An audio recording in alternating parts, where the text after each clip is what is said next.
This is for all you multi-talented, multitasking, multi-everything people out there. Take it away.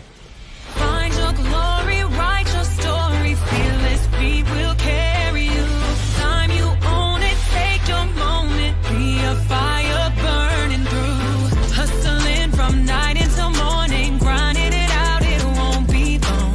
Feel your power, it's your hour, you inspire, you are strong. Enjoy your Zoa. No applause? You're all fired. Now that you've reached the stage in your life where quality television is important, Nubian TV is a black network that speaks to your lifestyle. Nubian TV is the world's first digital network devoted to the upscale and political lifestyles of black people. Nubian TV's programming includes politics, travel, fashion, food, automotive, arts and culture, civil rights, music, and more. Watch now on Amazon Fire TV, Roku, or watch globally at nubiantv.net. Nubian TV, it's what you want to watch.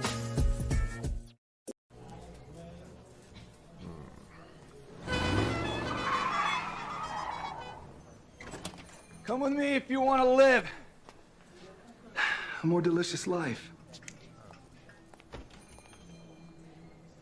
Oh, maybe we should get in the van. In this world, we don't get to control much. The past, male pattern baldness. What geese? Got one right now. The urge to puff that bubble wrap. But there is one thing we do get to choose every single day. What we eat.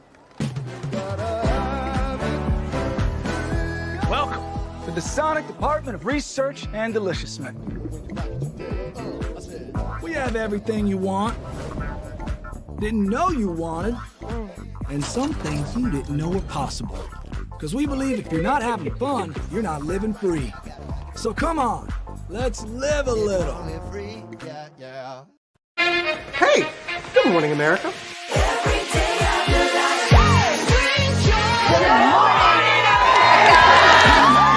Good morning, America. Good morning, America. Good morning, America. Money! Are you ready? They are ready. Covering the biggest events in the country right now. There's a lot going on here this morning. It's always a good time. That's what the show's about. That's good. Really good. Very good. Coming in hot, Jimmy, coming in hot. It's far from elementary. Good morning, America. I'm not going to try to strut like Michael or anything. I have known George a long, long time. Have you ever gotten him to dance?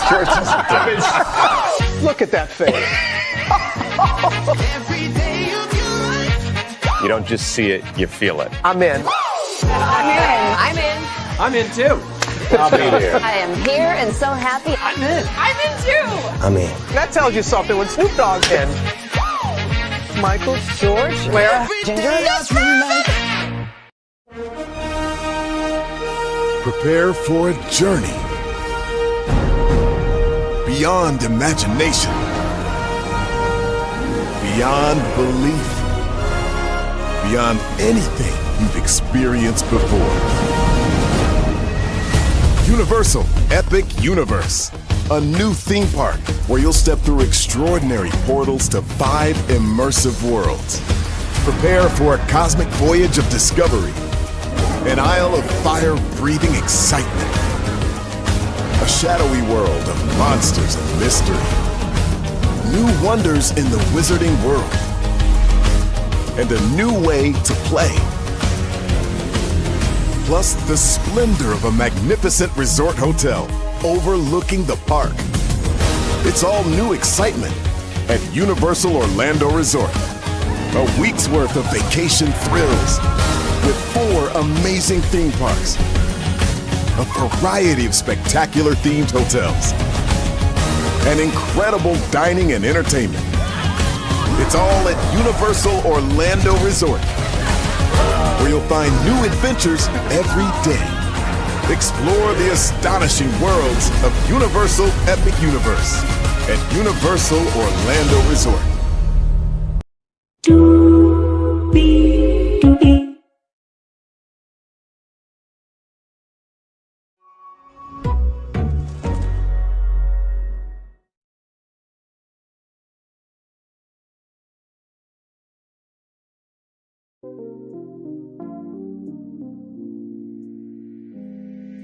Well, hello to you, and you. Welcome into another edition of Brian Lee's Virtual Tour Live this morning. We do have some breaking news as we get on the air. Roberta Flack has passed away at 88 years old. So we are going to start the top of the show with that. Literally, as I was getting ready for the show, I got a email from the New York Times literally at 10:57 saying Roberta Flack, virtuoso, singer, pianist who ruled the charts dies at 88 with majestic anthems like Killing Me Softly, The First Time I Ever Saw Your Face. Flack, a former school teacher, became one of the most widely heard artists of the 1970s. We will start with that. And then right after that breaking news, we'll get to our 1, 2, 3, 4, 5, 6, 7, 8 destinations here. Joy Reid. Her show, The Readout, will be canceled by MSNBC. We will talk about that. The USDA has cut a huge scholarship for HBCU students. We'll get to that. Ray J trying to flirt with Nicki Minaj. Good Lord Jesus, Ray J. What else is new? We'll talk about that. There's some more intel on Karen Huger about her DUIs. We'll talk about that. Krystena Murray. Wait till y'all hear this story. I was just like, what? You're blaming them for this? Okay. Then Leonard Costner. I'll wait till you hear about this wonderful black brother who's a great storyteller. He has a book series, so we'll promote him. Update on Wendy Williams, the fight for her to break free of her guardianship. And then Dr. Heavenly. Why? Just why? We got a lot to get to, y'all. So like I said, 1, 2, 3, 4, 5, 6, 7, 8 destinations, plus our breaking news about Roberta Flack. Higher is weighing, lows available, but either way, we are live on tour. Let me take down this iconic intro here. You see the virtual tour background? Yes, you do. You hear the virtual tour music? Yes, you do. And one thing to know, two things for sure, that over here on this channel, a lot happens early. Roll it. It's a new morning for America's family. Sun's coming up, so make it all that it can be. You know a lot happens early. I'm Harry Smith. I'm Julie Chen. I'm Maggie Rodriguez. Morning everywhere. Come on, get up. I'm Russ Mitchell. And I'm Dave Price. And it's a little early for this. Now this it's a new morning for America's family. Sun's coming up, so make it all that it can be. You know a lot happens early. Every day's good when you're starting it out right. But whenever you start the daylight, and a lot happens early. Can you feel it? And I say, Good morning, everybody. Are you girls ready for the Jonas Brothers?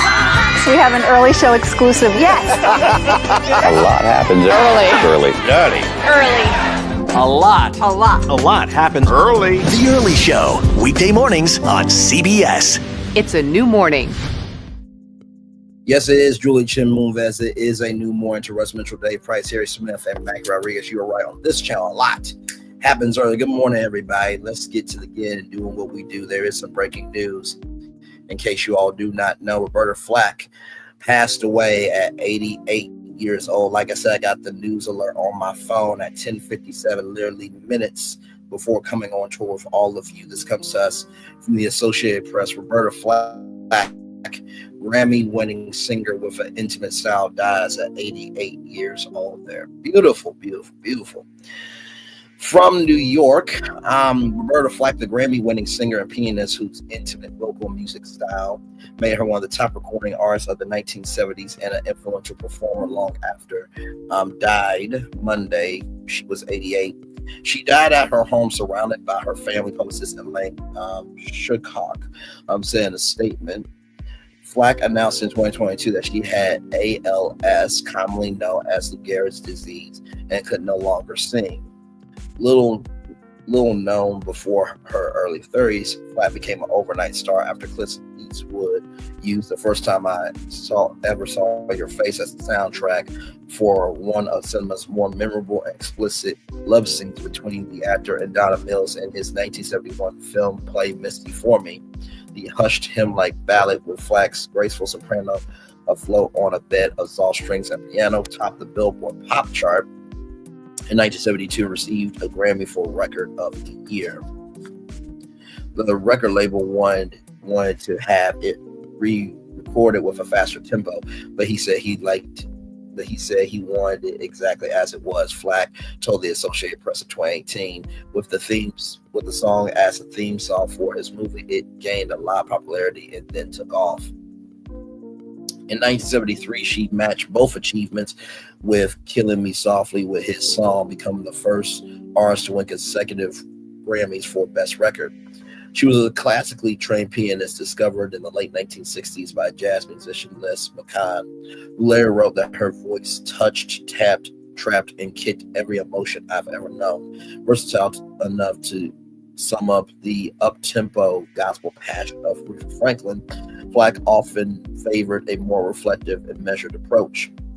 For Flack's many admirers, she was a sophisticated and bold new presence in the music world and in the social and civil rights movements of the time. Her friends included the Reverend Jesse Jackson and Angela Davis, whom Flack visited in prison, while Davis faced charges for which she was acquitted for murder and kidnapping. Flack sang at the funeral of Jackie Robinson, Major League Baseball's first Black player, and was among many of the guest performers on the feminist children's project created by Marlo Thomas, Free to Be You and Me. Roberta Cleopatra Flack, the daughter of musicians, was born in Black Mountain, North Carolina, and raised in Arlington, Virginia. A gospel fan as a child, she was so talented, a piano player, that at age 15 she received a full scholarship to Howard, the historically Black university. Flack's other hits from the 1970s included the cozy Feel Like Making Love and two duets with her close friend and former Howard University classmate Donny Hathaway, Where Is the Love and the Closer I Get to You, a partnership that ended in tragedy. In 1979, she and Hathaway were working on an album of duets when he suffered a breakdown during recording, and later that night fell to his death from his hotel room in Manhattan. Jesus. We were deeply connected creatively, Flack told Vibe in 2022 upon the 50th anniversary of the million-selling Roberta Flack and Donny Hathaway album. He could play anything, sing anything. Our musical synergy was unlike anything I've had before or since.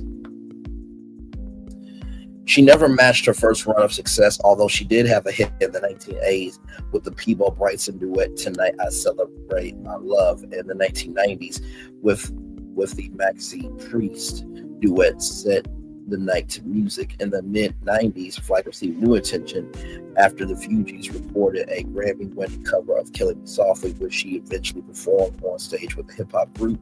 Overall, she won 5 Grammys, 3 for Killing Me Softly, was nominated 8 other times. It was given a Lifetime Achievement Grammy in 2020, with John Legend and Ariana Grande among those praising her. I love that connection to other artists. Music, we live music, it's our language, Flack told Songwriter Universe in 2020. Though music, we understand, through music rather, we understand what we are thinking and feeling no matter what challenge life presents. I am at home with my piano on a stage with my band in the studio listening to music. I can find my way when I hear music. In 2022,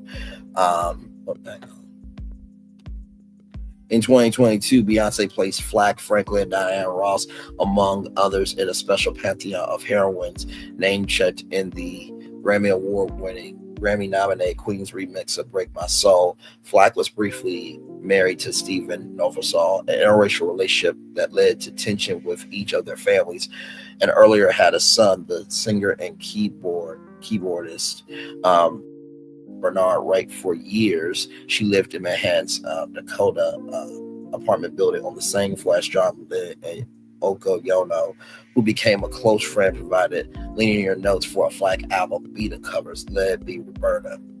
She also devoted extensive time to the Roberta Flack School of Music based in New York and attended mostly by students between the ages of 6 to 14. Flack had taught music in D.C. area junior high schools for several years in her 20s while performing after hours in clubs. She sometimes backed other singers, but her own shows At Washington's renowned Mr. Henry's attracted such celebrity patrons as Burt Bacharach, Ramsey Lewis, and Johnny Mathis. The club's owner, Henry Yuff, converted an apartment directly above into a private studio, the Roberta Flack Room. I wanted to be a serious all-around musician, she told The Telegraph in 2015. I listened to a lot of Aretha, the Drifters, trying to do some of that myself, playing and teaching. Flack was signed to Atlantic Records, and her debut album, First Take, a blend of gospel, soul, flamenco, and jazz, came out in 1969. One track was a love song by the English folk artist Ewan McCall. The First Time I Ever Saw Your Face, written in 1957 for his future wife, Peggy Seeger. Flack not only knew of the ballad, but used it while working with a glee club during her years as an educator. I was teaching at Banker Junior High, Washington, D.C. It was part of the city where kids weren't that privileged, but they were privileged enough to have music education. I really wanted them to read music. First, I get their attention. Flack starts singing a Supreme's hit, Stop, in the name of love.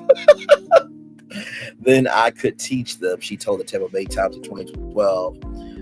You have to do all sorts of things when you're dealing with kids in the inner city, she said.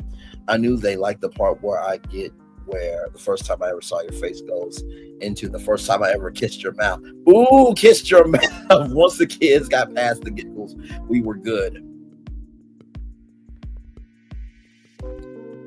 Yeah, I think that's the end of the story there. Ooh, man. First of all, to Roberta Flack, thank you for your heart. Thank you for your soul. Most of all, thank you for never forgetting where you come from. You know, she reminds me of DeLuise, you know, from Touched by an Angel. You know, when you walk down the road, heavy burdens, and I'll walk with you. Baby, I'll walk with you. That's one of my mom's favorite shows. I think Touched by an Angel was on OWN as well. And, you know, a lot of times, you know, we always celebrate life after someone is gone, but we never celebrate them while they're here. And what a life that she lived. I mean, to teach, you know, children, to be a classic pianist, and to have, you know, somebody convert, you know, an upper room into a private studio, and to have all those people love her. You know, Dr. Maya Angelou said, every person you touch will be your legacy, to Oprah Winfrey. And so as soon as I saw this, I'm like, I can't add it to the show immediately, but as soon as I saw it, I wanted to bring it to y'all. So breaking news, in case you guys did not know, if you're just waking up, Roberta Flack, Grammy-winning singer with an intimate style, dies at 88 years old. So rest in peace to her, and to her family, to her friends, and to the music industry at large. Much love to each and every single one of you. All right, y'all. Woo! Man. What a way to start Virtual Tour Live. So with that being said, more Virtual Tour Live coming up right from the space right here, right now. Joy Reid and Alex Wagner, acts from MSNBC, line up in a major network shakeup. MSNBC's evening lineup may look quite different than what die-hard viewers have come to expect. The NBC Universal Bat Cable Network is expected to move the trio Simone Sanders Townsend, Alicia Mendez, and Michael Steele to its 7 p.m. weekday slot, Tuesday through Friday, according to two people familiar with the matter. The group on Mondays will lead 2 hours, 7 p.m. to 9 p.m. The move will have direct implications for Joy Reid, the anchor who currently fills the 7 p.m. slot. She is expected to host her last show on MSNBC this week. What's more, Alex Wagner, who has hosted weeknights at 9 p.m., save for a Monday night by Rachel Maddow, is expected to be named a contributor, according to three people with knowledge of current talks. Wagner, who has been working as a correspondent across the United States during the first 100 days of the new 47th presidency, Rachel Maddow anchors each day at 9, is unlikely to return to her weeknight time slot. These people indicate Jen Pataki is expected to take over at least one of the hours, according to one of these people. MSNBC is also in talks with Eugene Daniels of Politico and Melissa Murray, a law professor at New York University who specializes in the regulation of sex, marriage, caregiving, reproductive rights, that will have them join the network in unspecified capacities, according to one of these people. MSNBC declined to make executives comment, but previously reported on some of the aforementioned plans. The move comes quickly after Rebecca Cutler, a former senior executive at CNN, who is known for her facility in developing new talent and program concepts. She was named MSNBC's new president. As y'all know, Rashida Jones stepped down from being president. So she was the first African American woman to run a major cable news network. She takes the helm of the network as it faces unique challenges, including the pressures of working with the 47 White House and being spun off along with other NBC Universal cable networks into a new publicly traded company.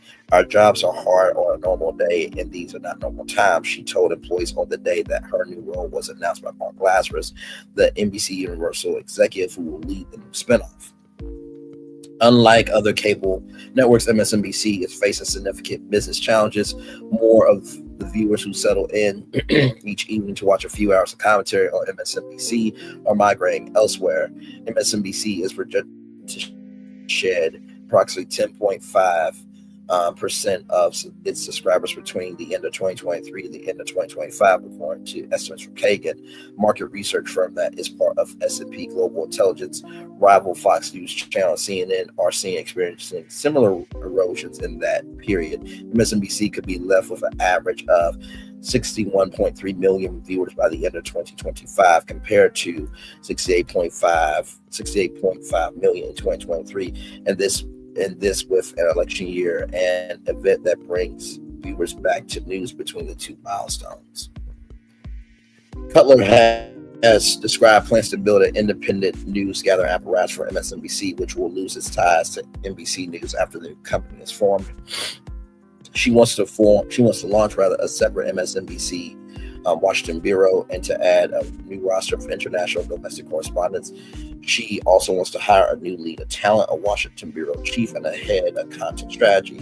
Yet she has articulated a plan to hew close to the network's progressive leanings, try to steer it to the center.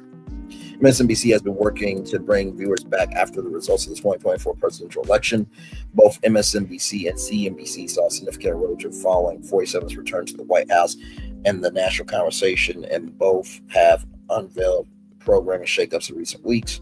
MSNBC, Rachel Maddow, has returned to hosting the 9 p.m. hour Monday through Friday, compared to the Monday-only schedule with various special appearances she has enjoyed in recent years. Since the inauguration, MSNBC's overall viewership has surged to prime time across the day, through its audience levels remain well below of that of Fox News Channel. Cutler helped to create The Weekend, the show led by Sanders Townsend, Melendez, and Steele, which has run early Saturday and early Sunday mornings, rather. In its first year on the air, the program has seen an audience for its time slot improve noticeably in both overall viewership and among people between 25 and 54, the demographic most preferred by advertisers in news programs. Pataki, meanwhile, has been a favorite of NBC executives since the former Biden White House press secretary joined his Sunday lineup in March of 2023. Reid has been a weekday mainstay at MSNBC since 2020, when she replaced veteran Chris Matthews. At the time, the assignment was seen as a critical one, assembling a crowd in the early evening that would stick around for MSNBC's primetime schedule. Reid was known for offering unapologetically partisan views, but the audience for her program, The Readout, has been eroding. Overall, Readout viewership was off 28% in February through the 20th compared to the year earlier period, according to Nielsen data or data, while audiences between 25 and 54 have fallen 14%. While Reid's show drew up more viewers than overall CNN's Aaron Burnett out front, its time slot rival CNN had a bigger audience among the advertiser demo. There has been growing concern within several news outlets about drawing the wrath of the 47 administration. CNN, a part of Warner Bros. Discovery, has parted ways with some anchors who tilted hard against 47's policies and media practices, including most recently Jim Acosta. Color may have more changes in store, and has been looking at MSNBC's daytime and weekend schedule as well. The network has yet to announce a formal replacement for Andrea Mitchell, the NBC News veteran who anchored the new program for decades and recently left. Staffers are curious whether the daytime anchors who are affiliated with NBC News will stay with MSNBC over the long haul. Well, I mean, here's what I think about that, right? Hey, Sharon Godbolt, good to see you, my friend. Glad to have you here. So here's what I think about all this, right? I think that to utilize Joy Reid and then all of a sudden get rid of her, I mean, listen, and I get that media is a business, right? Without ratings, there is no ad revenue, right? So the bigger the audience, the bigger the ad revenue, the bigger the checks, and da-da-da-da-da-da-da. But it does seem to me that this just kind of came out the blue, right?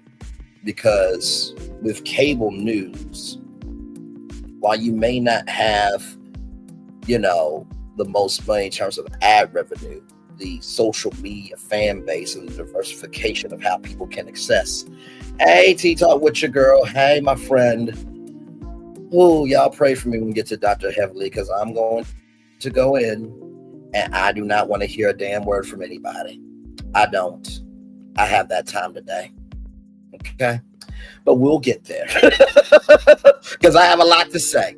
But like I said, though, I think that this is sad and unfortunate, and it's a miserable mistake. Like I said to you, I think they are trying to get rid of us through policy and through resources. And if we don't stand up for ourselves, who will? Joy Reid is an actual journalist. She didn't elect herself to be a journalist like Portia Williams did, or anybody on social media. Because, it's interesting. People think having a camera phone and going out is journalism, or having a YouTube channel is journalism. We'll get to it. Believe me, when we get to Dr. Heaven, because I have a lot to say. Because there's been a lot of black women on black women crime on social media. But we'll get to it. But I hope MSNBC knows what they're doing. We do need spaces for all of us to be heard. And this was not cool at all to me. So that's what I have to say on that. So with that being said, let's roll on here. More Virtual Tour Live coming up right from the space right here, right now. Rollingout.com. Shout out to you, rather, for celebrating 25 years of being the platform. USDA Access Vital HBCU Scholarship Program amid controversy. A long-standing scholarship initiative that has served as a cornerstone for Black students pursuing agricultural and scientific careers at historically Black colleges and universities faces an uncertain future. The U.S. Department of Agriculture's USDA decision to suspend the 1890 National Scholars Program has sparked intense debate about the trajectory of diversity initiatives in higher education. Program significance and impact, the legacy of opportunity. The 1890 National Scholars Program, established over 3 decades ago, has been instrumental in breaking down financial barriers for students from rural and underserved communities. Since 1992, the program has provided comprehensive financial support covering tuition, housing, and educational materials for students pursuing degrees in agriculture, food science, and natural resources. The program's reach extends across 19 HBCUs, including prominent institutions like North Carolina's A&T State University and Tuskegee University. It also affects UAPB, University of Arkansas at Pine Bluff as well. These schools have historically played a crucial role in developing Black leadership in agricultural sciences and related fields, making the program's suspension particularly significant for communities that have long faced systemic barriers in accessing higher education. Political landscape and institutional response mounting pressure. The suspension arrives amid growing scrutiny of diverse focused programs nationwide.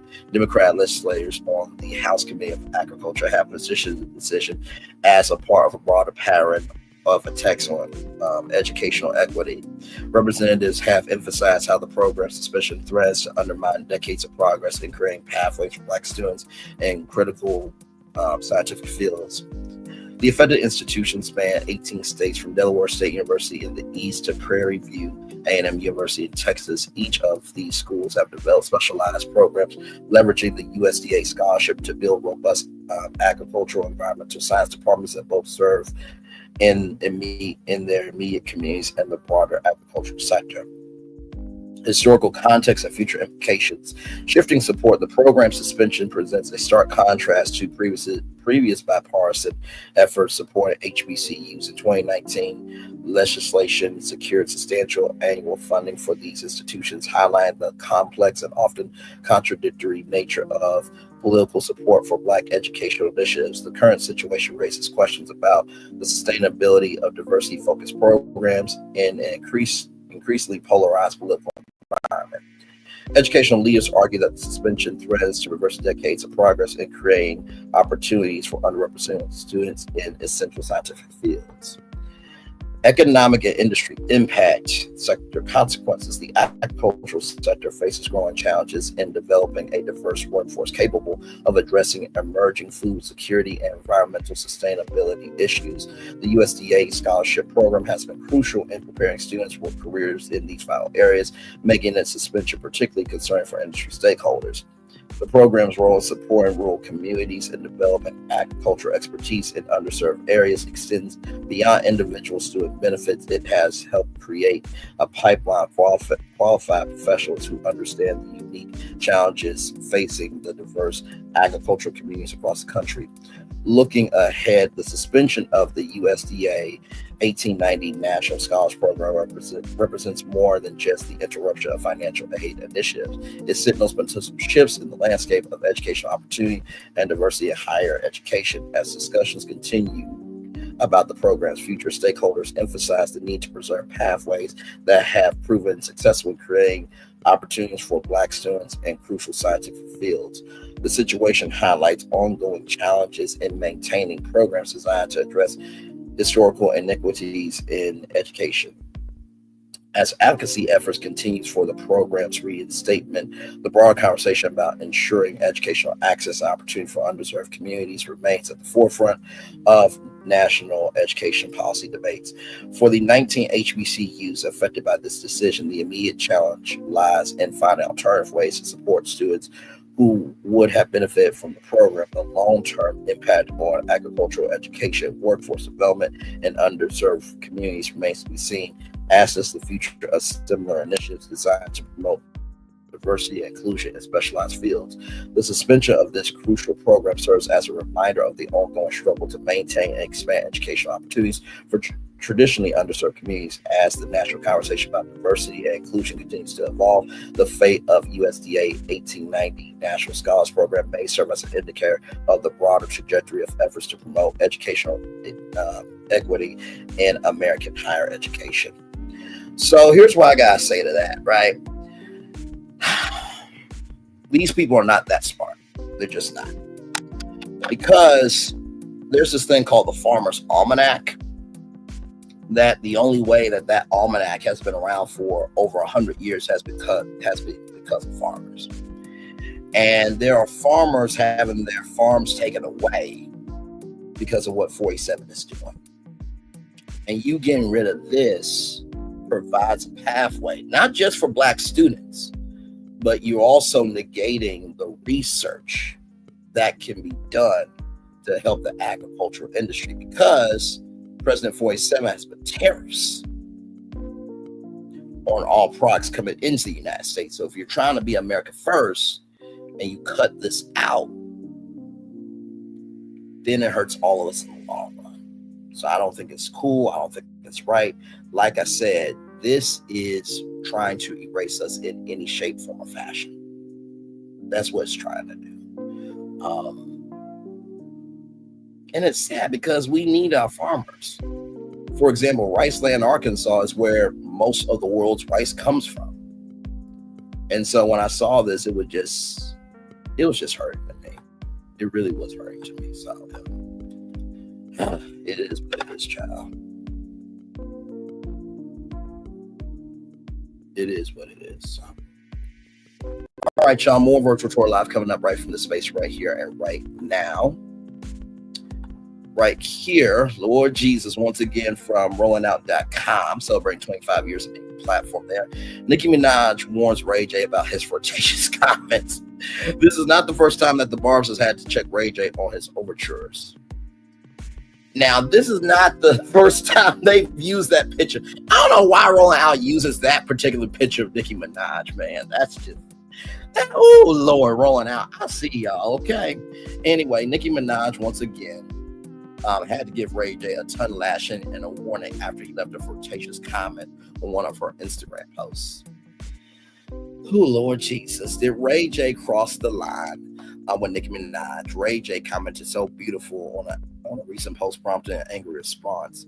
Minaj replied with an unmistakable order to fall back. The next step is blocked. Choose wisely, sir. Many fans agree with Minaj's admonishment of the love and hip-hop Hollywood star. One person saying, Ray J, fall back with 4 laughing emojis. While another person added, no respect for anyone's marriage. Ray J allegedly flirted with Nicki Minaj before.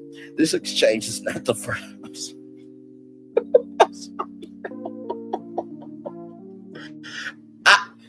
Lord Jesus. Okay. Don't worry. I have a lot to say on this. This exchange is not the first time that Minaj and Ray have had an awkward interaction, and Minaj has had to shut him down. According to allhiphop.com, Minaj had to shut down their Instagram live session in November 2024 for the same reason. Ray J was apparently too complimentary of Minaj's beauty and aura of that time, leading her to end their live session. I'm gonna hang up. She barked at him because we're not gonna play like that. Fans debate if it was appropriate for Ray J to compliment Nicki Minaj. Social media was split on whether Ray J crossed the line after paying Minaj a hot compliment. One fan believes that Minaj is over the top and over drag. Child, this is why. I mean, I like her songs, but as a person, I cannot get into her. Another person sided with the Pink Barbs. We forget when Ray J was saying that he was obsessed with her, so captivated by her. That's very inappropriate to say about a married woman.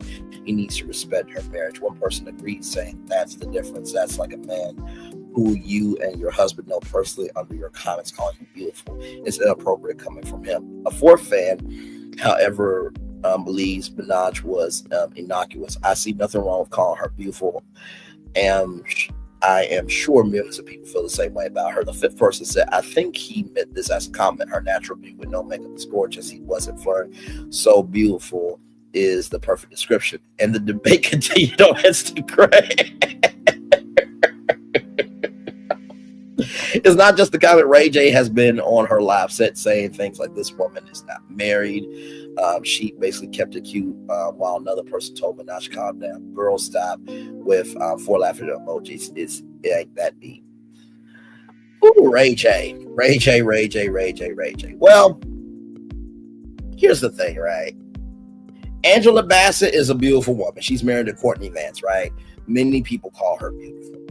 So to me, I don't think it was wrong. But with Ray J, though, with Ray J, he does put 20 on 10 sometimes. And if that's the way Nicki feels, that's the way Nicki feels. But when I saw the comment, I didn't see like, you so beautiful, I wanna go on your spaceship and go boom ba dum ba dum ba dum boom bass. He didn't give any extraness to that, you know what I mean? So Ray J, just leave Nicki alone, man. Just leave her alone. She's feeling the way that she's feeling, and that's on her, man. Okay, so just leave her alone.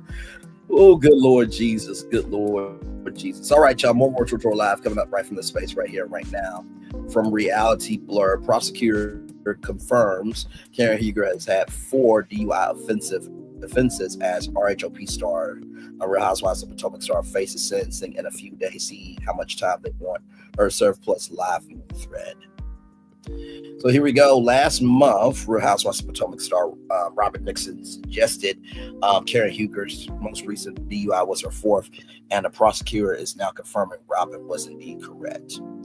Ahead of Karen's sentencing on Wednesday, February 26th, the prosecutor in her case filed a court document telling the judge Karen 61 should actually do some jail time because this happens to be her fourth alcohol-related traffic case. On February 22nd, the Washington Post shared an update on Karen's criminal case signed recent filing by prosecutor Joy Kramer. In the court filing, she accused Karen of having 3 previous alcohol-related traffic cases from years 2006 to 2011, which resulted in a guilty verdict for driving while impaired and another for driving under the influence. Despite the guilty findings, Karen served 0 jail time for all her previous offenses. The fact that Ms. Huger has repeatedly been given the benefit of another chance on 3 separate occasions demonstrates that she has not learned anything from her prior arrest, wrote the prosecutor. In fact, it appears as if she has been emboldened. While Karen is facing up to 2 years in prison, the prosecutor is requesting that she be handed a 6-month jail sentence by the judge based on the sentencing guidelines of the state of Maryland. Karen's defense team, however, would prefer her to serve 0 jail time, asking the judge to focus on rehabilitation for her. They cite the fact that Karen spent 28 days at a rehab facility in Florida to address 3 problems, including alcohol abuse, dependency on antidepressants, and her past trauma being sexually assaulted 42 years ago while she was in college. Karen's attorney claims that since her rehab stint, she has been participating in meetings every morning with Alcoholics Anonymous coffee group. Similar to Karen's RHOP co-stars, the prosecutor also questioned the timing of Karen's rehab stint, which came after her guilty verdict, not before. Additionally, Kramer wrote, the state is concerned that the program that Ms. Huger did choose to enroll in equates itself to a luxury resort experience, as they add that offer spa services and meals made by a chef.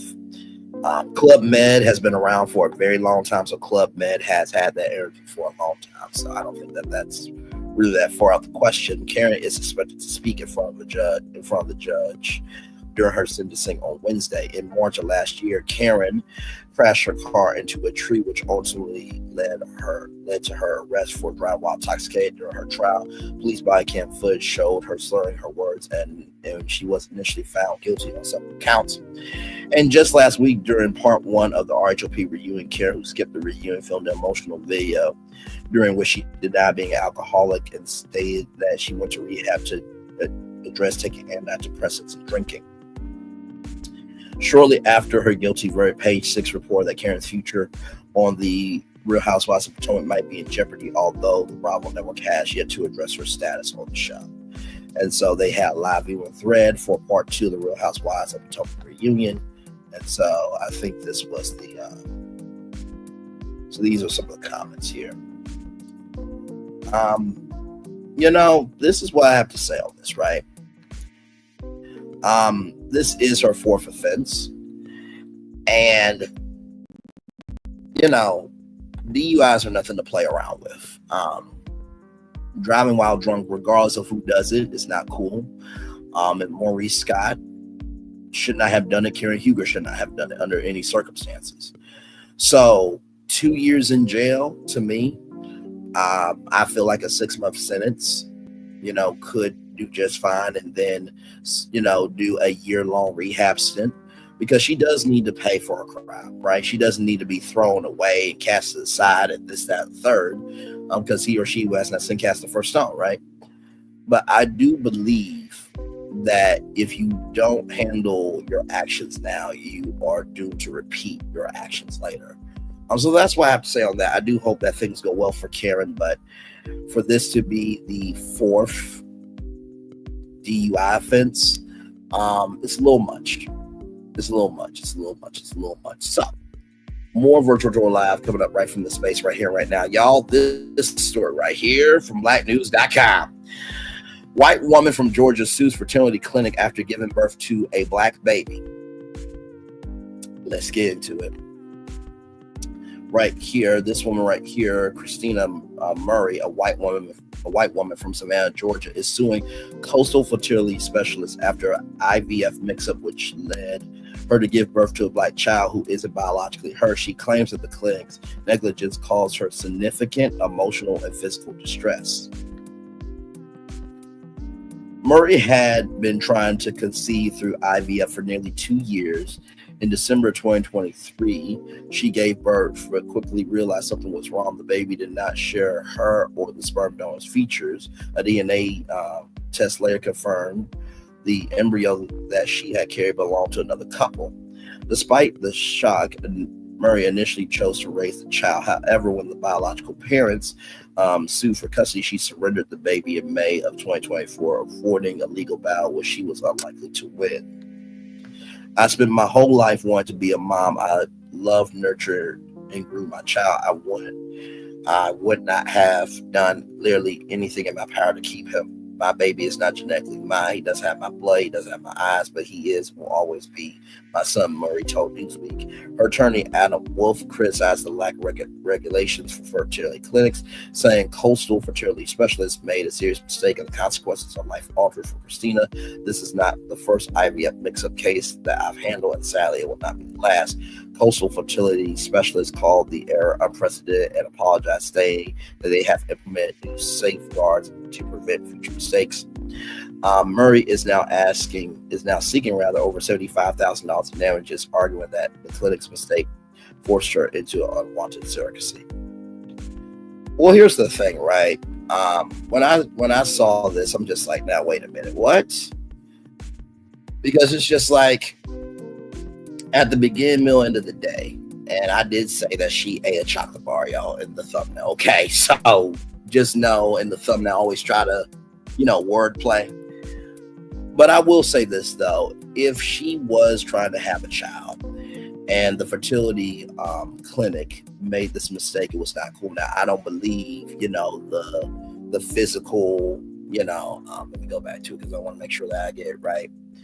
The, emotional or physical distress, hopefully that wasn't to the fact that she gave birth to a black child, because I think that's just quite frankly disrespectful. But yeah, just, it's the things, y'all. It's the things.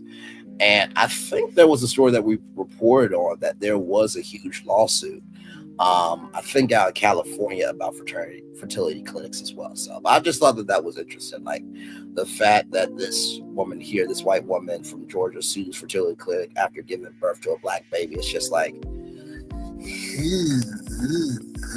so with that being said, we come back. We got Jay, Leonard, Costner, Wendy Williams, Dr. Heavily. I'm going to give y'all some lessons. Okay? Because we got to talk about who's really doing good in our community.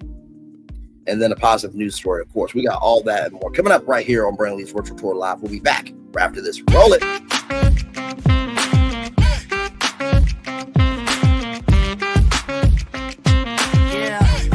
Yeah, we hustle all day. Yeah, we're working, let me play. You know me. Work real hard, now we're ready, let's play. Hey, hustle up, yeah. Ready, set, let's go, yeah. Hustle up, yeah. Ready, set, let's go. Turn it up, turn it up, turn it up, turn it up a little louder. Now get low, come on, drop it to the floor, yeah, drop it to the floor. Turn it up, turn it up, turn it up, turn it up a little louder. Now get low, come on, drop it to the floor, yeah, drop it to the floor. Turn it up, turn it up, turn it up, turn it up a little louder. Now get low, come on, drop it to the floor, yeah, drop it to the floor. Turn it up, turn it up, turn it up, turn it up a little louder. Now get low, come on, drop it to the floor, yeah, drop it to the floor. Turn it up, turn it up, turn it up, turn it up a little louder. For Ramirez, Wingstop's triple meal deal. 6 classic, 6 boneless, and 2 tenders with 2 dips and a large fry for just $17.99. Get yours delivered today at Wingstop, where flavor gets its wings. For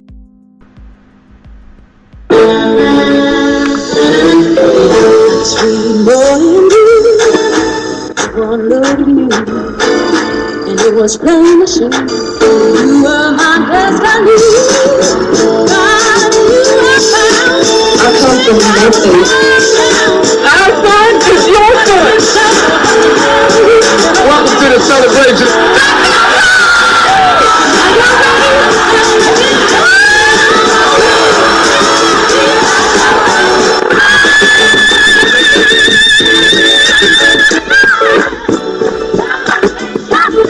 We all we got.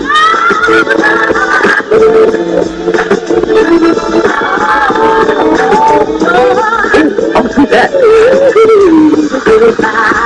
Don't you leave here to go for happiness. I want you to leave here to show.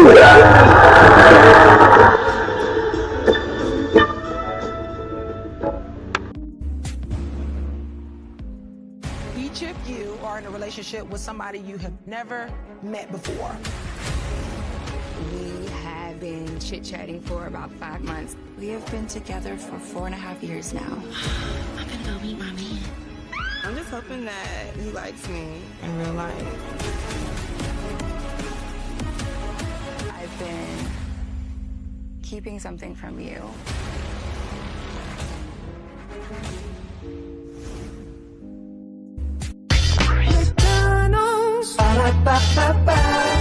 I'm loving it. I'm loving y'all right back. Welcome back in Brainley's virtual tour live. We started off the show with some breaking news. Roberta Flack has passed away at 88 years old. In case you guys did not know, I got this alert on my phone from the New York Times at 10:57, right before coming on tour with you. So yes, she has passed away at 88 years old. In 2022, Flack announced that she had ALS, commonly known as the Garrison disease, and could no longer sing. So she passed away Monday, and she was 88 years old. So we came on the air with a breaking destination there. Then we talked about Joy Reid. She is leaving MSNBC, and also the readout has been canceled as well. Alex Wagner is going to be a contributor, and then Rachel Maddow has came back to her weeknight position at 9 o'clock. Rachel Maddow went from weeknights to Monday night and was able to kind of have a lead anchor role where she could, come on, for major news coverage and things of that energy. The USDA 1890 scholarship, National Scholars Program has been axed, and it has impacted 19 HBCUs, and it's going to cut a lot down in terms of agricultural research, science research, and just genuine good research that we need for our crops and our services and our goods. Then Nicki Minaj, Ray J tried to flirt with Nicki Minaj, and she said the next step is blocked, even though it's half and half, rather, if I could be real honest with you. Half of the people are saying Ray J just gave a comment, but the other half is saying that he is disrespecting the marriage. So Karen Huger is her fourth DUI offense. She will be going in front of a judge on Wednesday for sentencing. So she can face up to 2 years in prison. Karen Steve wants 6 years of a 6-year jail sentence. And then Krystena Murray, this white woman right here, she sued, she's a white woman from Georgia, and she sued a maternity clinic after giving birth to a black baby. So Krystena Murray, a white woman from Savannah, Georgia, is suing a coastal fertility specialist after an IVF mix-up, which led her to give birth to a black child who isn't biologically hers. She claims the clinic's negligence has caused her significant emotional and physical distress. And then as we were on commercial break, I went to my phone and I got another news alert at 11:15 a.m. And ladies and gentlemen, some more breaking news here. Lester Holt is stepping down as anchor of NBC Nightly News after a decade. This breaking news came out literally at the top of the show. But it's breaking now, obviously.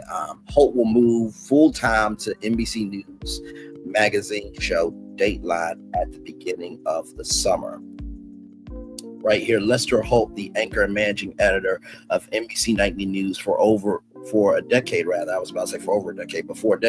has announced Monday that he is stepping down from the long-running broadcast at the beginning of the summer. Holt will continue to be a fixture at the network with a full-time role at Dateline, where he has been the principal anchor for almost 15 years, according to a memo shared with network staff on Monday. NBC News did not immediately name Holt's successor.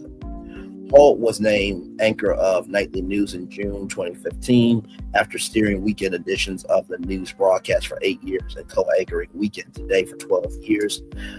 He has served as principal anchor of Dateline since September 2011. A smile comes to my face when I think that with NBC Nightly News and Dateline, I have now anchored two of the most successful and iconic television news programs in broadcast history.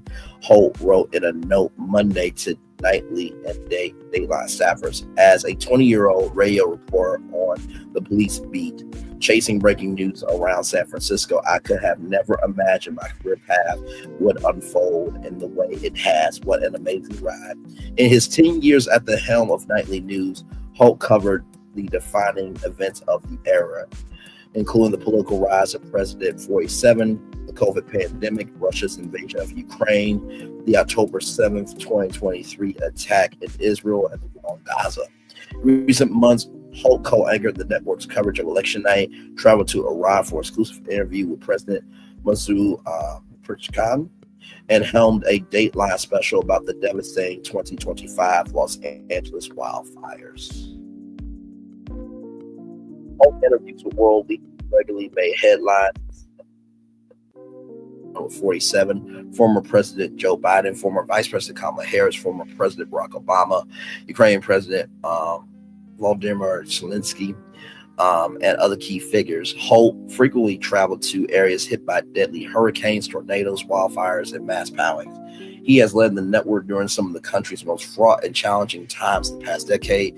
Janelle Rodriguez, Executive Vice President of Programming for NBC News, wrote in a message to staff, quite simply, Lester is the beating heart of this news organization. He has been named the most trusted television news personality in America 2 consecutive times, according to polls from the Hollywood Report and the Morning Consult. Nightly News is consistently a top television show each week, averaging around 7 million viewers. Holt, who joined NBC News in 2000, also anchors Nightly News Kids Edition, an Emmy-nominated digital newscast geared towards informing and educating children. Wow. Woo, this one, man, I did not expect this. I did not expect it at all. Like Lester Holt stepping down from NBC Nightly News after a decade. Well, first of all, Lester, thank you so much for all that you've done. And I think, let me see, because there was another Black network news anchor.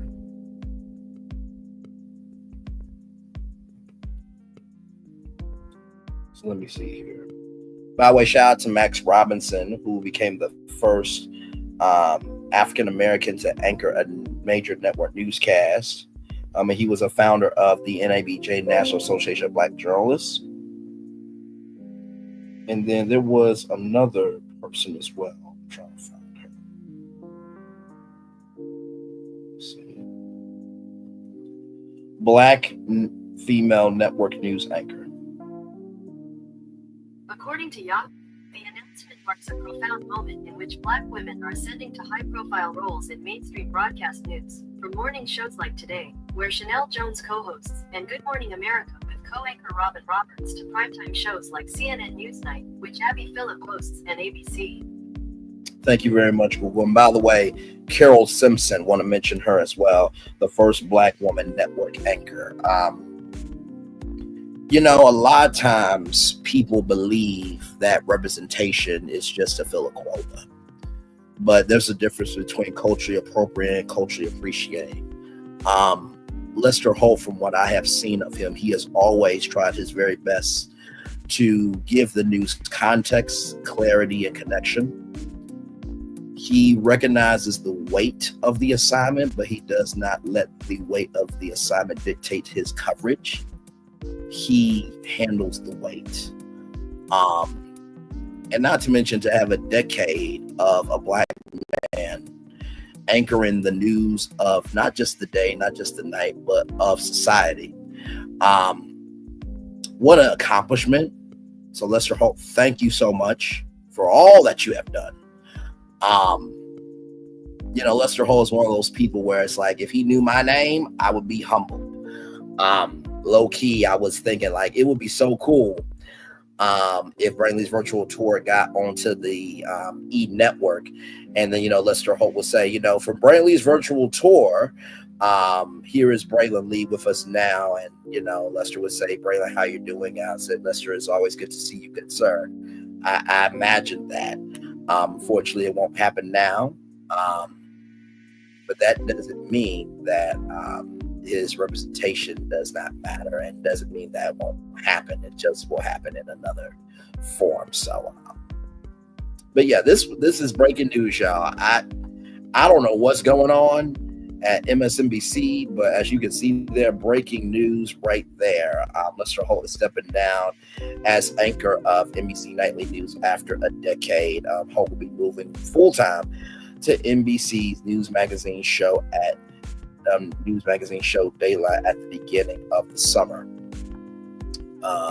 So yeah, Aries Girl Podcast says, hello everyone, happy Monday. What in the Black History Month is happening at MSNBC? I know, right? By the way, shout out to Aries Girl Podcast. Like, comment, share, subscribe to her. And also Tea Talk with your girl. Like, comment, share, subscribe to her. Tea Talk with your girl will be doing Beyond the Gates recaps. So if you are looking for Beyond the Gates recaps, like, comment, share, subscribe to her. And thank you to Tea Talk with your girl. And thank you to Toot for checking in on me. And we had a very interesting episode of 3 with the Tea last night. Like I said, it was interesting to say the least. I love Sassy. I love Lil Paulette. I love all of y'all. But I think sometimes when we don't allow people to live in their humanity and to be free with their emotions and to navigate that, it can be detrimental. But I know that all that was in love, because if somebody loves you, they say something to you. If they don't love you, they won't say nothing to you. So I take all that in stride. But Lord Jesus, we all are tender at the beginning, middle, end of the day. All right. So, but yeah, some breaking news there with Lester Holt. So some shocking news there. I got that news alert on my phone at what time here? Let's see. Yeah, I got that news alert at 11:15 this morning. So a lot going on. Like I said, I don't know who could step into Lester Holt's shoes. Like I said, if I was in me and I got the call, listen, NBC Nightly News with Brian Lee would be amazing. I would be very humbled. I would be very moved, and it would probably force me to bring my state of Arkansas and everything that I have learned from my village to the forefront, in a way that it would be very mentally terrifying to step into a role that has been held down by such an excellent black man like Lester Holt for so long. So, a lot of breaking news happening this afternoon. Now it's 3 minutes after 12 o'clock here. So, speaking of great black men, this brother right here, Leonard Costner on Legacy Series. He is an athlete turned author. It says here, author Leonard Costner discusses the series from being a star athlete to becoming a successful author of the Legacy Series, his forthcoming 4th and 5th books, and turning them into a film. So here we go. Hi, I'm Leonard Costner. I'm the author of the Legacy Series. It is a baseline, the modern retelling of Spartacus in a contemporary form, but really at the heart of it, it's one man's journey to force his will upon a world who's trying to have him be something that he's not. And obviously, you have been very successful with this series. What motivated you to create it? No specific motivation, I would say. I was an athlete in a former life, and while I was recovering from having my pelvis reconstructed, I had a recurring dream every night for a month. And I started to jot down what I was seeing, and eventually that turned into my first book. With the success of the first book, I guess did you originally plan it as a series, or was it the success of the first book that inspired you to continue to create? That's a good question. Actually, no. I am an artist by degree, graphic designer. I see the words kind of like colors, if that makes any sense. For me, the books are a different medium to doing anything that somebody would assume would be studio art or something like that. Having kind of evolved and not really having an outlet at the time of, being bedridden from having surgery, typing in words kind of became an outlet for me. And as I'm writing the first book, it's kind of just cathartic to have emotions be released. And as I'm seeing the words, I'm painting a picture. So for me, the entire series at this point evolved from just kind of, a release to what my end game would hopefully be kind of like an art gallery that I would, produce with everything. And I'm told there's, you're working on phases 4 and 5 currently. So tell us a little bit about that. Correct. Yep. So this is actually book 4 right here. Book 5 is complete, and I will be releasing both of those at the same time. This isn't a new project for me. I started this in 2012 is when the first book was originally published. So there's been a lot of time to flesh out the entire series. And since then, there's been hiatuses, there's been evolution, there's been growth and reflection. And book 4 and 5 actually came at the same time, actually. What's been pointed out to me is I typically write in twos. So the first book happened, and then I wrote the second and third books in 2 months, and then fifth books 2 months in 2020. That's okay. And there is some film development going on. Tell us about that. Correct. Yeah, I've been blessed with the opportunity to work with a executive producer out of Hollywood. Fantastic woman. She worked on some big name films. She's got some really strong connections, and it's kind of one of those opportunities where I see the stories as films and I write in a manner that I'm told is the closest thing that people have to watching a film, but never thought that being who I am, being a person of color, really something like that would ever be within my realm of possibility. And having the opportunity to do that, something I wanted to take advantage of. So we are currently in pre-production on a short film, and it's going to be put out to the festival world, but it's really more of a pitch to some of the people in our sphere of influence that we're shooting really for a feature. And will a short film be on the festival circuit this year or early next year? Okay. So we're shooting for a 2025 push. Originally we were doing Cannes, but with the LA wildfires, everything's kind of on a hiatus at the moment. Also, looking for more funding.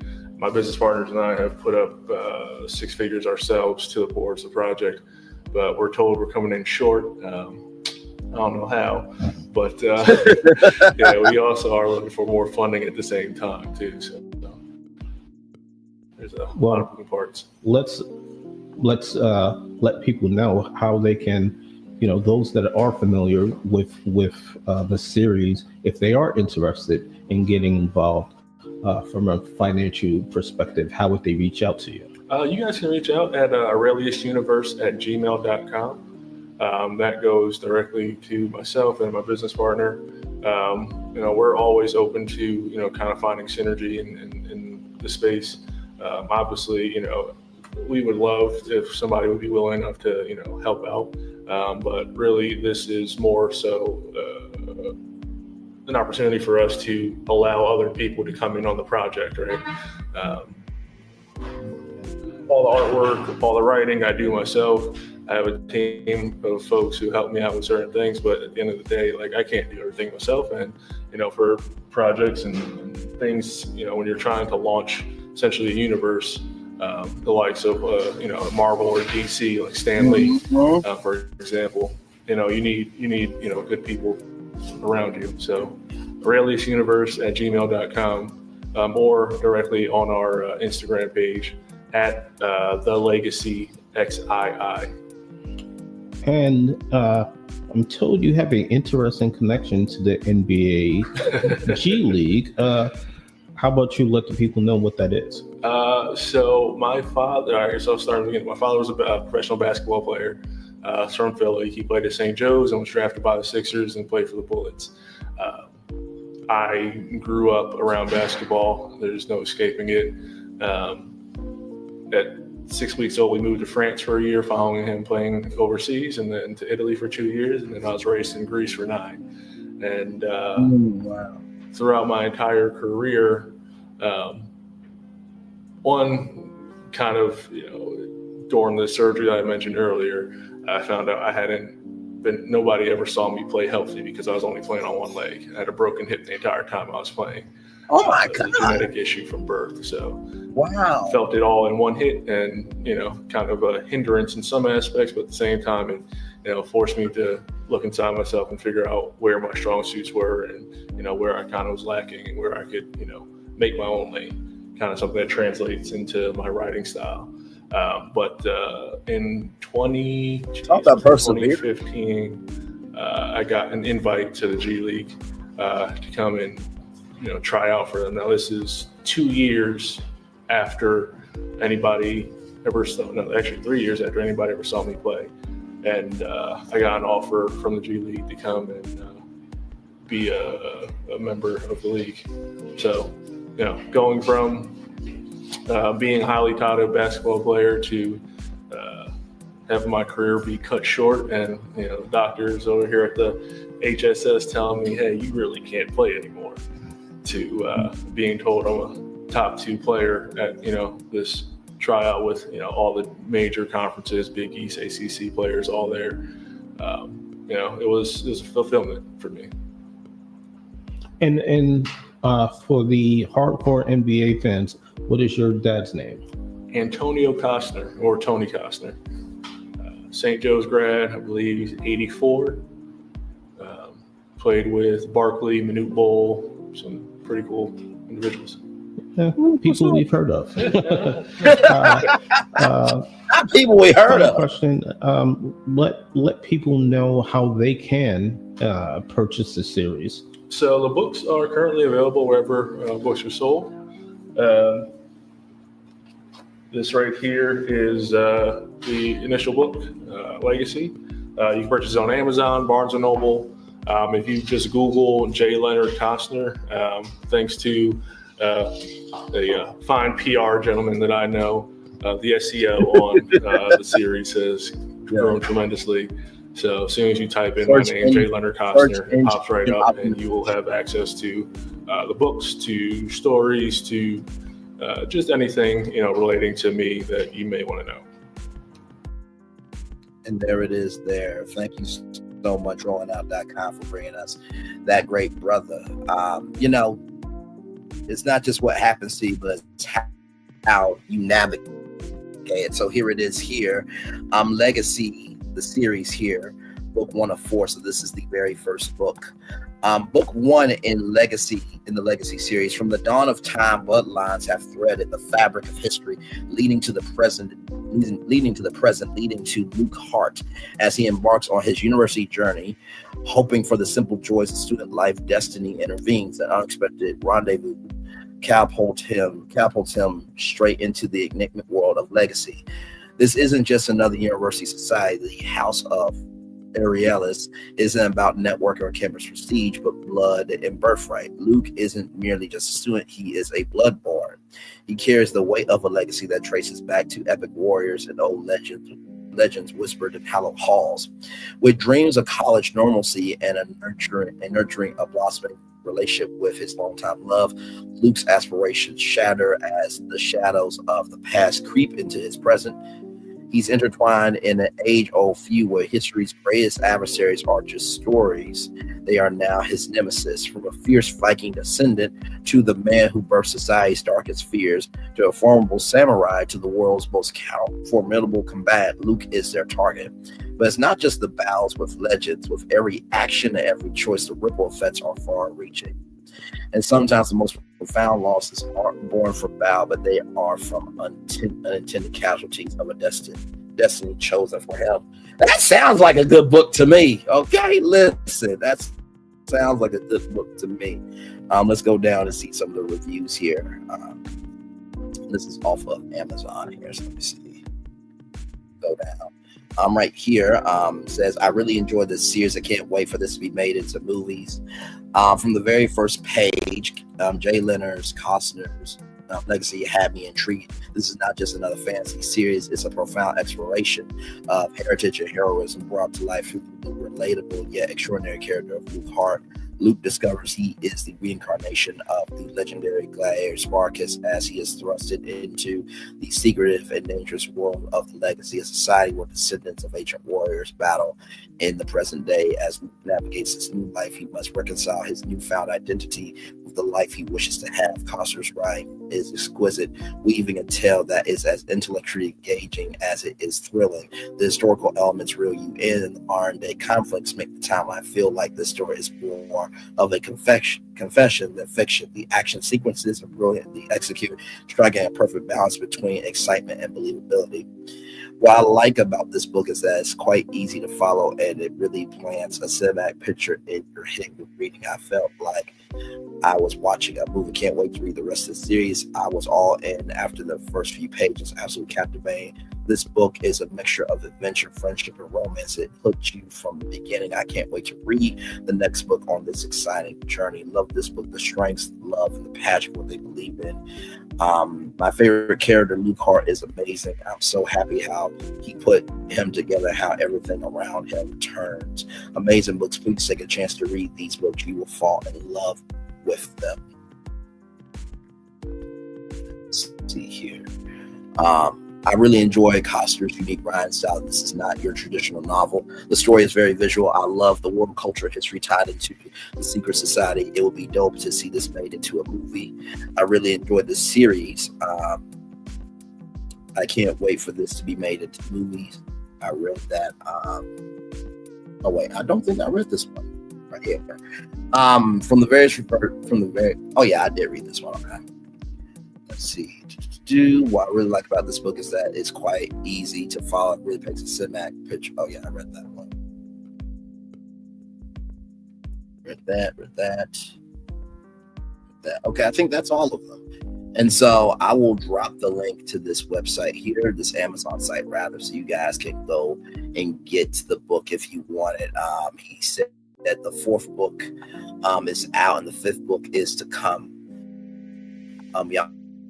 Y'all know we always promote entrepreneurship over here. Do not mind doing it at all. And then I found the actual website here. So check this out. This is the website. Okay. This is absolutely awesome here.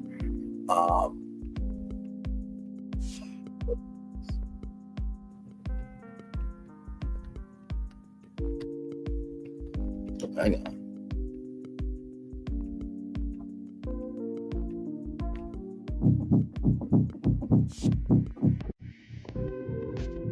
History is a relentless wheel, ceaselessly turning. The same dramas unfold, with new faces under old masks. And so I found myself drawn to this young warrior, Luke, seeing in him the spark that once ignited my own rebellion. The world has changed, but the fight remains as bitter and as necessary as ever.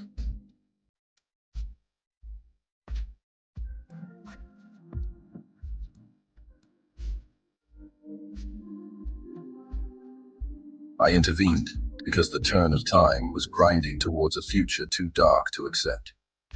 In Luke, I saw a chance, a sliver of hope to steer the course anew.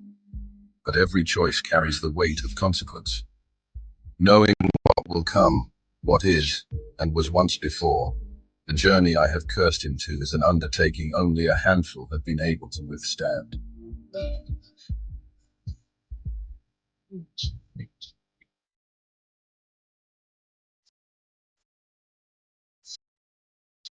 And so as I look upon this brave soul, I am reminded of the cruel truth that those who rise as beacons often cast the longest shadows. The fire that fuels them can warm a cold world, and yet it can also consume them utterly.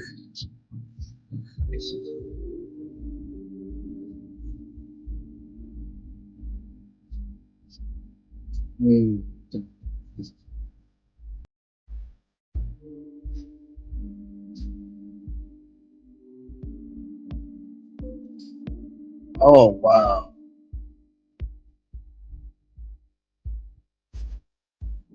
Luke, in your journey, you are both the torchbearer and the storm that follows. May your fire burn bright enough to outlast the tidal wave that seeks to quench it. You unfortunate hero. Woo! Okay, now that looks like a movie trailer, okay? Oh, wait a minute.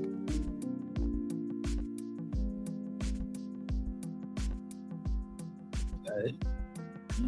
When is the movie? I love it.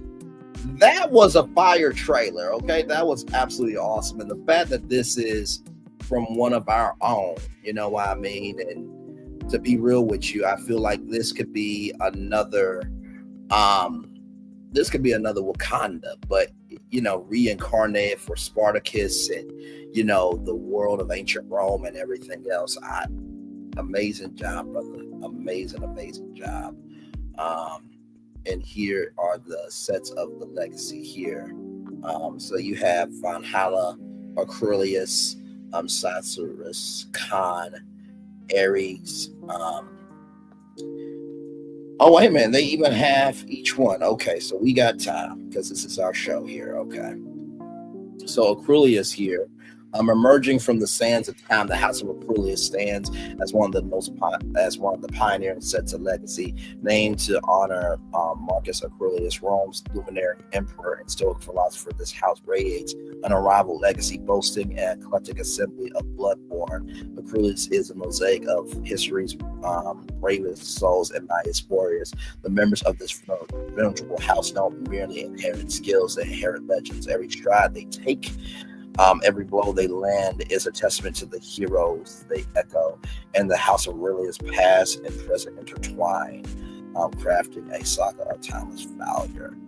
So echoes Luke Hart, Professor Shields, Richard the Lionheart, Noble Bloodborne, Nico, Hector, Troy, Lynx, Spartacus, and Taylor Lancelot there. So that is the House of Aurelius. Then you have Cresarus. Stretching back through the fabrics of history, the House of Cresarus stands as a monolith bearing a testament to its prestigious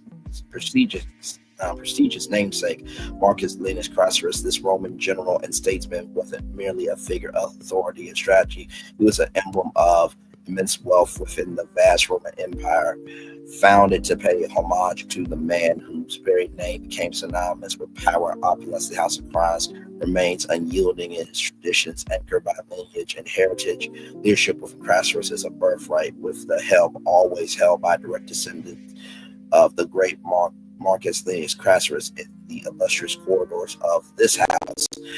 The way of history and responsibility and a thread, crafting a chronicle of enduring might and heritage. Echoes Owen, Achilles, Noble, Hail, Ajax. Then you have Khan here. This is the House of Khan.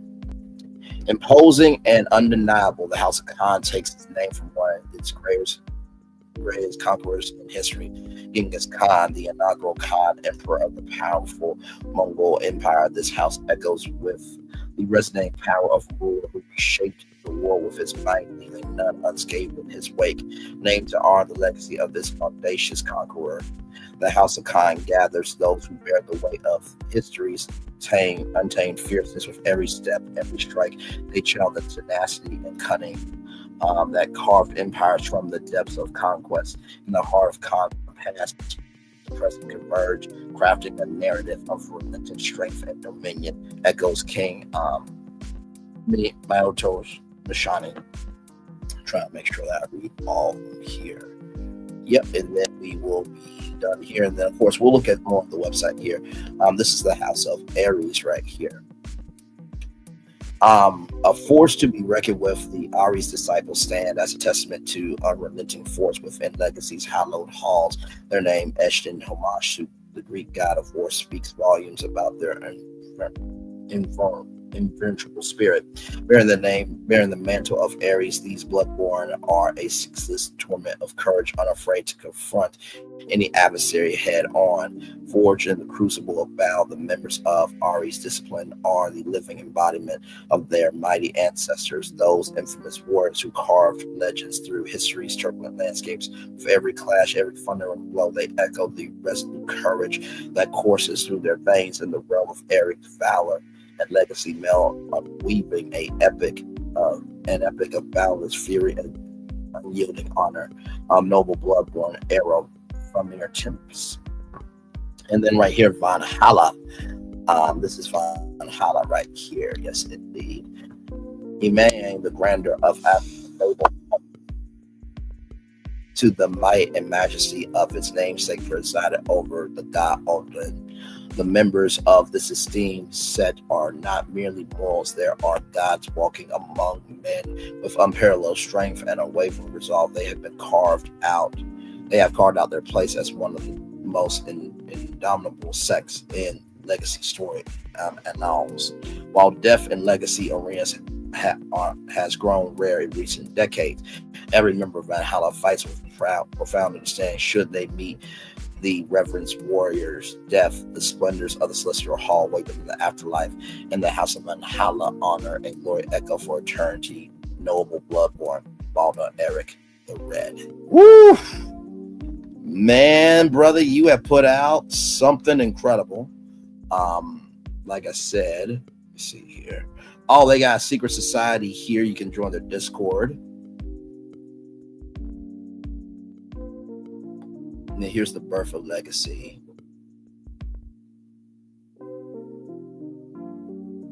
All that there. Know where I'm about to read it all for you here.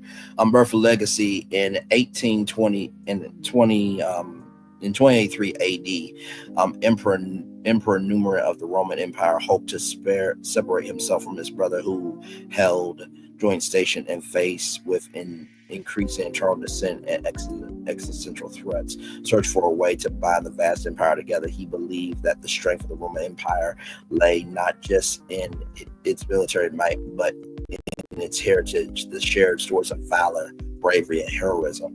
With this vision, Numeran began the creation of Legacy, an institution that will serve as a living reminder of Rome's historical figures. The arena revitalized, drawn from the popularity of glacial arenas, Numeran or the construction of the Legacy Arena. But unlike traditional combat arenas, the Legacy Arena was designed to showcase the powers and abilities of warriors brave enough to grace the sand as freedmen. So here is the arena here. Oh my Lord, what an arena indeed. I definitely see this being like a movie series for sure. Right here, the set system, which is all the sets that I read to y'all. To further reach and influence Legacy, Numeran and the co-founders encouraged the formation of sets. 4 original sets named after prominent historical figures became repositories of specific skill sets, martial art techniques, and strategies. Over time, competition arose between sets, pushing each to outdo the other, thereby ensuring the continuous growth and evolution of combat techniques. Each set has symbols that were created to identify themselves to only those who are aware of the organization's coins, brooches, and pendants were displayed in plain sight as marks of the privileged. Legacy through the ages. As the Roman Empire fell, legacy persisted. The arenas became hid at the bows, more discreet. With the rise of the Byzantine Empire, legacy underwent its first major transformation. Now the echoes weren't just fighting for honor, but political power. Sects evolved into powerful factions, their leaders wielding significant influence in court. During the Middle Ages, as Europe plunged into darkness and chaos, legacy remained a beacon. It moved underground. Its existence is known to a few. The sects became secret societies, guardians of ancient knowledge, and sometimes king makers. The Renaissance revival. With the dawning of Renaissance, a renewed interest in the ancient world led to the resurgence of legacy. Bloodborne were now celebrities. Their matches attended by lords, ladies, artists, thinkers, sets sponsor artists, ensuring that their legacy will be preserved in art and culture. The Renaissance revival there. Modern times, the advert of the 20th century brought with it global wars and revolutions. Legacy adapted with Bloodborne serving as covert operatives during World War II, Cold War spies, and even peacekeepers in times of global crises. The internet age further transformed legacy. Arenas were no longer physical, but could be anywhere, with matches streamed online and watched by millions. Sets had their merchants. I love this brother right here. Sets had their merchandising deals, movies, and TV shows. In today's world, while the echoes of the past remain, legacy facing challenges, questions of ethics, implications of genetic modifications, and the role of legacy in a rapidly changing world are the new battlegrounds. Through the rise and fall of empires and war and peace, legacy has endured, a testament to humanity's enduring fascination with its past and the hope for a heroic future. And then there is the legacy arena there. And so very well done. Very, very well done. I didn't know it was going to go this deep, obviously, but just wanted to showcase some love to this brother, because anytime that you try your very best to, take a swing for yourself, is never easy, for sure. And then here's some more of the characters here. We got time. So right here, dive into the characters' legacy. Luke Hart, origin, Echo Sparkus, house set House of Aurelius. Right here, bio Luke Hart's journey through the pages of legacy mirrors the vows of both history and the heart, as the Echo Sparkus, his roots stretch back to the valiant gladiator who defied an empire raised as an army rat. Luke's childhood was a tapestry woven with discipline and self-defense, preparing him for the extraordinary destiny that awaited. Abilities. Luke's combat skills are unparalleled, a fusion of raw talent, rigorous training from his first appearance in a backward alley brawl to his triumphant victories in legacy arenas. He exemplifies the spirit of a warrior, but Luke's prowess isn't confined to the battlefield. His determination and perseverance set him apart, making him a true hero both in and out of the arena. Relationships. McKenna. The love that blossomed between Luke and McKenna amidst the chaos of legacy's vows became an anchor for both. Their bond, tested by fate and adversity, serves as a beacon of hope amidst the turmoil. Luca, the Mackenzie Wolf pup, became more than a companion. Luca's loyalty and courage amplify Luke's journey, transcending the barriers between man and beast. Destiny and sacrifice. As the Echo Sparkus, Luke is both a symbol of revolt and the embodiment of sacrifice. Just as Sparkus defied the Roman Empire, Luke carries the weight of history on his shoulders, fighting for his loved ones, and the legacy of his namesake. Join Luke Hart on his epic journey through legacy as he grapples with battles that span time, heart, and the very essence of heroism. So that is Luke Hart there. Lazarus, Kindness, Krystena. Origin, Echo, Marcus Krystena, House of Krystena. Lazarus, Krystena emerges from history's shadow as the enigmatic and formidable Echo of Marcus Krystena, with roots tracing back to a Roman general and statesman. Lazarus is a complex figure driven by ambition, wealth, and the pursuit of power. Beneath his charm and sophistication lies a dark undercurrent that shapes his intricate path. Ambition and power. As the echo of a historical figure known for his wealth and influence, Lazarus inherits an insatiable hunger for domination. In his pursuit of power, he masterfully weaves through an intricate tapestry of society, manipulating events and orchestrating schemes that could reshape Legacy's fate. Strategies and calculations. Lazarus' skill isn't confined to combat. His acumen, politics, and manipulation is just as lethal. As a mastermind who thrives on the art of strategic game, he effortlessly navigates the tumultuous waters of Legacy, leaving intrigue and uncertainty in his wake. Familiar bond and complex ties. Lazarus' connection to his ancestor is a double-edged sword, intertwining bloodlines while simultaneously driving him to avenge past slights. His vendetta against Luke Hart stems from the events of the Third Severe War, forging a chilling and deeply personal rivalry that fuels the fires of conflict. Legacy fate hangs in the balance as Lazarus seeks to establish a contemporary Roman Empire. His action casts an ominous shadow over Legacy. Will his thirst for power tip the scales irreversibly? The consequences of his machinations ripple through time, a testament to his position as both a central figure and malevolent force within Legacy's intricate web. Professor William Shields, echo of Richard the Lionheart, House of Kryllis. Meet the enigmatic Professor William Shields, a figure of wisdom and valor in the midst of Legacy's battles.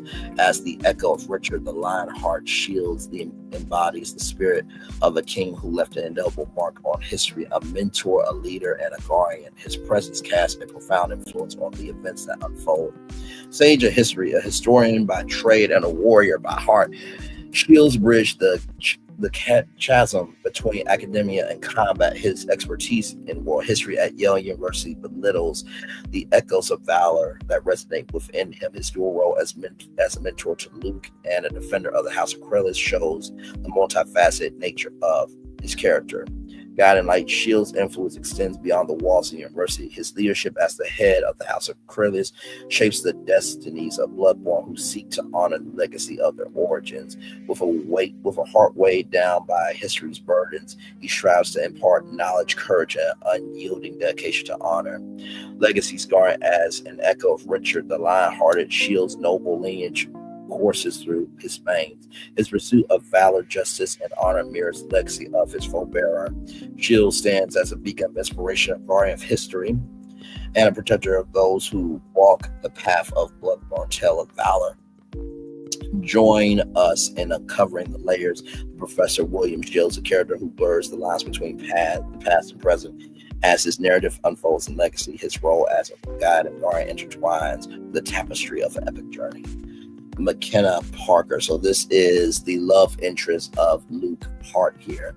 Bio, meet McKenna Parker, a resilient and captivating presence in the midst of Legacy's tumultuous world. With a heart that beats to its own rhythm, McKenna is more than just a love interest. She's a force that shapes the narrative's emotional landscape. Her connection to Luke and her journey through the trials of Legacy bring depth and authenticity to the series, a beacon of strength. McKenna's character is a testament to strength and vulnerability in the whirlwind of battles and echoes. Her unwavering support for Luke serves as a lifeline amidst the chaos. Her tenacity and ability to hold her own ground makes her a formidable presence in both Luke's life and Legacy's tapestry. Friendships and alliances. Beyond her role as Luke's love interest, McKenna's relationship with other characters enrich the series. Her friendship with Juliet, Link's girlfriend, offers a unique bond that adds depth to the interconnections of the narrative. As a confidant and a voice of reason, McKenna's presence serves as a reminder of the strength found in unity. Championing self-legacy, McKenna's journey is one of self-discovery and growth as she navigates the challenges of legacy alongside Luke. Her evolution as an individual becomes intertwined with the fate of Bloodborne. Her courage to face uncertainty head on and her ability to adapt make her an inspiring character that readers can resonate with. Catalyst for change. Join us in unraveling the layers of McKenna Parker, a character whose presence radiates authenticity and depth as her narrative unfolds in Legacy. Her role as a driving force behind the series' emotional core invites readers to explore the intricate intersections of love, strength, and destiny. You see, I'm a guy. Okay, listen, we got a black brother in here. Okay, listen. I'm loving this. Like, this is So many. Now, I will say there was a book series that I read called the 39 Clues from Scholastic. It was about Amy and Dan Cahill and their grandmother Grace. And there was like the Madrigals and the the Vipers. Actually, you know what? I'll bring that up after this. But that was my series. Okay, I got every book, every single book, and that was supposed to be made into a movie by Steven Spielberg, but to no avail. Let's see here. Owen, House of Achilles, origin, Echo of Achilles, House of Crassus' sect. Bio tells of his origin, exploits have stood the test of time. A bloodline of elite descendants, Owen bears the weight of an illustrious legacy as the Echo of Achilles. His combat prowess is a match forged by the echoes of history's greatest warrior. Yet Owen's past remains shrouded in mystery, hinting at a complex backstory that drives his own choices and actions. Personality. Owen's personality is a tapestry of contrast. He exudes an air of stoic determination, unwavering in his pursuit of his goals. Beneath this exterior, however, lies a turbulent soul wrestling with his purpose. In the shadows of his past, Owen's loyalty to certain ideals is both resolute and flexible, creating an enigma persona that keeps others guessing. Role and legacy. Owen's role extends beyond the arena as he navigates a path defined by moral ambiguity. As the Echo of Achilles, he brings unparalleled combat prowess to legacy, captivating both allies and rivals. Yet it's his complex modes and unpredictable actions that set him apart, leading others to question his true intentions and allegiances. Interactions with members within the arena. Owen is a force to be reckoned with. His vows, a testament to the echoes of history flowing through his veins. His interaction with fellow bloodborn are marked by an air of mystery and reverence. Owen's complex personality elicits a mix of curiosity, admiration, and caution from those who cross his path. Legacy impact. Owen's enigmatic presence rings throughout legacy, challenging conventional notions of heroism and villainy. His actions inspire conversations about the complexities of identity, loyalty, and shades of gray that define human nature. As a complex antagonist, Owen's impact on the bloodborne society leaves a noble mark, making him both a figure feared and respected. Here is link here. Origin, bloodborne, a suffix, House of Achilles. Why do I feel like Michael B. Jordan would be in this? Listen, that's a compliment to that, brother, okay? But listen, here we go. Let's see. Bloodborne, Symphex, origin, house, set, House of Achilles. Hailing from a lineage of warriors, Link embodies the legacy of his ancestry as bloodborne. Symphex, his combat skills are testament to his heritage. Raised in a world where strength and loyalty are prized, Link carries himself with a sense of purpose that extends beyond the arena. Link's personality is characterized by his unwavering loyalty and approachable nature. He exudes a down-to-earth demeanor that makes him easy to connect with. Beneath the surface, however, lies a fierce determination to protect those he cares about. Link's devotion to his friends, coupled with his own ambition, creates a multifaceted individual driven by values of honor and camaraderie. Role and legacy. Link's role within legacy extends beyond his combat prowessness. He is a steadfast companion, offering both support and friendship to those around him. As the bloodborne of Symphex, he brings his unique fighting style and skills to the arena, captivating audiences and inspiring admiration among fellow bloodborne. Interactions with members within the arena. Link is a dynamic presence. His battles showcasing a mix of technique and raw power. His interactions with others are marked by genuine camaraderie, reflecting his willingness to forge connections and protect those in need. Link's easygoing nature, coupled with his loyalty, makes him a cherished ally and friend. Legacy impact. Link's impact on legacy goes beyond his combat skills. His role as a loyal friend and dedicated bloodborne highlights the importance of unity and mutual support within the society. Link's journey inspires discussions and the significance of heritage, loyalty, and the power of forging meaningful connection where strength is revered. You know what? I relate to Link a lot. You know, my strength is mental, though. and my combat skills don't miss for shit. James Goodwin, tile historian of Aurelius' role, mentor, historian, and recruiter. James Goodwin has dedicated his life to uncovering the hidden threads of history that connect Bloodborne of today to the heroes of yesteryears. Armed with degrees in ancient civilizations and archaeology, he brings a unique blend of academic rigor and passionate curiosity to his role. Personality, Goodwin possesses a rare combination of warmth and gravitas. His demeanor is that of a patient listener, always eager to impart knowledge to those willing to learn. He approaches his role with a mix of reverence for the past and excitement for the future, fostering a sense of camaraderie among the members of Aurelius. Role and legacy as the historian of Aurelius. Goodwin serves as the living link between the story past and the unfolding present. He is not just a collector of artifacts, he is a storyteller, adept at weaving the narratives of legendary blood-born warriors into the fabric of the contemporary sect. Goodwin also plays a crucial role as recruiter, identifying potential candidates whose bloodlines echo within the echoes of history. Legacy impact. Goodwin's impact on legacy extends far beyond the confines of his office. His passion for uncovering forgotten stories and connecting them to present day inspires. There we go. Present day inspires Bloodborne to embrace their destinies with renewed fervor.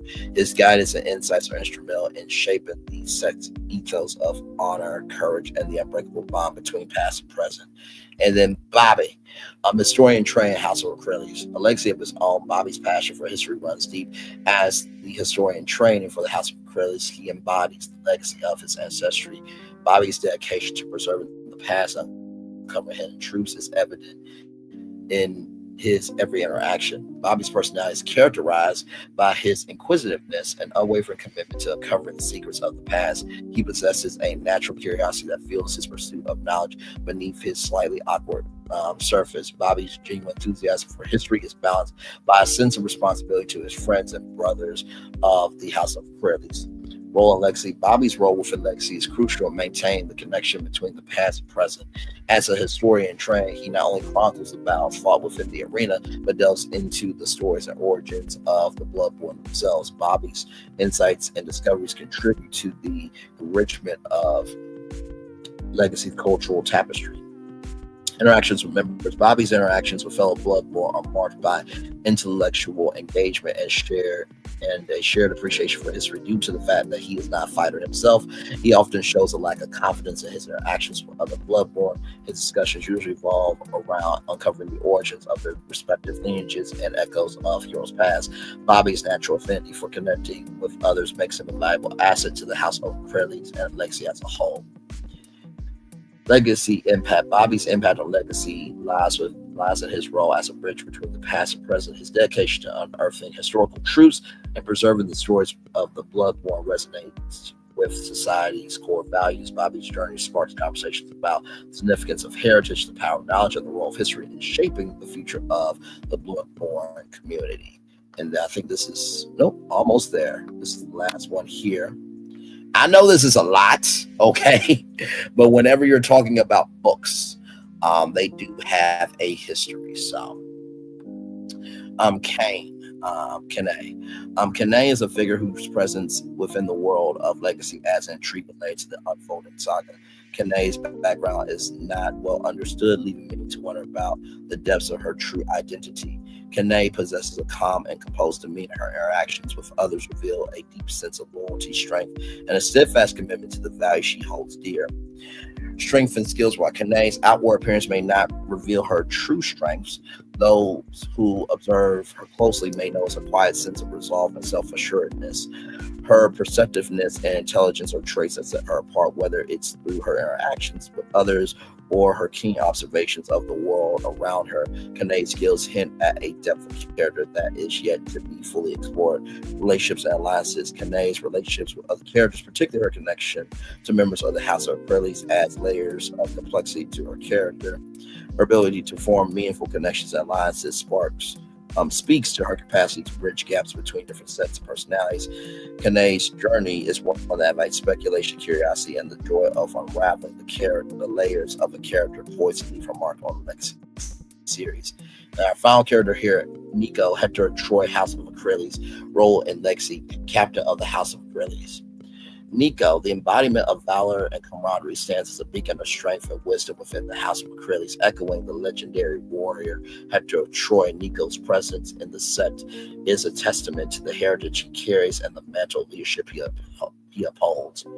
Personality, with a commanding structure and a gaze that reflects years of battlefield experience, Nico is an imposing figure to behold. His stoic demeanor, a reflection of the discipline he imparts on those who follow him. Yet beneath the stern exterior lies a heart that beats fiercely for camaraderie and brotherhood within his sect.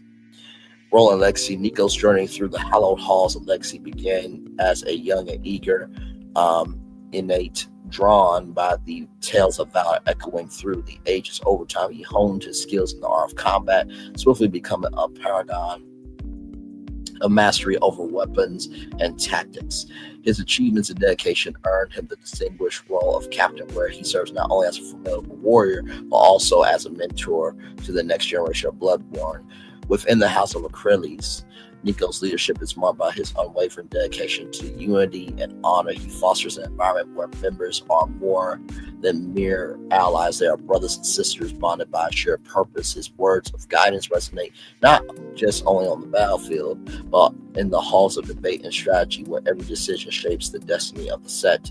Nico's commitment to Legacy extends beyond the arena. He's a steadfast advocate for the preservation of historical knowledge and the teachings of the past, ensuring that the set remains deeply rooted in its storied heritage. His presence embodies the very essence of the House of McCreary's, where past and present intertwine to forge a legacy of strength, wisdom, and unwavering valor. Oh, Lord Jesus. And here's the Instagram here. 7,148 followers here. A beautifully curated Instagram here. And I definitely see this as a whole entity. And you know the series I really thought about? Harry Potter. I really thought about Harry Potter when I saw this. I'm like, this is our Harry Potter. Okay, so I just thought that this was too cool. So this is the Instagram here, and then here is the YouTube channel there. So I will subscribe there, hit all there. So we're gonna take a little commercial break. Let me drop the link to the Legacy universe if you guys want to be more into it there. Just wanted to show you guys that because I just thought it, first of all, it was just incredible. Just absolutely incredible. So let me drop the link here.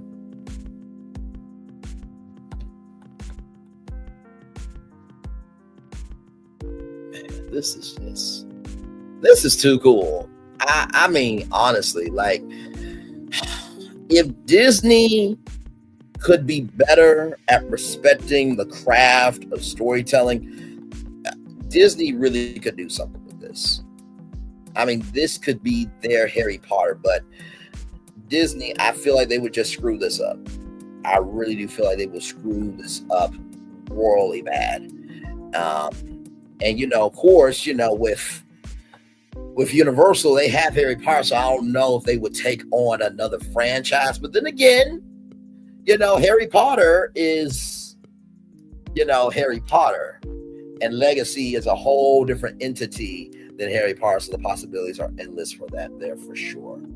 So yeah, we're going to take another commercial break because that was quite a lot of good intel there. When we come back, we got I was about to say Dr. Wendy from but when we come back, we have Wendy Williams and Dr. Heavenly.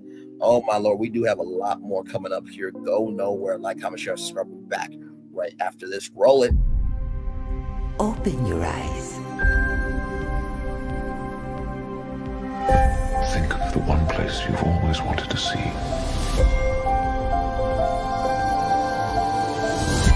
This is where our magic comes from? They say if you dream a thing more than once, Please, please, please. it's sure to come true. Everything you see exists together in the great circle of life. There are stories about what happened. It's true. All of it. In every job that must be done, there is an element of fun. I told you she was tricky. Life is full of possibilities. What do you want to be remembered for? The world is in our hands, and we gotta do something with it. I just want to say a word of thanks to all the artists, the workers, and all of you. The young and the young in heart. You helped make this dream come true.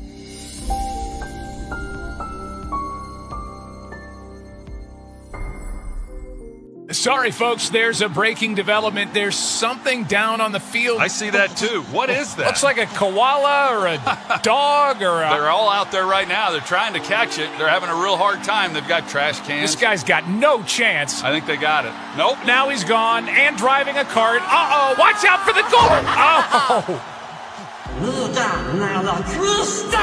Oh, that thing is indestructible. Sorry. Where are the girls that like to have fun? Chicas. Where are the girls that like to have fun? Chicas. Where are the girls that like to have fun? Chicas. Where are the girls that like to have fun?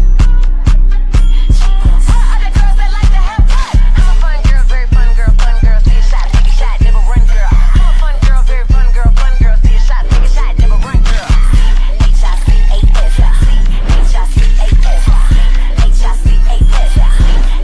H-I-C-A-S. I'm a fun girl, very fun girl, see a shot, take a shot, never run girl. I'm a fun girl, very fun girl, see a shot, take a shot, never run girl. C-H-I-C-A-S, C-H-I-C-A-S, C-H-I-C-A-S, C-H-I-C-A-S. Chicas, divertidas. Each of you are in a relationship with somebody you have never met before. We have been chit-chatting for about 5 months. We have been together for 4.5 years now. I'm gonna go meet my man. I'm just hoping that he likes me in real life. I've been keeping something from you.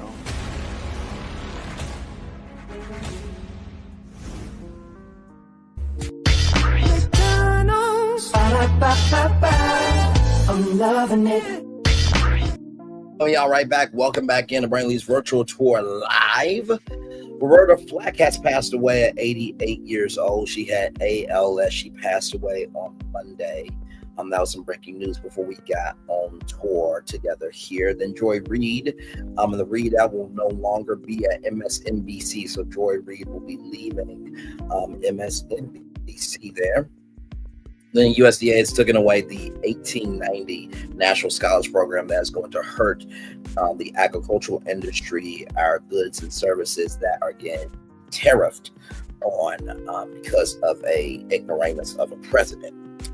Then Nicki Minaj and Ray J got into it once again because Ray J gave a compliment and Nicki Minaj is not liking that energy.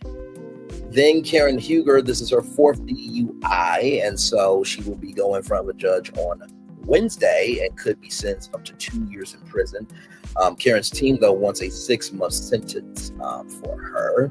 Then Krystena Murray is suing a fertility clinic for, physical and emotional distress because she gave birth to a black baby. Yeah. And then we just talked about Leonard Costner, who was an athlete who had a broken pelvis. And was playing on that pelvis all throughout his career and has a great book called Legacy. He is a Black-owned book author. So, we dived into the universe, talked about the characters, and just showed him some love. So there you go there. All right, y'all. More Virtual Tour Live coming up right from this space right here and right now, everybody. So here we go. So right here, from the Jasmine brand, Wendy Williams says she is fighting for her life and with next to nothing accuses Sabrina Morsey of using her money to hire top-notch attorneys. right here from Lauren Lorenza. She is a journalist, by the way, an actual factual journalist, and has a credibility that would actually be out anybody's credibility, for sure. Hey guys, I spoke with Wendy Williams today. Wendy says she's back at square one, fighting for her life with next to nothing, and alleges her guardian Sabrina Morsley has recently used Wendy's money to hire top-notch attorneys to protect herself from Wendy and Lifetime. See me next week for more. Here is Wendy's statement in full. This week I had to fire my current attorney who had become my lead attorney after removing Linda Reliski, an attorney who was appointed by the guardianship and who would not push for the trial by jury that I feel I need in this conservatorship fight. Now I need to assemble a fierce legal team to bow this guardianship and come out on top. They're saying I might have to go through a Lincoln hearing just to see if I'm capable of choosing my own lawyer. Once again, I have no say who represents me. My rights are being trampled on at every turn. Wendy continues to say that she's fighting for her life next to nothing, and alleges her guardian Sabrina Morsley has recently used Wendy's money to hire 4 top-notch attorneys to protect herself from Wendy and Lifetime. I went and looked up the Lincoln hearing that Wendy referred to above to understand. By definition, it's a private interview that a judge conducts with the person who is in the conservatorship to get a better understanding of their wishes and perspectives regarding the conservatorship arrangements. This type of hearing is often used when a child is the subject of a custody hearing and needs to be interviewed to figure out their preference in parent. A judge, in my opinion, would be pushing for this in a situation like Wendy's because he wants to be able to gauge her mental capacity. I'm also told that after the above happens, or even if Wendy denies the hearing, she only be left with the option to choose an attorney from the list of attorneys who are court appointed, which is why she mentioned she has no say-so in who represents her. Oh, my Lord Jesus. This is the thing, right? Sabrina Morsley is a piece of shit. Because to hire attorneys to hire attorneys so that way you won't have to deal with Lifetime and Wendy, that kind of means you're guilty. Just keeping it above, because if you don't have nothing to hide, you don't have to go behind the scenes or behind the wall to talk about somebody to protect your ass when all you do is lie, deceive, and you cause chaos. You know what I mean? So I think that Sabrina's gonna get herself caught up.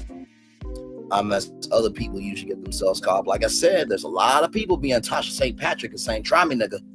And they get their ass caught up by those St. Patrick and they don't make it mentally otherwise. So yes, indeed. All right, y'all. Let's talk about it. Dr. Juice.net. Married to Medicine star Dr. Heavily apologizes for suggesting gay men aren't real men. Dr. Heavily Combs is renowned for stirring up drama on Married to Medicine. However, the dentist found herself on the receiving end of a backlash off-camera remarks made about gay men. Full story below. While reviewing the latest episode of the show, in which partners of the group almost came to blows, Combs left jaws ajar when she said, "If you have a conversation with somebody and it goes to the left, most men, real men, not gay men, not bitch men." The guys that are kind of soft, real men, straight men are going to feel like if you tell my wife to shut the fuck up, then I'm going to have a problem with it. So here is the clip she did on YouTube. Lord Jesus.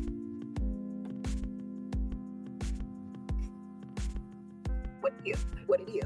So when you have a conversation with somebody gets upset and it goes to the left, most men, real men, not gay men, not bitch men, you know what I'm saying? The guys that are kind of soft, but real men. Hang on, y'all.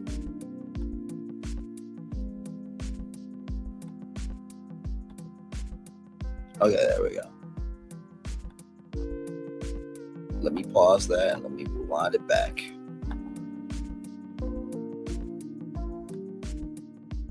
Yeah, we're gonna talk about this because this is getting out of hand, y'all. This is getting way out of hand.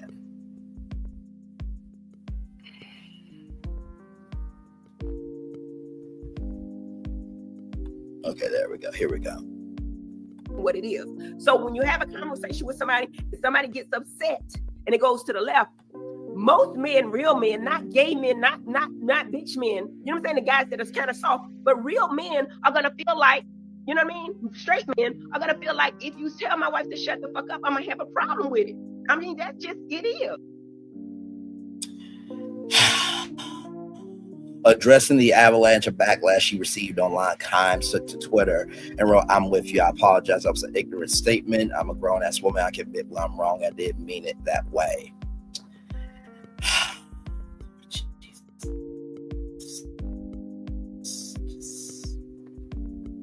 She should know better. Her sons are going to be upset. Right here, protections come in all orientations. The most illustrious example of a gay man standing up for a woman was when Real Housewife of Atlanta, Brendan, tearing through Apollo, Peter, and a hand of women to defend Kenya Moore at that high-strung underwear sleepover. Mad respect for him since Sir Brandon in the red dress didn't do nothing but get beat up. LOL, you're furthering her point. He jumped up when he didn't need to and got the smack down. There are some gay dudes that are about that life, but majority wouldn't consider real men. If you talk and act like a woman, that's not real man. Sorry, not sorry. So here's the thing, right?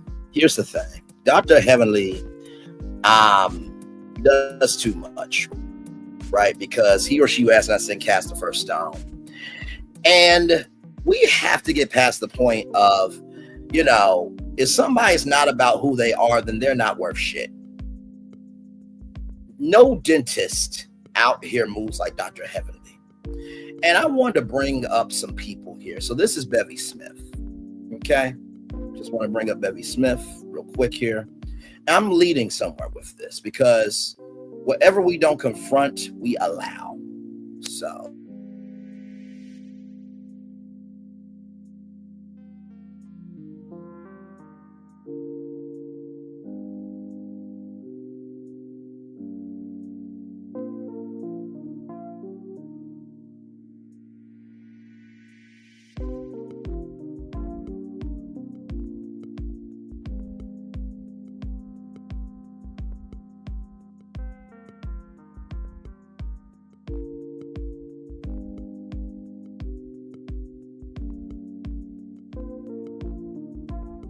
Hey, B-A-C-K there. Hey. Y'all know how StreamYard is sometimes. But I want to talk about this because it's time to talk about it. Like, what happened with Dr. Heavenly was just foul. Because like I said before, or he or she who asked, I said, cast the first stone. To suggest that gay men aren't real men. Marcus, Melody's brother, you know what I mean? He has come through and through for Melody. And there's been plenty of gay men that they are about that business. And when you have to refer to someone's sexuality to make a point, then you're not shit. Because last time I checked Dr. Heavenly, you were trying to go after Sweet Tea and your ass fell in the water. And like I said, we got to get past the fact that just because somebody says that there's somebody, if they're not moving like that, then we got to throw them the fuck away. And like I said, I wanted to bring up Bevy Smith here, who is an actual factual smacktual entertainment journalist. Bevy Smith, born November 2nd, 1966, is an American TV personality and businesswoman. She is best known for her work as co-host on Bravo's fashion-themed talk show, Fashion Queens. Smith is the creator of Dinner with Bevy, a dinner party where she brings together people from across entertainment, fashion, and media. Bevy Smith was born and raised and still resides in Harlem, New York. Smith would later become the senior editor of luxury fashion advertising at Rolling Stone and fashion and beauty advising director for Vibe magazine. Smith had been cast in Tim Gunn's Guide to Style, but ended up passing on the opportunity. She also had a planned series of Oxygen, child Bevy Queen of Shots, but also passed on that offer. Bevy later accepted a job at BET prior to her becoming a co-host on Fashion Queens. On February 18th, 2012, as a BET news correspondent, Smith hosted BET Remembers Whitney Houston, the live special feature Smith, as she interviewed several friends of Houston to share memories. In February and September 2012, Smith appeared as the guest on the VH1 talk show Big Morning Buzz Live. In December 2012, Smith appeared on Watch What Happens Live. Bravo's Watch What Happens Live with Jenna Jameson and Jennifer Tilly. Smith has made several appearances on the talk show Bethany on June 3rd, 2014. Smith appeared as a guest co-host on the talk show The View. Since 2015, she has been hosting a daily 1-hour show on Sirius XM Radio Andy called Revelations. She also appeared on BET's Wendy Style Squad, where she recaps award show fashion with Wendy Williams and other co-hosts. Since 2017, she has co-hosted the entertainment news show Page 6 TV. Page 6 is the television version of the well-known Page 6 section of the New York Post. In 2021, she published her memoir, Revelations, Lessons from a Mother, Auntie Bessie, and she appeared in a recurring role in the character on Tammy in Amazon Prime Video comedy series Harlem. So, television host, businesswoman, motivational speaker, actress, author.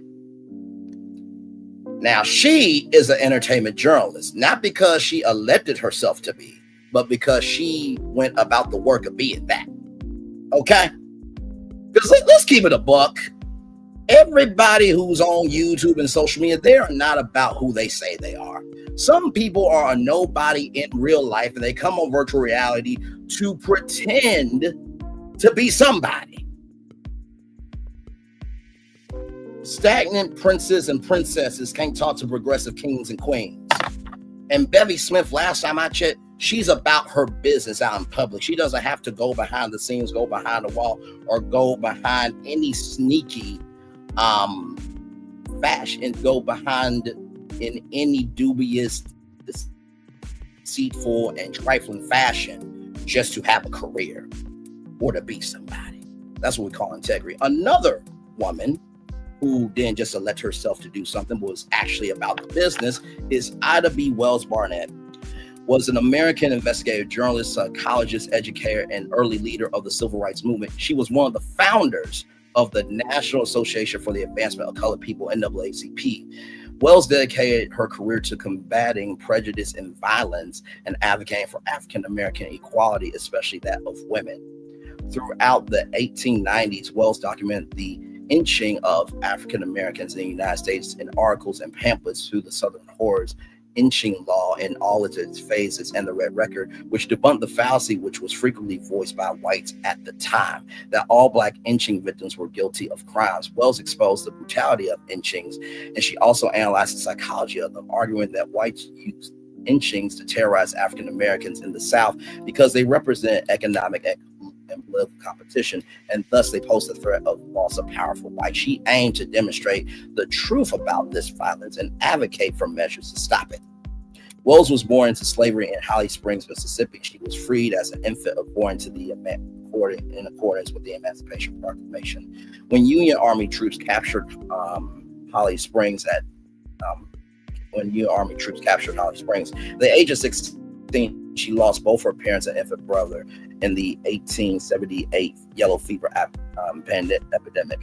She got a job teaching, kept the rest of her family together with the help of her grandmother, later moving with some of her siblings to Memphis, Tennessee. Soon, Wells co-owned and co-wrote the Memphis Free Speech and the Headlight newspaper, where her reporting covered incidents of racial segregation and inequality. Eventually leading her investigative journalism was carried nationally in Black-owned newspapers, subjected to continued threats and criminal violence, including when a white mob destroyed her newspaper office and presses. Wells left Memphis for Chicago, Illinois. She married Fenard L. Barnett in 1895 and had a family while continuing her work, writing, speaking, and organizing for civil rights and the women's movement for the rest of her life. Wells was outspoken about her beliefs as a Black female activist, and she faced regular public disapproval. As a result, sometimes she faced public disapproval from leaders of the civil rights and women's suffrage movements. She was active in the women's rights and women's suffrage movements, establishing several notable women's organizations. A skilled and persuasive speaker, Wells traveled on lecture tours both nationally and internationally. Wells died on March 25th, 1931 in Chicago. In 2020, she was posthumously honored with the Pulitzer Prize special citation for outstanding and courageous reporting on the horrific and vicious violence against African Americans during the era of lynching. Civil rights and women's rights activist, journalist, newspaper editor, and teacher. That was Ida B. Wells. So why do I say all this? Because really, Just because somebody puts a title on themselves doesn't mean they're about their shit. Some people have the Portia Williams mindset that they're a journalist. You know who's a real journalist, by the way? Anderson Cooper, who at 19 years old got a fake press pass, got on a warplane and reported from a trench. That's a real journalist. There are people who have lost their lives just by opening up their mouth. And like I said, I come from the state, right, where this woman right here,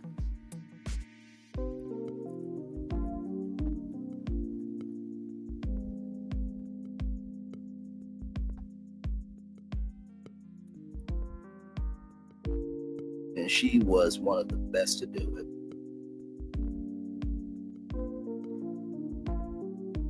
Right here.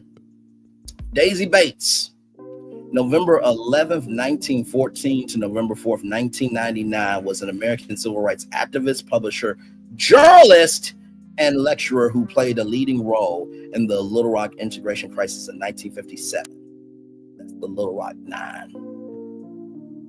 Right here, the Arkansas State Press, after their move to Little Rock, the Bases decided to act on a dream of theirs, the ownership of a newspaper. They leased a printing plant that belonged to a church publication and inaugurated the Arkansas State Press, a weekly statewide newspaper. The first issue appeared on May 9th, 1941. The Arkansas State Press was primarily concerned with advocacy journalism.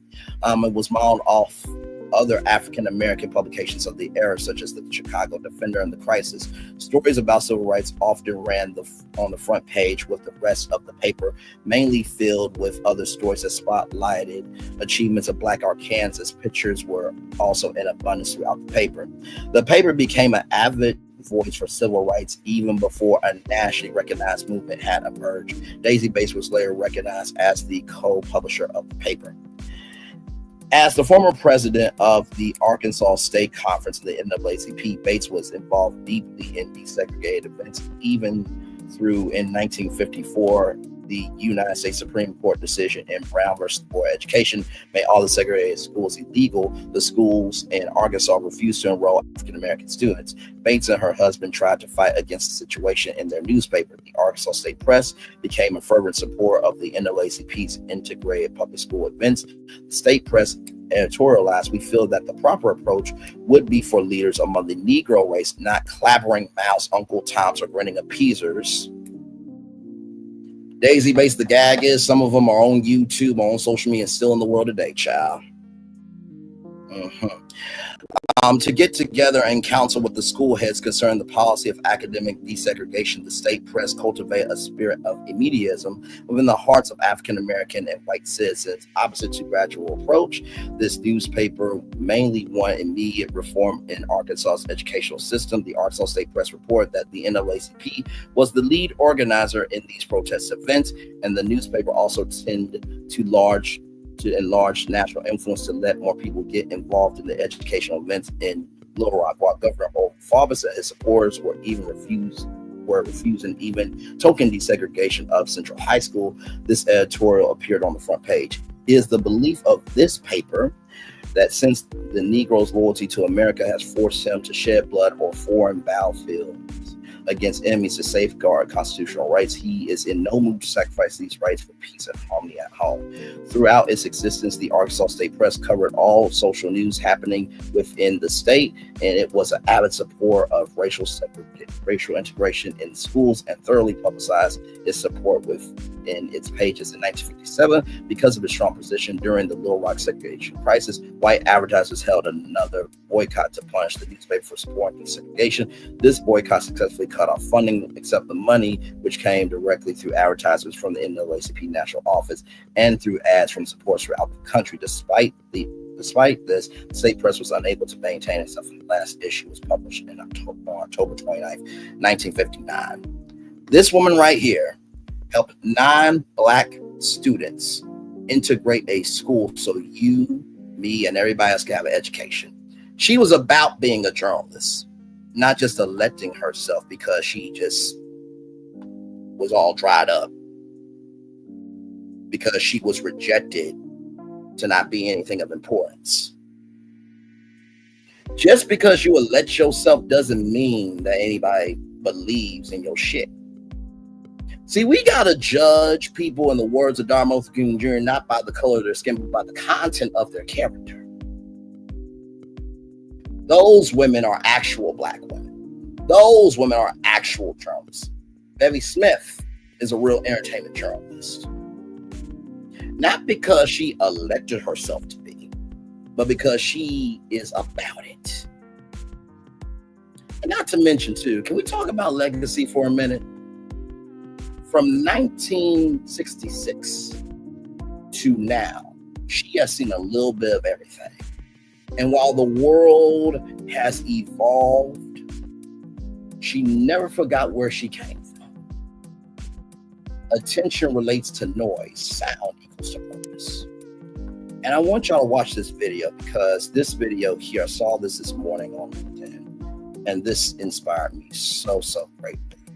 This comes to us from Michelle Y. Talbert Esquire, right here, from the one and only Miss Shirley Lee Ralph.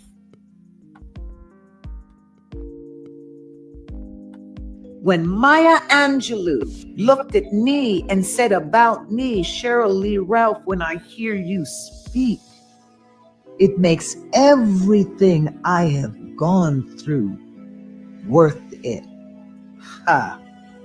I know about community. Why do I spend so much time giving back? Why do I spend so much time working with the community? Why do I spend so much time sharing the knowledge that I have? Because somebody did it for me. Rosalind Cash went dreadlock. Great actress, very talented actress. They blackballed her. They blackballed her because she wore her natural hair. And Rosalind Cash was a strong woman of spirit and a wise woman. And she said, this is my hair. This is how it grows. You'll either accept all of me or you won't. That part. And when I was 16 years old, I met her in Jamaica. We had this big film festival, and I met her, and I was going off to college. And she said, what do you want to be? And I said, I want to be a great actress. She said, all right. All through college, you know, she was there to support me. She came to see my college productions. And when I came into my professional life, she gave me a place to stay for 3 months. Gave me a place to stay. Virginia Capers, when I was chosen as one of the top 10 college women by Glamour magazine, you had to meet a woman that was making it in the field that you wanted to pursue. And I met her, and she had just won the Tony for Raisin. She met me, she stayed with me until she died. She too, when I needed a place, an apartment, she found me an apartment when it was time to move. Community. Cicely Tyson offered words of wisdom along the way. Sidney Poitier, my first movie, Piece of the Action. She said, Cheryl Lee Ralph, I expect great things from you. So community and what it means to me, when I see me in this time of my life, I thrive at 50 that plus. Part. Wisdom that has been poured into me. Wisdom, the things that I've learned from the steps that I have taken in life. I know how the road was built. I know how it got from just a dirt road to a paved street to a superhighway. Somebody busted rocks in order for me to walk, drive, arrive. I wanted to play that because that is a real black woman, Shirley Lee Ralph. She is more of an entertainment journalist through her acting than somebody who posted in the description of a YouTube channel. Because what have I told y'all? Do do a live tab comparison. Because see, a lot of people, and I've come to recognize this, and my mom has always said this, money and circumstances don't change people. It just amplifies what's already in you. If you're about it, you be about it in public.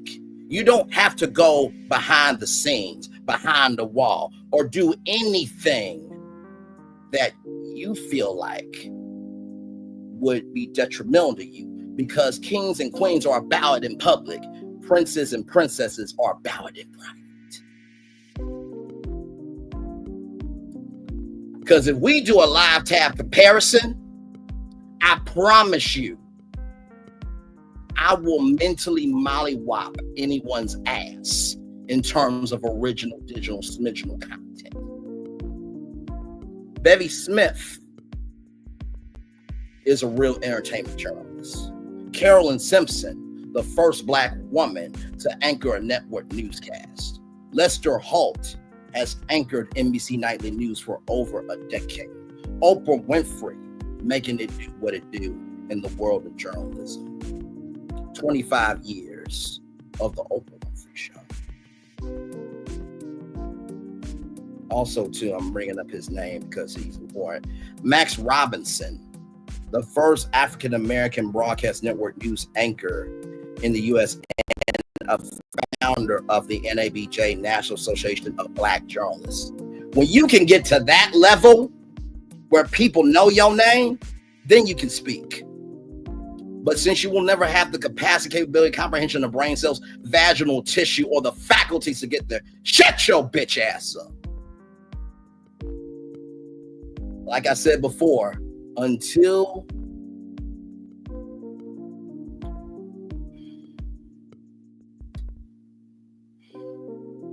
you do right by people, there ain't gonna be no beauty on your canvas, Lord Jesus.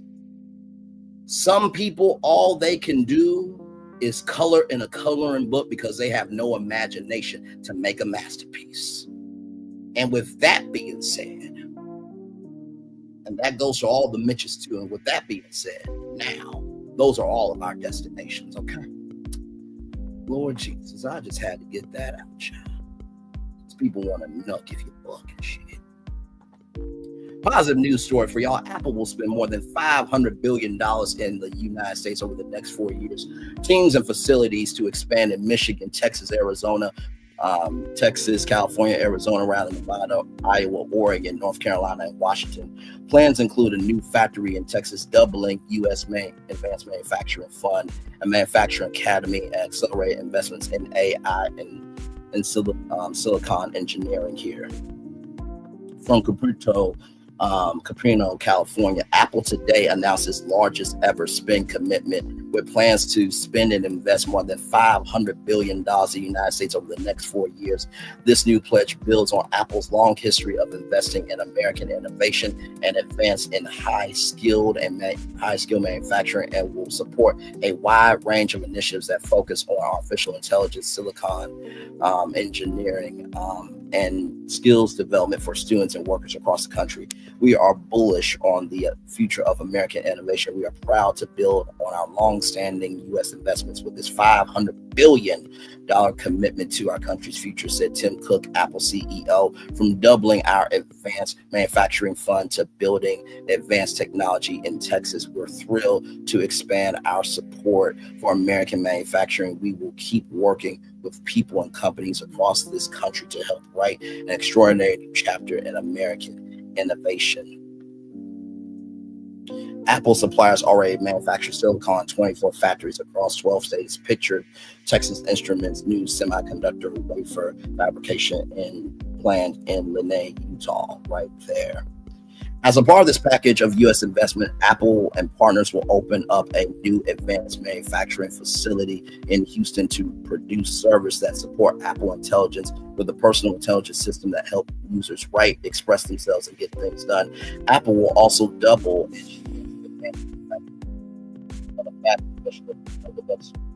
U.S. manufacturers and grow its research and development investments in the United States to support cutting-edge fields like silicon engineering. The $500 billion commitment includes Apple's work with thousands of suppliers across all 50 states every single state. Direct employment, Apple Intelligence Infrastructure and data centers, corporate facilities, and Apple TV Plus productions in 20 states.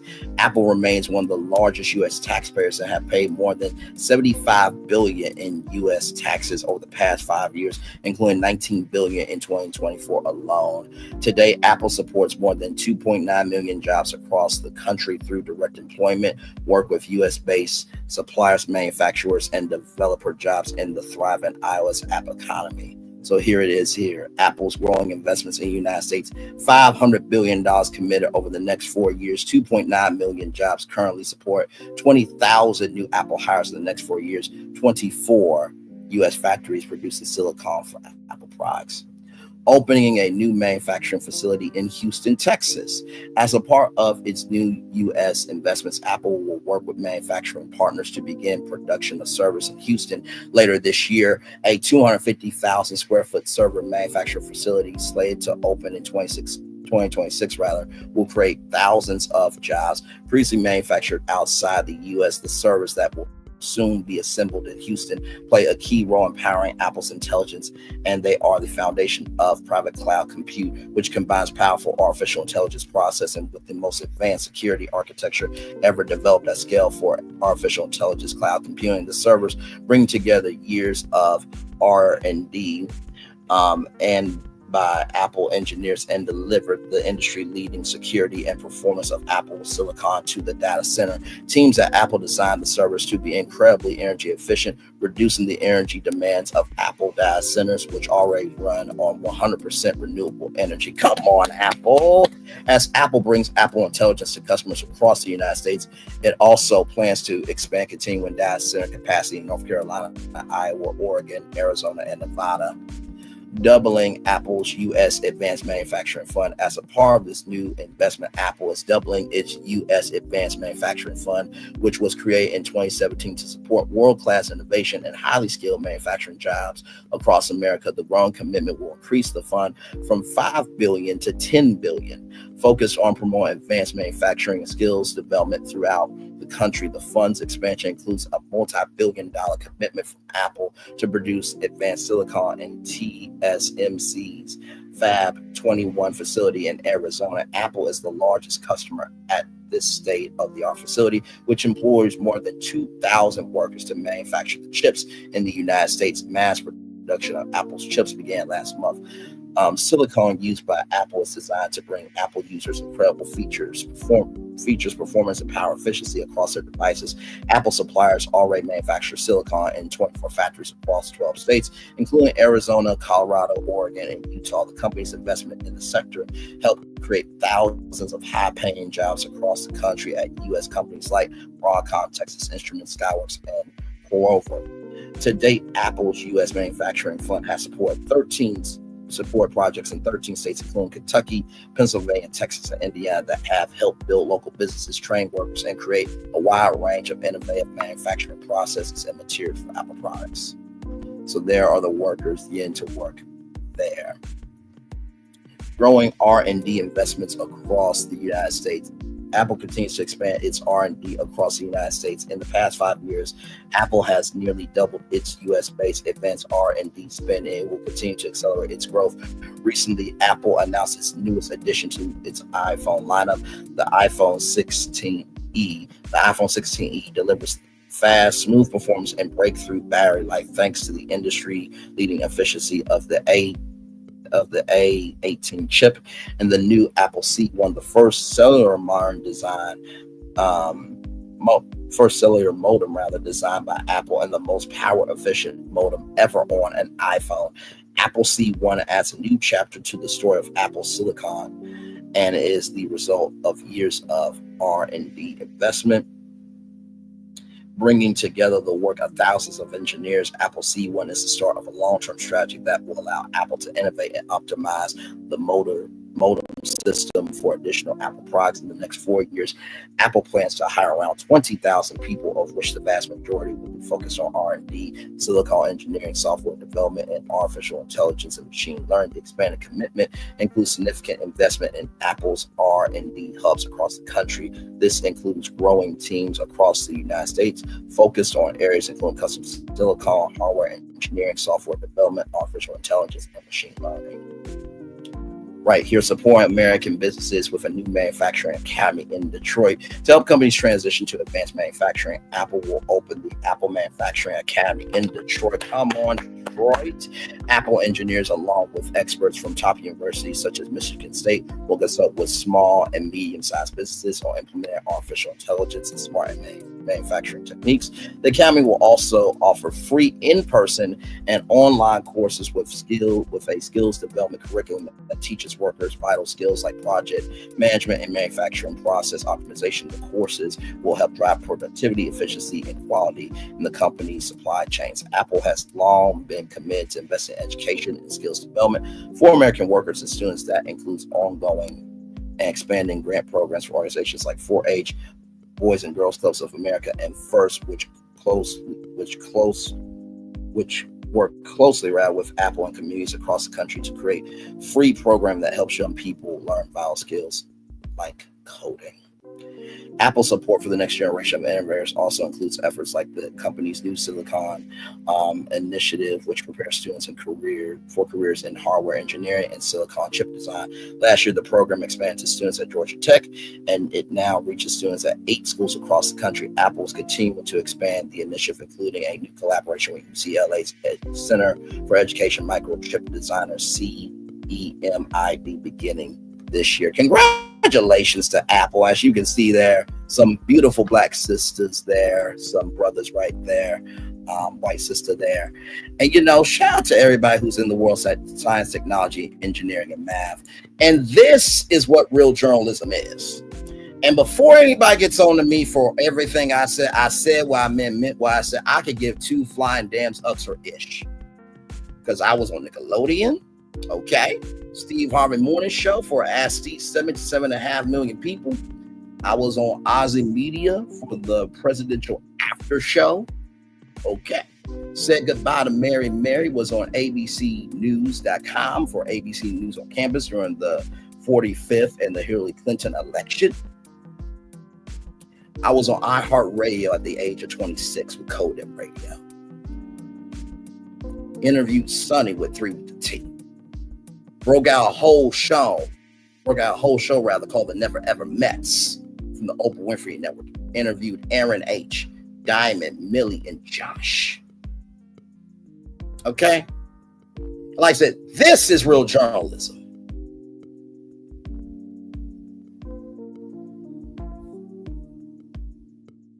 Being able not just to talk about news, but being able to relay news that is impactful, that is important, and that is just. Because anybody can talk about reality TV, but do you have a pulse to recognize that the world is bigger than just a show that comes on for an hour with commercials and 42 minutes without commercials? I'm just asking. Because do we really need to do this? Do we really need to do this? Because I'm just asking a question. Let's look. As I'm scrolling,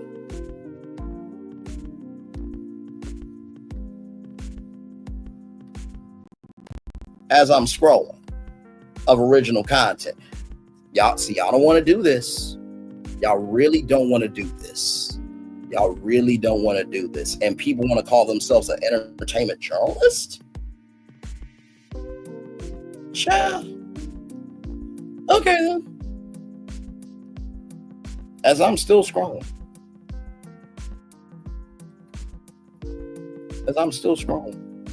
All those different topics right there. All those different destinations.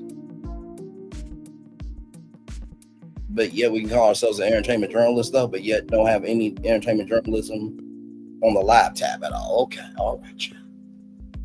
As I'm still scrolling.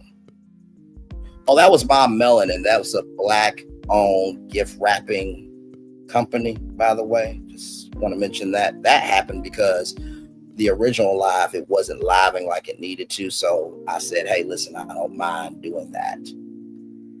Oh, you know what? Let me pull up that Instagram message of Vontel, letting me know they appreciate me doing what I did for them as a business. Let me pull that up as I am still scrolling over original content.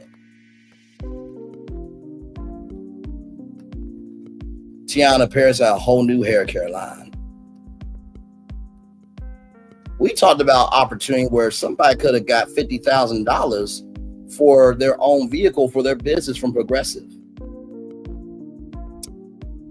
But yet we can just elect ourselves to talk about entertainment journalism. We call ourselves an entertainment journalist when there's none on the channel. Okay, child.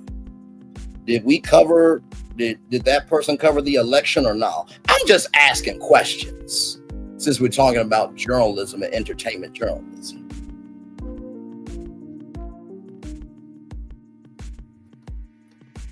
Just asking. Did we cover the Skip Bayless sexual assault case where a woman had ovarian cancer or no? That story there is about a Black bead museum being potentially shut down. Y'all really don't want to do this. Y'all really do not want to do this. Y'all really just don't want to do this. I promise you. This is not the path you want to go down. I promise you that. I promise you that.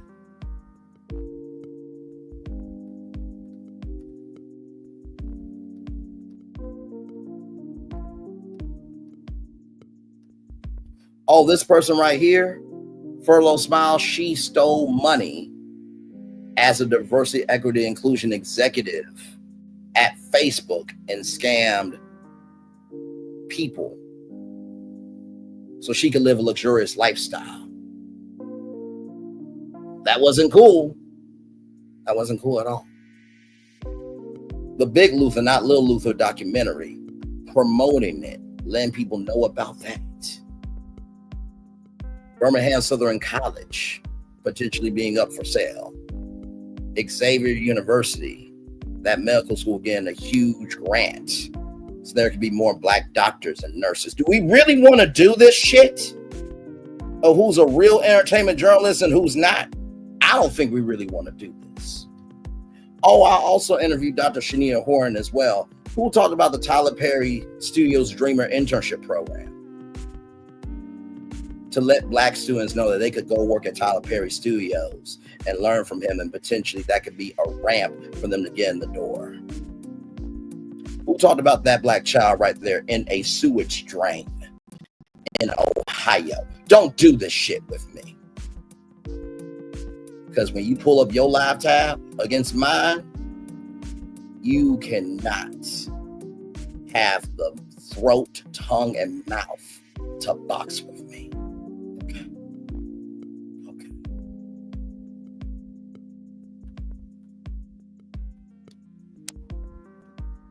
Just keeping up.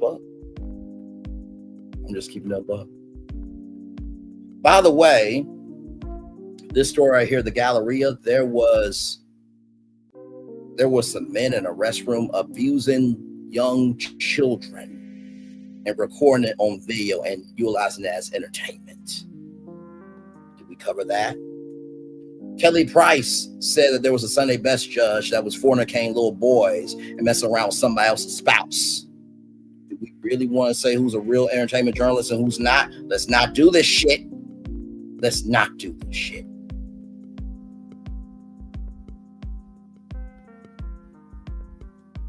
Who covered the Diddy lawsuit and also who broke the news the same time that the lawsuit got settled? Who did a domestic violence town hall for Keke Palmer?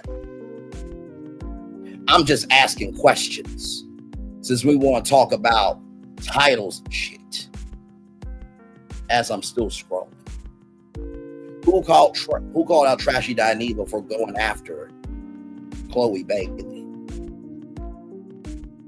in every disrespectful sense of the word? But we want to talk about who's an entertainment journalist. I'm just asking questions. Let me show that message real quick. right here. From Vontel Eyewear Accessories. Hello, Bray. We wanted to thank you for your shout out on your recent show where you discussed Wendy Williams, the Grammys, Nike, Vontel, Issa Rae, and Dave & Buster's. We appreciate the love and support. Wishing you much success on your show. It's lit. Oh, thank you. That's so sweet. Anytime you all want to come on, feel free, and it's nice to be seen. What did you like about the show? Of course, we love your shout of our brand, but your breakdown, the Forbes income tax calculator, you broke it down to the penny. Listen, I try to give soul to every store we cover. We were talking about a pair of glasses called the Braylon pair. For real, the creativity of your brand is so on point. Yes, we heard your request, LOL. Also, like your picture to walk viewers through. Again, thanks so much. We will definitely subscribe into it. We will schedule time for an interview. Have a blessed evening. Listen, you have not because you asked. Now, I know I'm not seen by everybody, but that does not mean I'm not being seen. I think Virtual Tour Live and the brand is for the culture is commentary with comedy. And so where you can have a seat at the table, we need more spaces like that. Much love and thank you. And that came from Vontel Eyewear, which is a Black-owned eyewear brand right there. So if we really want to do this, don't talk about it, be about it. Okay. I'm gonna turn on my camera now because we've done the whole show for over 2 hours. Yes, we have. Shine.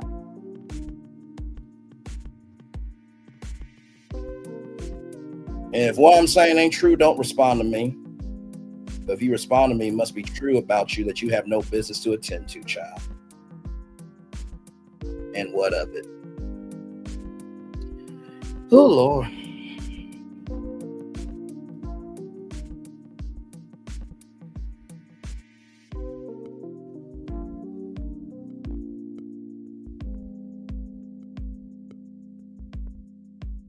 Like I said, when Issa Rae said, I'm rooting for everybody black, I'm like, nope, not everybody black deserves it.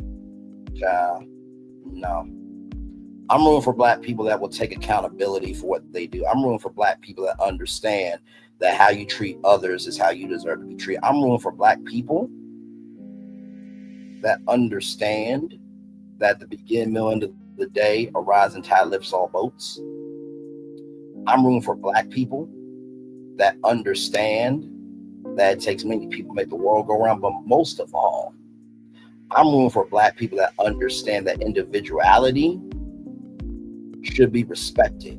And since you ain't nobody's mama, you have no room, right, or privilege to tell anybody else what to do. In the words of somebody who walks around as prosperity, but really is a tragedy. Sweep around your own front door before you sweep around mine. Hello.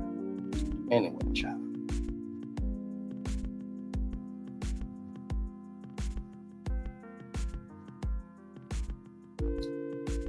Oh, Lord.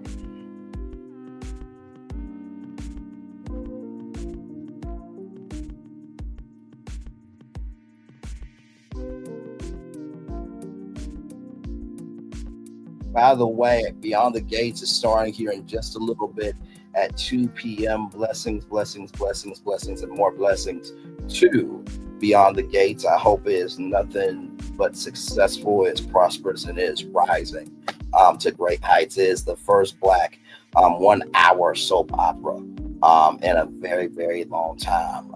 Not just a very long time. I only say that because of generations, you know what I mean? But yeah, I just wanted to give some love to that because I know people will be reviewing that show. I know TikTok with your girl will be reviewing that show and many, many others. So I just send nothing but love, grace, and space to the cast, the staff, and crew, and also to shout out to the NAACP and CBS for teaming up to make that happen as well. So shout out to them. So yep.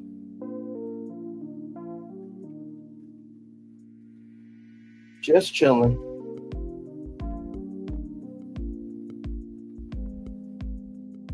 Just chilling.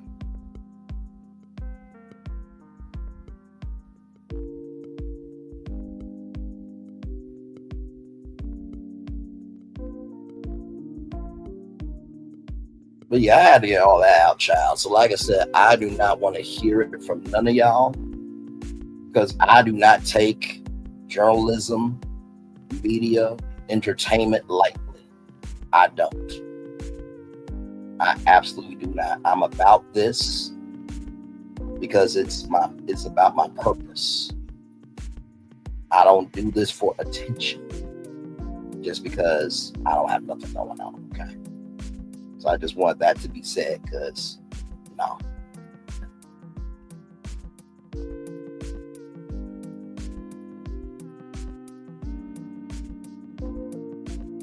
So yes, indeed. Aries Girl Podcast, thank you so much for being here. Kelly S., thank you so much for being here. Sharon Gobble, thank you so much for being here. T-Talk with your girl, thank you so much for being here as well. So yeah.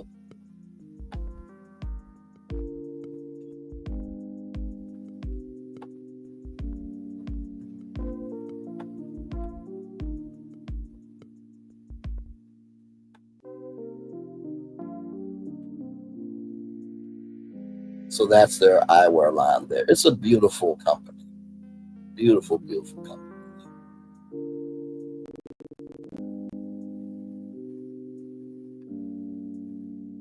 Oh, look who it is. Look who it is. Our girl, Janelle James from Abbott Elementary, wore the glasses too. Oh, that's awesome. That is absolutely awesome. I really do gotta get them on for an interview too, because I really want a Braylon pair for real. I just thought that was an amazing story when we covered it here. So let me drop the link to their website.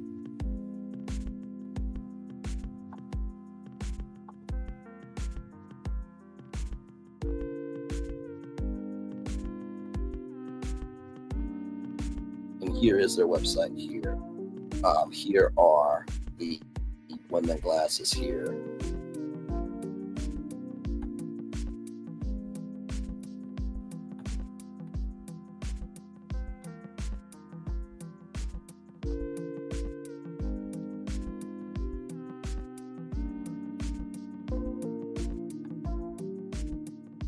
These are their glasses here.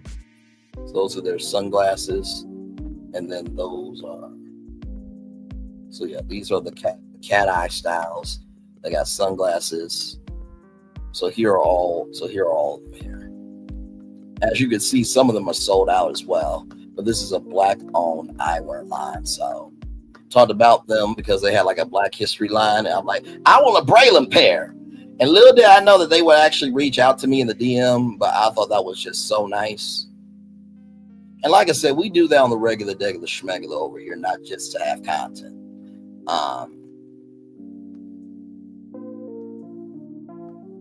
But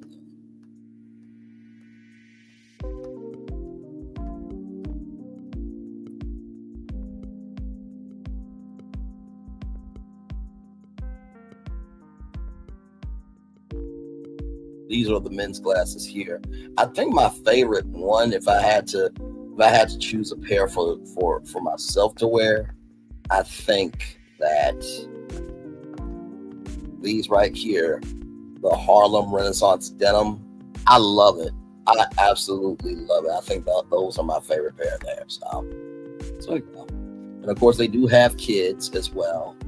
They do have kids.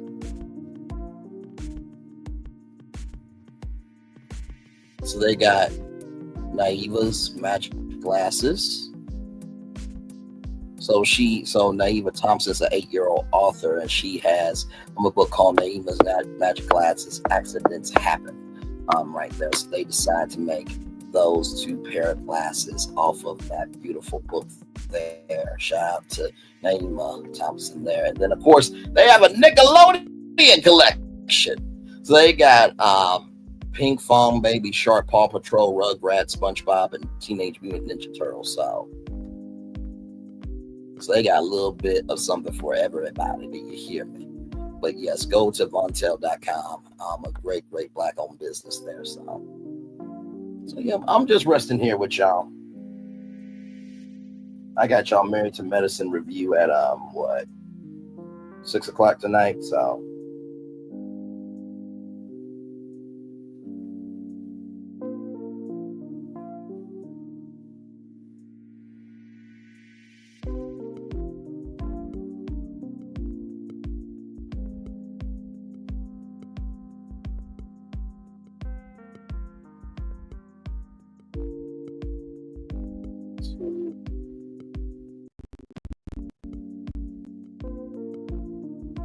Aries girl, how's work at home doing today?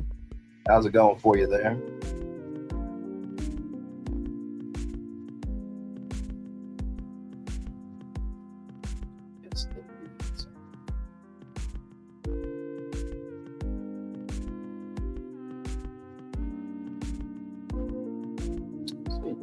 I feel like the story that really got to me today, though, was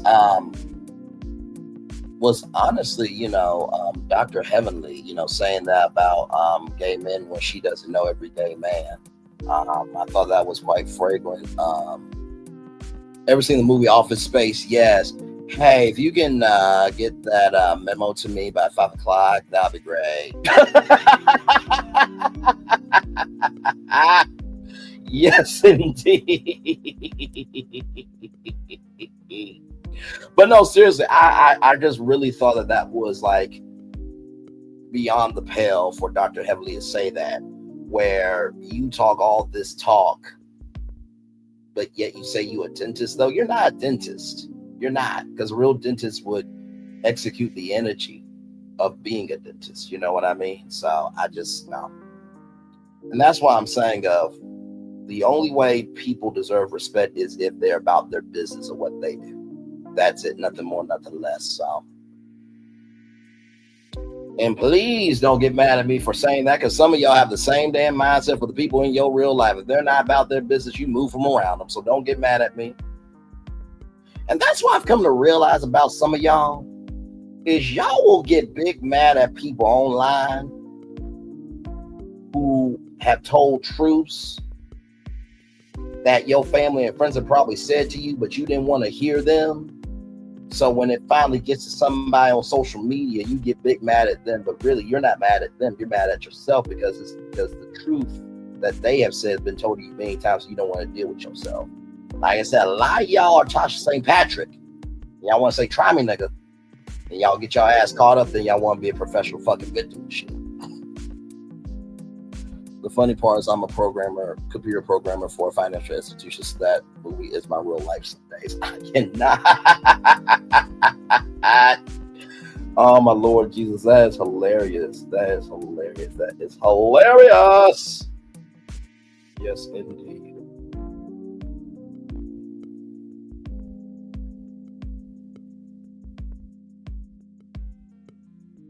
So yeah, I think that's the one that really got to me of Dr. Heavenly. Like, no one asked you to speak on that, right? And you can't stick to the prompt. That's why the prompt is always about you. So I think that's the story that got to me. Wendy Williams, like I said, I'm praying for her to make it. I really, really am. I don't think anybody should be under that type of control. You know what I mean? So I really, really believe that it's gonna be dicey for Wendy to get out of this, but I'm pulling for her. I really am.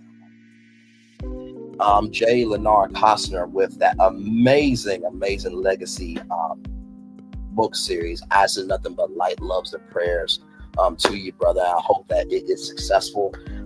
You know what? Maybe Six Flags. We did a virtual tour live on Six Flags, being the theme park brand of the fans, and maybe Six Flags can reach out to Leonard Costner, and maybe there could be like a legacy ride, or legacy, legacy indoor ride or legacy roller coaster at Six Flags.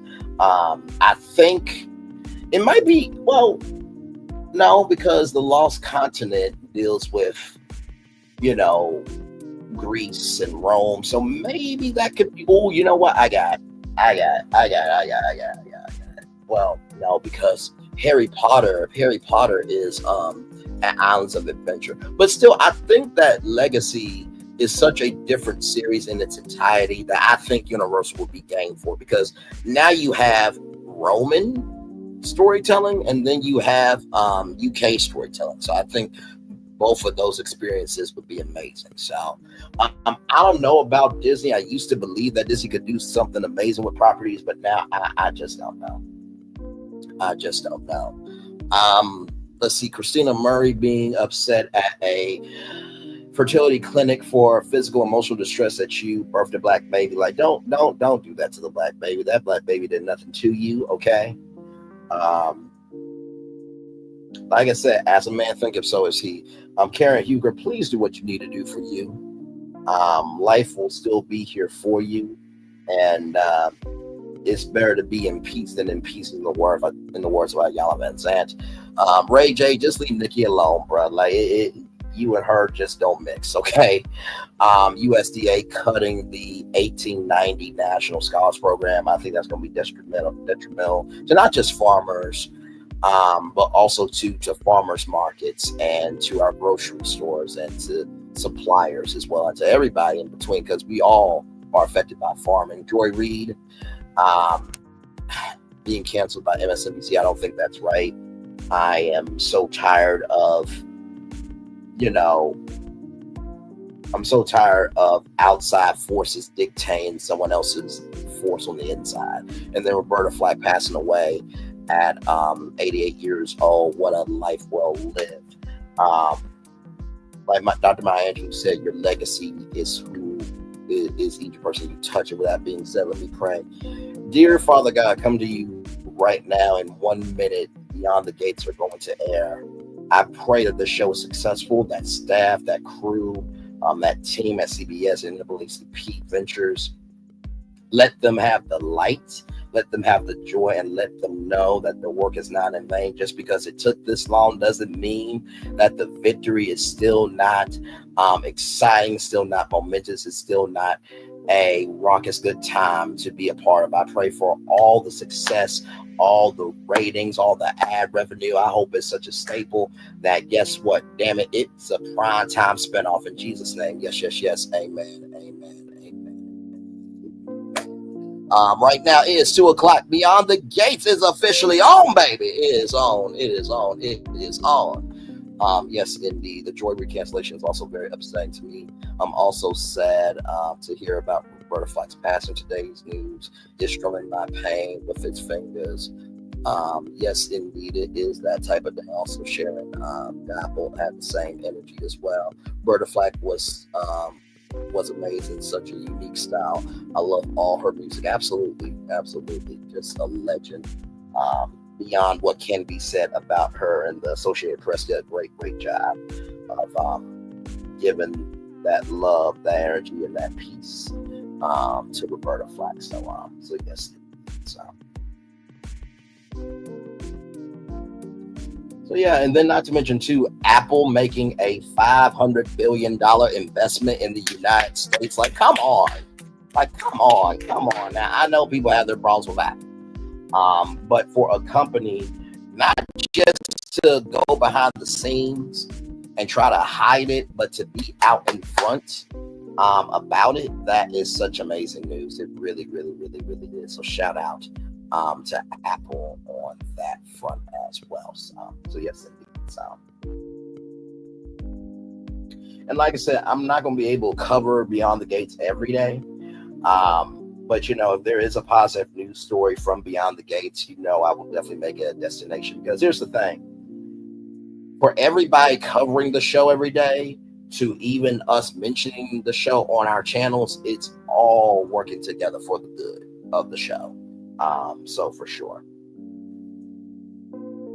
And you know what? Honestly, to tell you the truth, the fact that there's a black soap opera on network television, do y'all not know, like, Janelle James wore the glasses in Abbott Elementary? That means it's on CBS, beautiful. It's on CBS.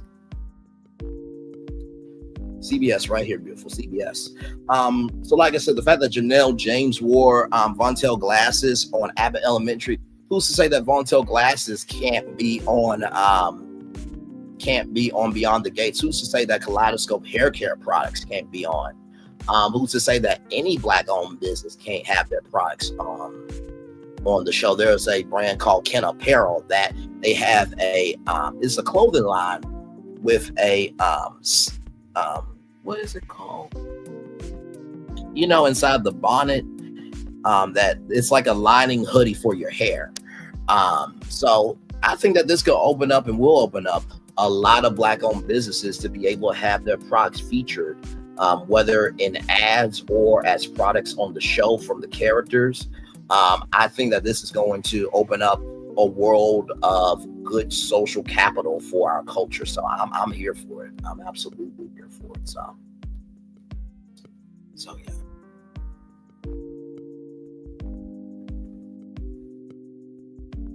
Yes, you can catch it on Paramount Plus. Absolutely.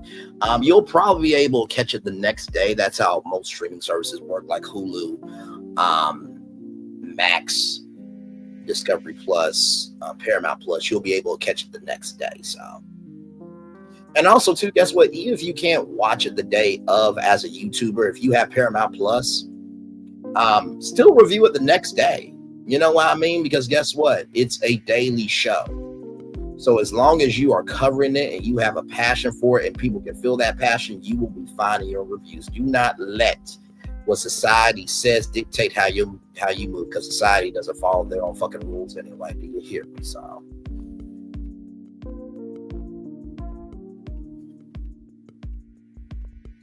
that's just keeping it a buck. But yeah, we are here just chilling out. Like I said, I got y'all Potomac review tonight at 6 o'clock. I meant to say Potomac, not Married to Mess. Married to Mess, and that'll be Friday. That will be Friday. I actually appreciate having that mental break of reality TV. Like I do Potomac on Mondays, and then I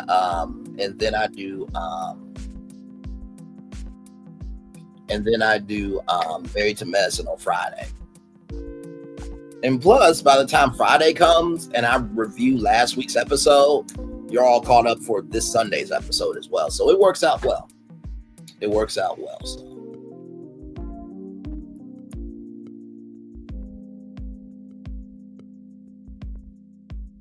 But yeah, I really cannot believe that, though. We had like 2 breaking news stories today. The fact that Lester Holt is stepping down after over a decade at NBC Nightly News. Now, he'll still be within the NBC family. He'll still be with the NBC family. He's moving over to a full-time role at Dateline. And then Roberta Flack passing away. Like, I literally got that alert at 10:57 right before coming on tour with y'all. So it's just like, whoo, my Lord Jesus, man. Just, my Lord.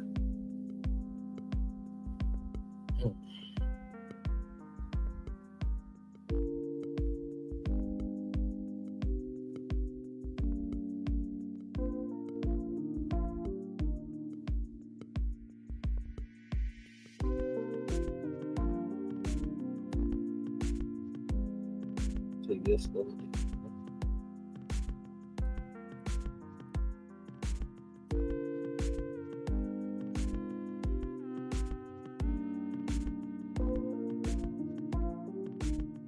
Yeah, I think tonight is like I said, while we're reviewing part 2, I think this is going to be the part of the reunion where, when they say bring Eddie out, I'm so ready. I am so ready. And listen, I do not watch the episode the night that comes out because I want to watch it the day of. So now I can give you guys my freshest reaction. Like, I take all my notes.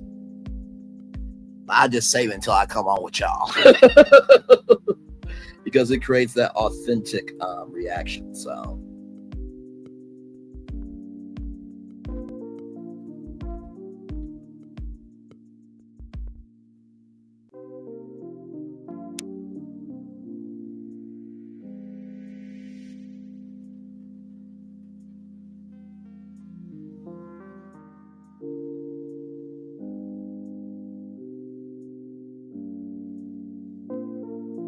yes.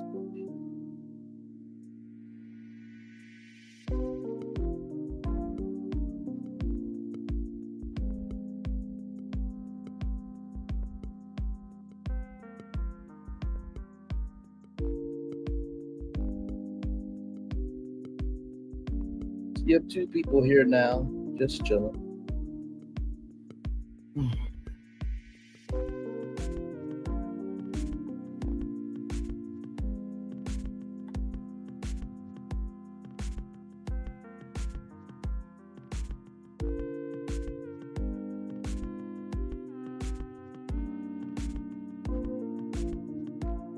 Yeah, I haven't watched a soap opera in years either. My aunt, God rest her soul, she will watch Young and the Restless, Bold and the Beautiful, Days of Our Lives, like.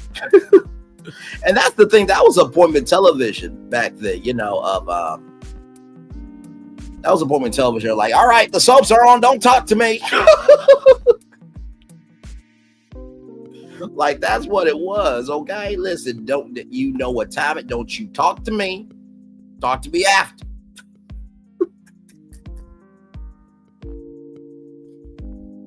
Oh my Lord. But think about it though. Some of these soap operas, they've been around for what, 50 years?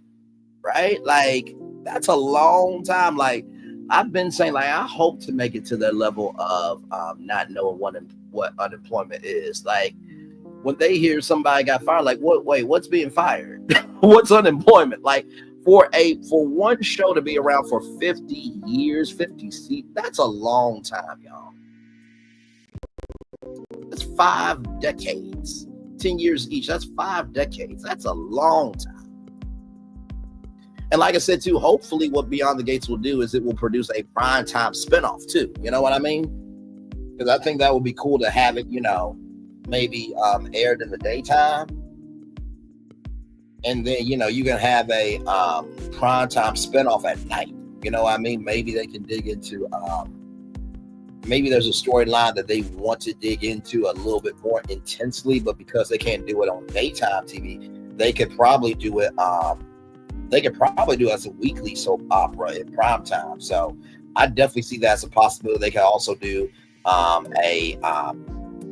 they could do that. Those type of episodes on Paramount Plus too. So the diversification for this definitely is expansive for sure. That's so funny. Different sides of my family had their network for soaps. My mom's side watched the soaps on ABC. Yep. My dad's side watched the CBS soap. Yep. General Hospital, All My Children. There used to be a thing called ABC Soap Star Weekends at Disney World, where, you know, Susan Lucci and all the stars from the soap world will be down from Disney World. They'll have like a car cavalcade and panels and speakers and all types of stuff. They don't do that anymore, unfortunately, which is quite sad because, you know, talk shows are cheaper to produce than soap operas. You know what I mean?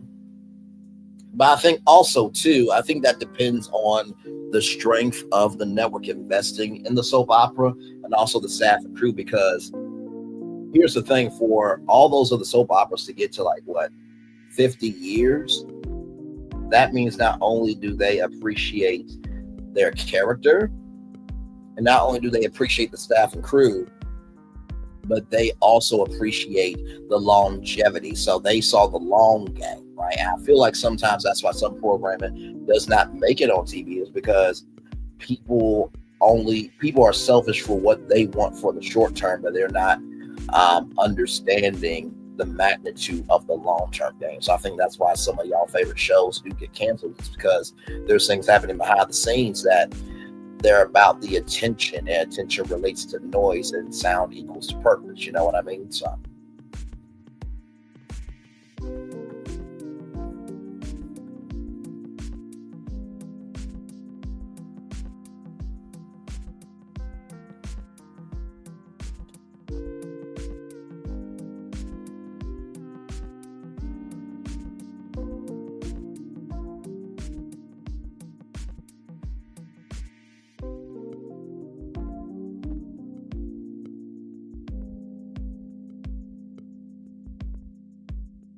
So yes, look good.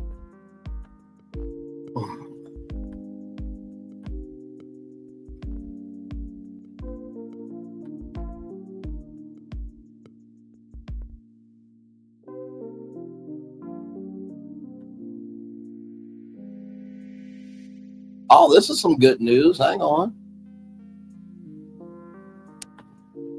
I'll bring up both of these stories. I don't mind since we're here talking. By the way, y'all, for those of you who do not know, soap operas was actually named because soap companies sponsored them. So that's why they're called soap operas. And there is such a thing as Procter & Gamble Studios. And so here it is. Here Procter & Gamble works up new lather for soap operas with Beyond the Gates. Look at that black excellence right there. I ain't mad at it.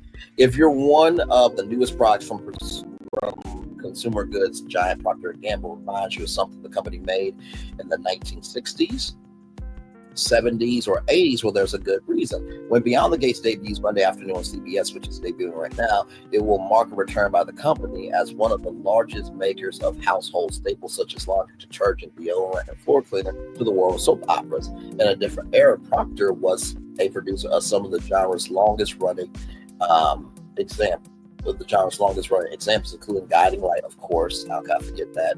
And As the World Turns. How can I forget that either? And they were as important to Procter as Mr. Clean, Pampers, and Tide. P&G is teaming up with a joint venture between CBS and the NAACP to produce the show. Gates centers on members of the fictional Dupree family who live in an affluent community outside the nation's capital. Its launch marks the arrival of the first soap opera to feature a predominantly black cast since the short-lived Generations appeared on NBC in 1989, and the first new traditional soap introduced on broadcast TV since Passion's debuted on the same network a decade later. Such twists are what Sheila Ducksworth, an executive producer of Gates and president of the venture between CBS Studios and the NAACP, hopes will spur a new generation of viewers to make soaps a regular habit, something more people no longer do. She recalls getting into the programs when she was 10 years old and keeping up with them each weekday at college at Yale University, hanging out the free sweet shop in most soaps. She says characters from a diverse background, number only a small handful among the cast, and by and large are now on the periphery. Now she says Gates will feature a cast that's more reflective of the society we all live in and is grounded in an actual group of Tony-gated enclaves that lie outside Washington, D.C. Still, the soap opera continues to fall out of favor on TV. In 2022, NBC moved the long-running Days of Our Lives to its Peacock streaming service. ABC is just down to one soap opera, The Vulnerable General Hospital. CBS still airs Young and the Restless and The Bold and the Beautiful, but many standards of the genre, including P&G's Guiding Light, were casted off TV many years ago. TV networks have found viewers are less centered around a daytime TV schedule. As a result, they aren't forming the soap habit that their grandparents or parents did at a younger age. Besides, media executives know they can replace pricey daytime scripted shows, syndicated series, and soaps with lower cost news programming. The only special soaps are going to survive, said Leslie Moonves, the former head of CBS in 2009, when the network canceled As the World Turns after more than a half a century on air. It's certainly the end of the client-owned soap. He told the New York Times, all good things come to an end, whether it's after 72 years, 54 years, or 10 years. It's a different time and a different business. Nearly 2 decades later, the business has changed again. That's what the Gates builders hope. Soaps never went away, argues George Cheeks, the co-CEO of CBS Paramount Global. Viewers still like the high drama on Bravo's Housewives series and in many other programs. The new daytime soap, he says, will appear to the core CBS audience, but can find a younger, unduplicated fan base in streaming. Research shows how much these soap operas over-index with Black women. That is very true. He says that's an underserved audience. There's a business opportunity there. Indeed, CBS canceled its afternoon roundtable program. The talk to make room on schedule for Gates, a reversal of current TV trends. Procter & Gamble sees an opportunity to tout products to a group of viewers who are not always represented TV programs. Plans are in the works to have Gates characters use Tide detergent and Febreze air freshener in several episodes, like I told y'all. Says Kimberly Dolbright, an executive producer of Gates and head of P&G Studios, and more product cameos could be on the way. We all want this to succeed as an outstanding piece of drama and content. That's our first priority, she says. If that goal is met, the company can weave its products into examples of everyday use in the show. We have families with kids. They have to do laundry. There's one time when one of the women is throwing a party, Febreze is going to help set the stage with the scent rather than forcing products into the plots. She says it's actually just authentic use of our products where they matter, showing performance in the daily lives of our consumers. P&G gets first look to determine if it wants to weave its products into the show. And like I said, hopefully there will be some Black-owned products that Black entrepreneurs will be able to submit for them to be on the show as well. Not what I said, but the first look determines if it wants to weave its products into the show, says Cheeks. Gates opens as more advertisers are trying to become part of content that brings viewers to their favorite screen rather than old school commercials that interrupted. That may mean teaming up with the Lifetime cable network to produce a 15-minute vignette that has all the hallmarks of one of the outlets' sudsy romance movie, yet is meant to promote business to the Chili's restaurant chain and try its signature margaritas, which that actually did happen. It was a romantic movie about margaritas, so that was interesting. So Chili Studios might be on the way, y'all, or it may result in a move to create ads that play off the content of specific programs, as some markets have done in recent months for shows such as Yellowstone, Saturday Night Live. That may have driven P&G to get back into the content game after the cancellation of its CBS daytime soap, says Don't Bother. The company asks if it really needs to be in the business of producing TV programs these days. Our focus is not are we a producer of TV. Our focus is how we partner to be a part of cultural conversations. P&G may have some things to say about casting and storylines for Gates, she says, but it's more likely to focus on finding authentic methods of pitching its products to viewers without getting in the way of the entertainment. Having actual well-known goods like hair care products and floor cleaner on sets can only help the production, says that it was really important that we feel not just current, but that we also were really real as well, judging whether Procter & Gamble help makes for good as well as economically feasible. TV may well just be one of Beyond the Gates' most intriguing storylines. So like I told y'all, entrepreneurship, it is an option there with Beyond the Gates. So how cool is that? So shout out to Procter & Gamble as well. And this makes me happy. ABC News names Cindy Tabrizo VP of ABC News Live. Congratulations. Yes, indeed there. Sabrina Tabrizo has been promoted to Vice President of ABC News Live, the Disney News Unit live streaming operation, and will oversee ABC News medical and climate units while reporting to ABC President Amin Kamdorzik. Since Sabrina will lead all aspects of ABC News Live, including resource, talent management, content development, and programming. He will also collaborate with ABC television stations to ensure effective programming. I think that's what the segment to say. Cindy is one of the most talented and hardworking journalists in the industry who has a natural instinct for creative storytelling and impactful reporting. Said Karnovic in a prepared statement. Prior to this role, Tabrizo was the first executive director of ABC News Live, helping manage the streaming news channel, which streamed more than 600 million hours in 2024. Before that, he was an executive producer of ABC News Live primetime programming and helped create and manage the services ABC News Live Prime, anchored by Lindsay Davis. Among the recent moves he has managed is listing some of the weekend anchors from Good Morning America to take part in presenting live news programs on ABC News Live. Tabrizo started his career at ABC News in 2007, previously worked as a producer at ABC News One affiliate service, a producer for ABC News based in Miami, and a senior producer at World News Tonight. He has taken part in reporting on consequential news stories, including several presidential elections, natural disasters in 2014, Israel-Hamas war, the Boston Marathon terrorist attack, the earthquake in Haiti, and the Chilean miner rescue. So congratulations there. I thought that was absolutely awesome right there. And then right here, Jane Fonda. Now, I thought this was so amazing. Talk about using your privilege for good. Jane Fonda says, woke just means you give a damn about other people. Calls on Hollywood to fight with empathy in SAG Awards speech. Jane Fonda is urging Hollywood to confront these fraught ties with empathy. What we actors create is empathy. Our job is to understand another human being so profoundly that we can touch their souls, said Fonda, who was honored Sunday night with SAG's Lifetime Achievement Award. And make no mistake, empathy is not weak or woke. By the way, woke just means you give a damn about other people. During her lively speech, Fonda made oblique references to the political environment and the 47 administration drive to cut federal jobs. A lot of people are going to be really hurt by what's happening.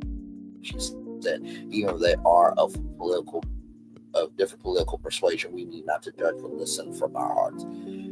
Jane, I feel you, sweetie, but they elected this, so it is what it is. Fonda also spoke to the power of union. Listen.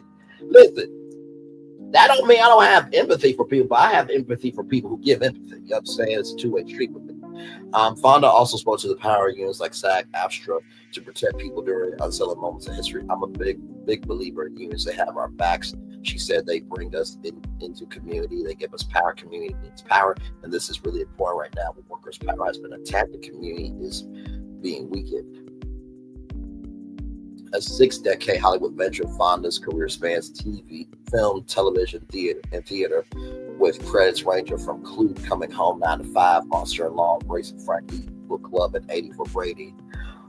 From those acclaimed works of others, the 87-year-old Fonda has won 2 Oscars and Emmys, 7 Golden Globes, and garnered so many nominations as well as Lifetime Achievement Awards from organizations including the American Film Institute and the Hollywood Foreign Press Association's the McKnight Award. Julia Louis-Dreyfus presented the honor to Fonda, whom she described as a woman whose life on and off the screen has simply been epic. Louis-Dreyfus also praised Fonda's seemingly balanced energy. For the love of God, slow down, Jane. You're making us all look like shit. And you can only do that on Netflix, by the way, ladies and gentlemen. You can't do that on network television. I just want to say that because you have to pay an FCC fine. But I love the bluntness of it all. Like, hey, listen, can I just be honest? Can you slow down? Oh, my Lord. I absolutely love that. That was hilarious. Yes, indeed. Yes, indeed.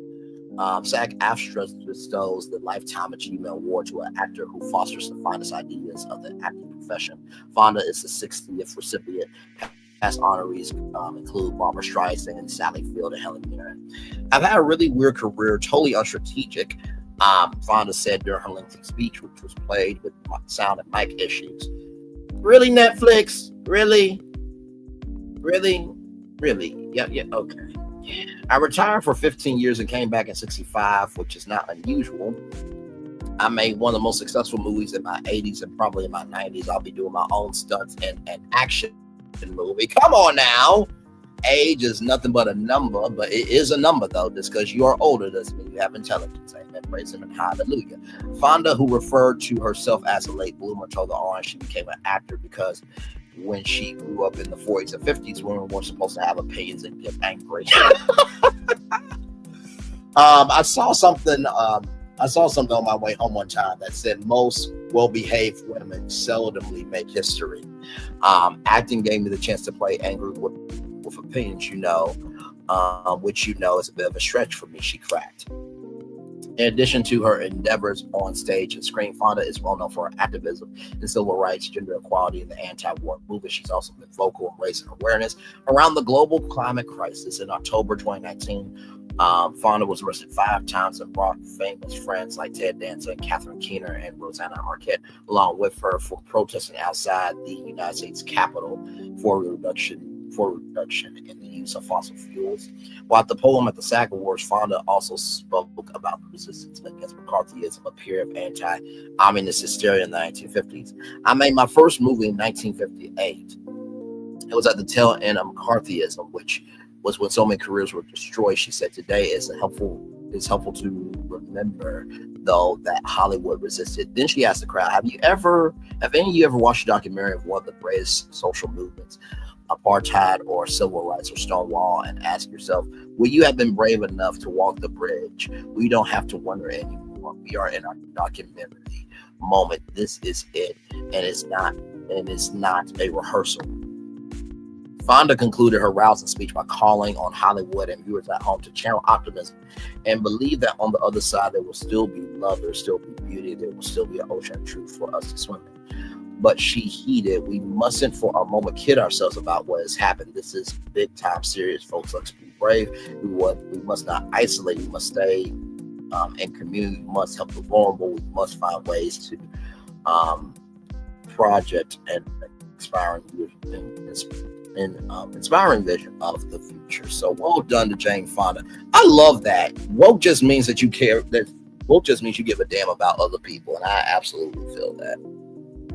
I absolutely feel that.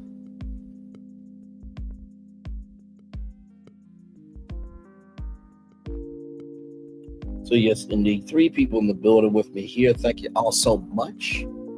Just chilling out here. Glad to have all you here. A lot is happening today on Virtual Tour Live, Brand Lee's Virtual Tour Live here. And yes, indeed, like I said, tonight I'll have y'all Real Housewives of Potomac Part 2 of the reunion. Then it'll be Part 3. And then we'll be getting ready for Roa Child. Woo! Got a lot coming for Roa. Man.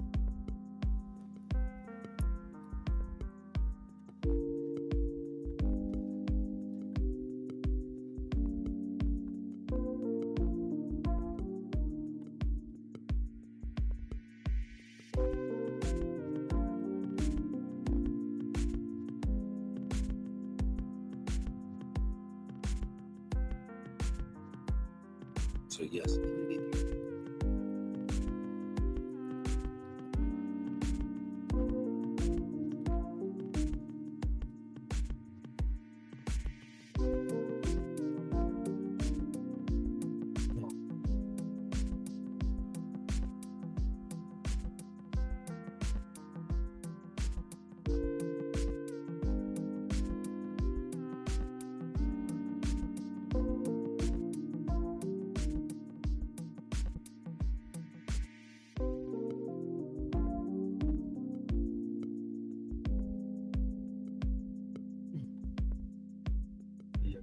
So yeah, we're just chilling out here, y'all. I'll probably stay here like until maybe 3:50 or so, and then I'll get ready for to watch Potomac and get ready for y'all review tonight. So, but yeah, we're just chilling.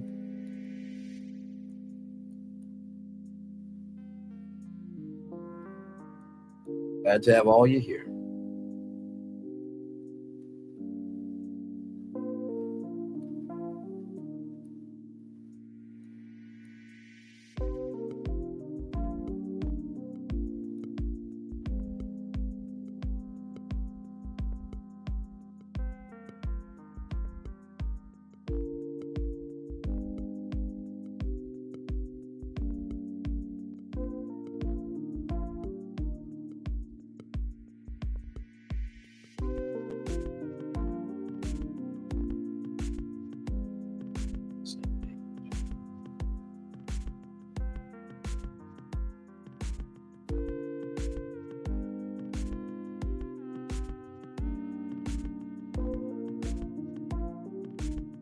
Like I said, I don't know what else is going to be happening.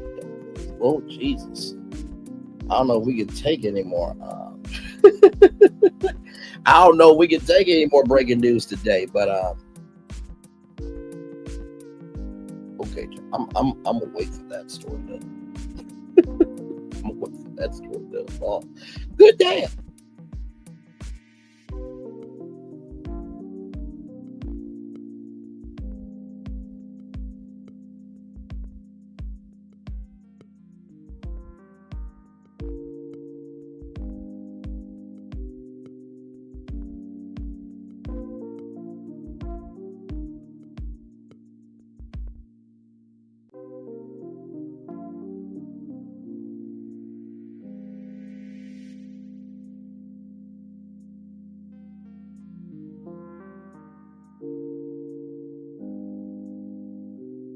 But yeah, we are just chilling out here, y'all. And like I said, thank you, Arizville Podcast, for always coming through and showing love and support when you said that. Because, like I said, I try to show love, grace, and space to everybody, but not everybody fucking deserves it. And I'm tired of people just pretending to be anything when they're not about being about something. You know what I mean? That's just keeping it above.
Oh, you know I love it over here. It's always informative.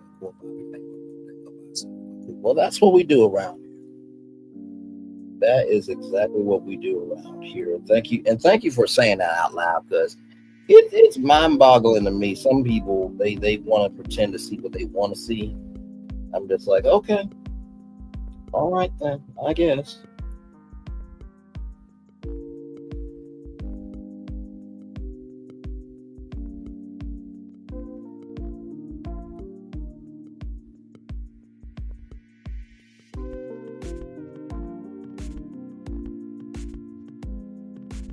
But like I said, ain't nobody doing it this strong. I promise you.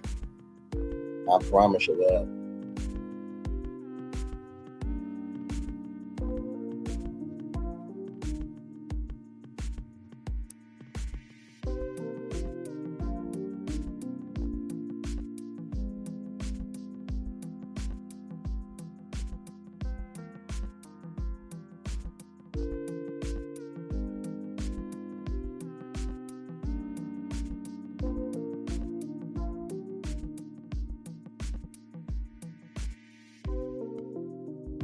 You always have a diverse range of topics, and that's why I really appreciate it. And that's the thing, right? It's like, it's one thing to say that you're about being something, but it's another thing.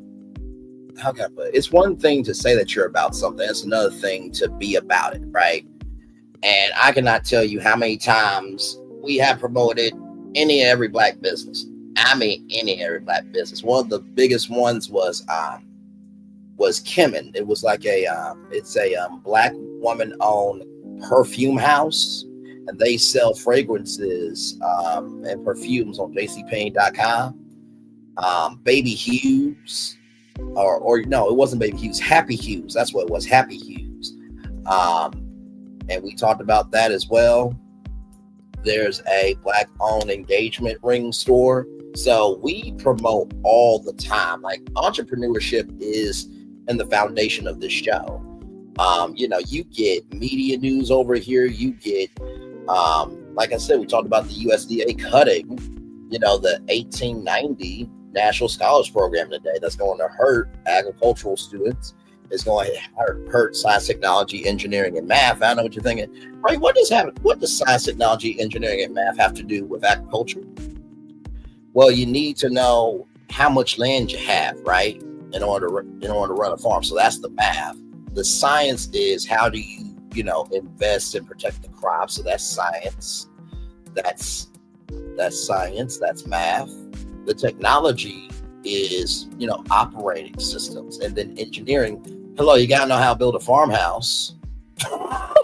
So science, technology, engineering, and math goes into farming. So, we try our very best, and we don't just try, we execute over here.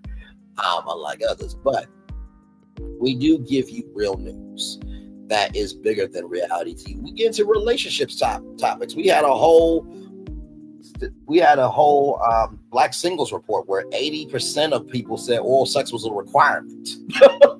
You know what I mean? We talked about DUIs this morning with Karen Huger. This is her fourth one in that. You know, right is right, wrong is wrong. If it wasn't right for Maurice Scott to do, it's not right for Karen Huger to do. We talked about, we talk about women's issues all the time. There was a story about how, women in New York are going to get maternity treatments now to be able to go to get appointments and stuff. Like, so it really boggles my mind. But I'm just like, wait, so this is what we're doing? We're just going to let ourselves to do something and not be about it, and that's acceptable to the culture? Ooh, child. Okay, then I guess. Ooh. I guess when you feed ignorance, people consume ignorance. Child.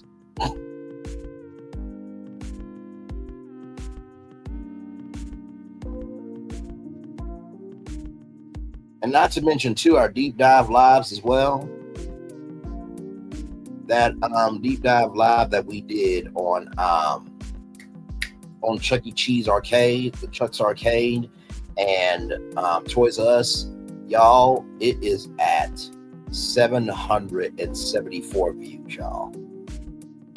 I am legitimately blown away by that because I knew it would be a good idea. I just didn't know the magnitude of it, and to have that many views on just a deep dive live, just seeing what can be, that's what we do. Take me a swing and just seeing what can be. So that brings me joy. And like I said, you can't beat where you don't compare. You know what I mean? So, and congratulations to Winter. I did see it from Anonymous first that Winter, right? That Winter is engaged. So congratulations to Winter Harris for being engaged. So yes, indeed. So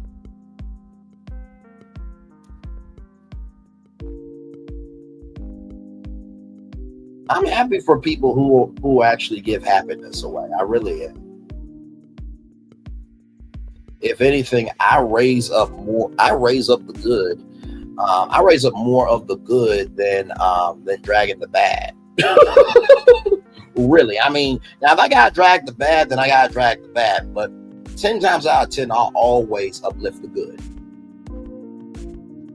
Always. Because as we can tell, hey, Greta Lee, welcome in. As we can tell, if we don't make it do what it do, we won't have a way to do what we do. You know what I mean? So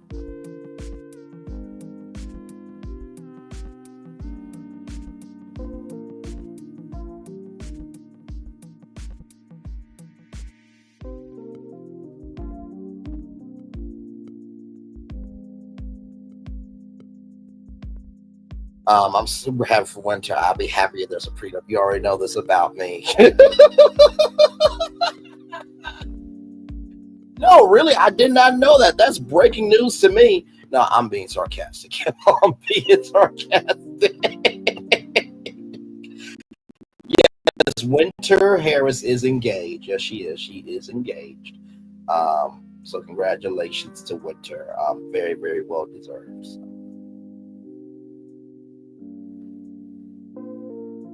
So yes, indeed there.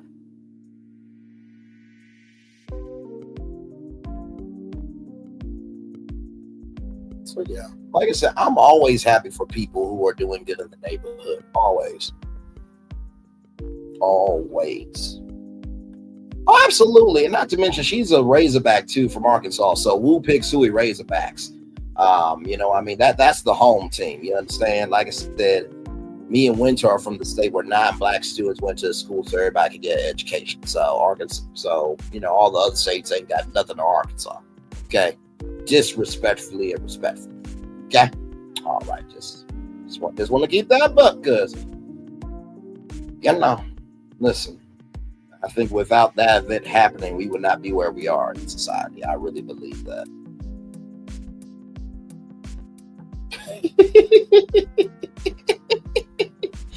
Listen, sometimes Aries Girl Podcast, you gotta let these people know. Let's see here. Braylon, is it true that Dr. Heavily has biracial stepkids just won't occur? That I do not know. I have heard that. I do not know. So I'm just keeping it up with you. I genuinely do not know. Listen, if it's true, then handle your business. But if it's not true, I don't think it should be said. So that's why I genuinely have to say that.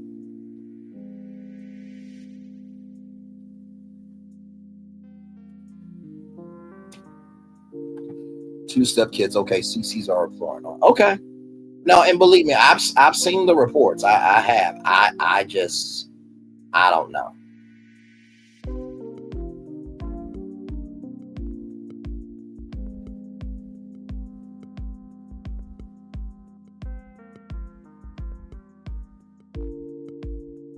Because I think Dr. Contessa said that first, right? Dr. Contessa said that Dr. Heavily had like some biracial kids, I think, or something like that on the episode with about the new ranch. So I think Dr. Contessa said that. And you know what? I saw that story and I definitely am going to report on it for sure. I may report on it tomorrow night, 6 o'clock. But yes, I've seen that story and we are going to cover it. Because, oh, buddy, oh, Lord, I just, whew.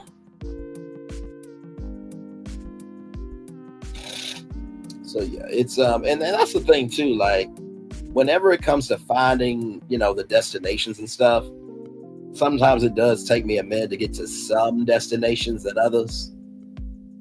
You know what I mean? So.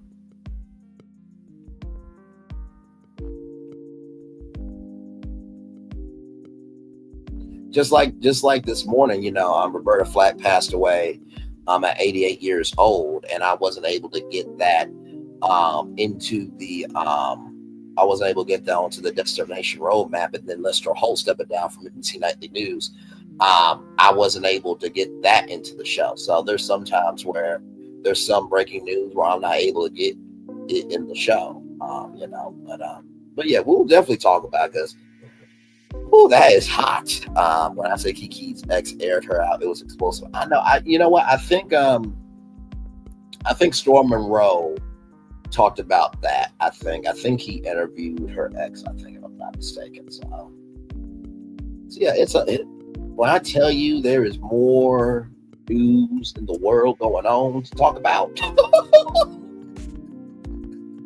and I mean actual factual news. Man. Yeah, rest in peace to Roberta Flack, 88 years old. Yeah, I know. I literally got the alert readily, and Aries Girl Podcast and everybody who is in the bushes and who is going to be able to replay it. Hang on, listen.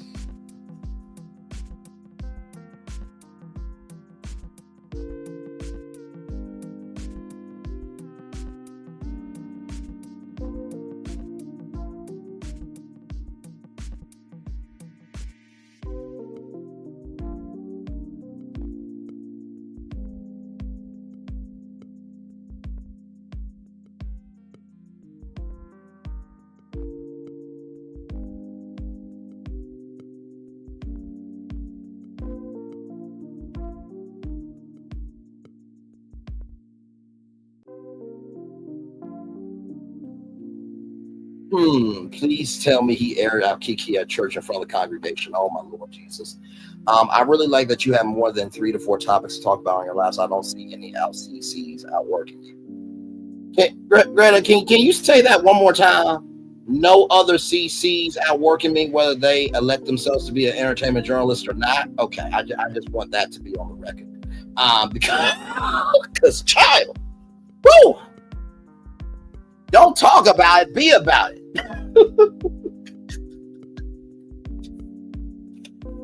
Oh, Lord Jesus.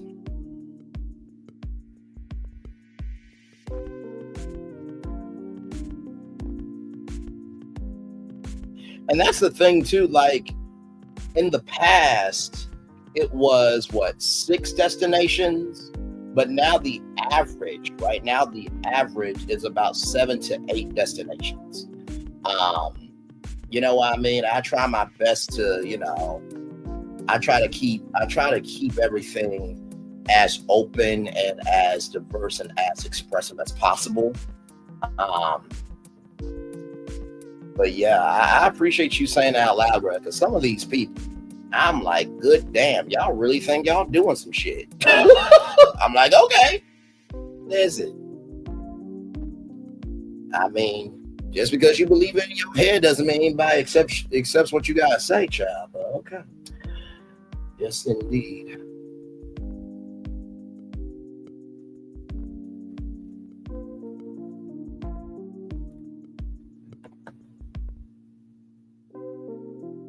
Right, you cover 6 to 8 subjects and they're all relevant. I'm loving this 2.0 Braylon 2025. Listen, it's a new 2.0 Braylon, but you know, one thing about 2.0, 1.0, or any 0.0 Braylon is Braylon's always going to say what needs to be said, regardless of what anybody thinks, feels, or moves about it. Okay?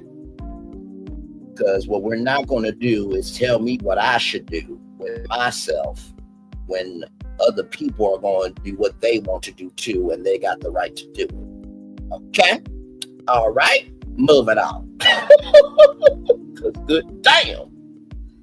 Jesus, be offense.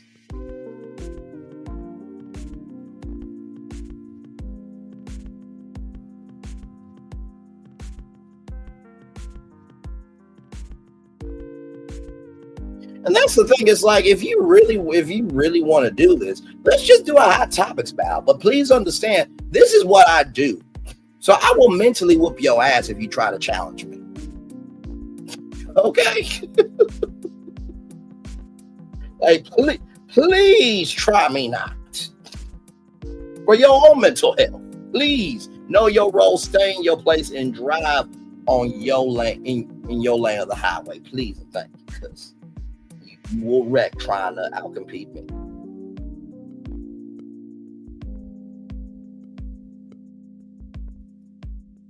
Like I said, you may know more than me. You may have more resources, but you will never outwork me at being me.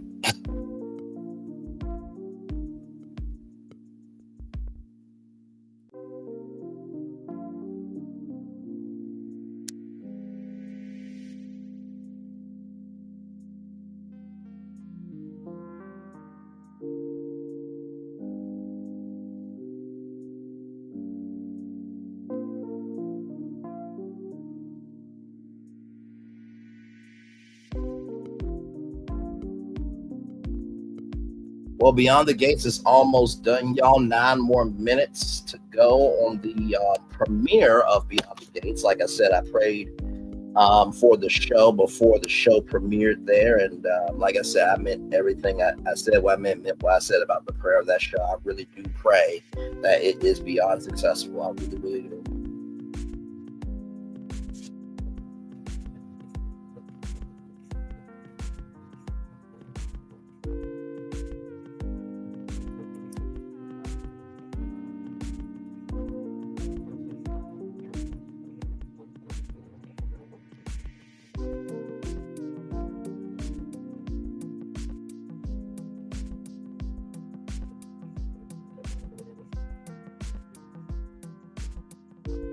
By the way, did anybody get their 7th Avenue in yet? I know that some orders were shipped out. Hopefully you are getting yours. I'm coming in soon. And I did talk to the 7th Avenue team because I said, hey, can we talk about, where I am with 7th Avenue? And they said after everything is done, they'll get back to me because I just want to know where I'm at and what's coming up down the line for them and all that stuff, so I can be best prepared to, help them. You know what I mean? So, and let me tell you something, moderating is a job. Do you hear me? It is a J-O bar, not babe, a Burr. Not be, but burr. Okay. Try modding for 8 hours, then come talk to me. Okay. Did I hear Karen Huger was supposed to be doing a few scenes from Beyond the Gates? Yes, people have said that. Yes, indeed. And you know what? Honestly, tell you the truth. Why do I see Jennifer Lewis and Karen Huger doing like a girls trip comedy? That would be amazing. I feel like that would be such a lit movie. And you know what? Honestly, too, to tell you the truth, Girls Trip 2 is coming out.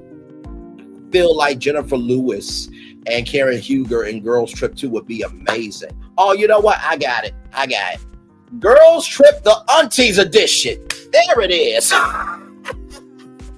So what we got, Jennifer Lewis. I think Karen Huger would be fabulous in it. And then I'm trying to think who else. Angela Bassett, of course. Jill Scott's going to be in Why Did I Get Married 3 with Braylon Lee, of course. So she's booked up for that.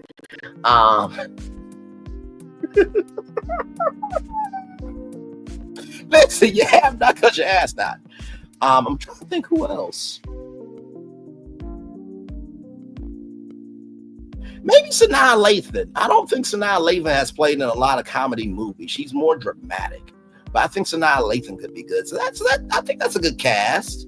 So Jennifer Lewis, Karen Huger. Let's see. Who did I say? Jennifer Lewis, Karen Huger, Sanaa Lathan, and Angela Bassett. Loretta Devine. Yes, Loretta Devine. Listen, we got energy, okay? I don't know what to tell y'all. We got some energy, okay? Good Lord Jesus. Loretta Devine for sure. For sure.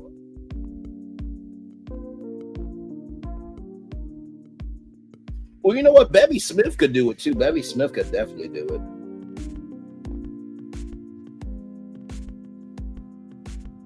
Because she already plays on Tammy in Harlem, so that would be quite easy to do. But I do feel like a Girls Trip Auntie edition would be really good to, expand it.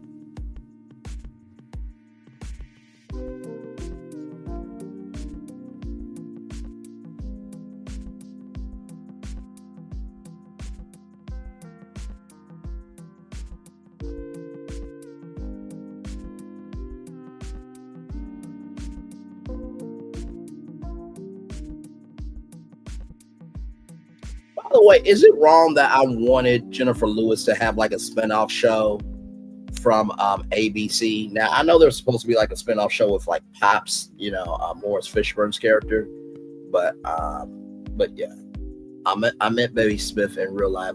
I don't know about her energy. Oh, you mean her energy in Juror, or you don't know her energy for Girls Trip Auntie Edition? By the way, Will Packer, if you take that, I want to cut. Or, you can just add me in, or you can just add me in with Jill Scott, as a cameo. We could be, in the scene, in the background and stuff, Or you know what, Barry? Yet the aunties could go to the Jill Scott concert. I'm her man. See, Will Packer, I'm flexible, sir. I'm very flexible. Oh, or Lisa Ray McCoy could join the Flossie Posse. That would Lisa Ray McCoy could do it too. Oh my Lord. In the words of Stay Tuned Reviews, take my money, take my car, take my soul. I can't leave you alone. You got me feeling good,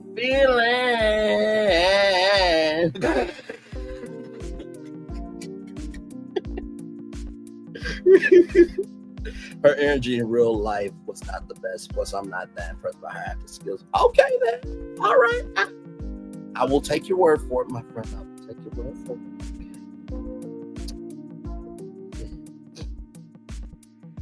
So this is what I love about our community over here. We can actually agree to disagree and use communication skills and not get big mad just because somebody wants to be of their own identity. You know what I mean?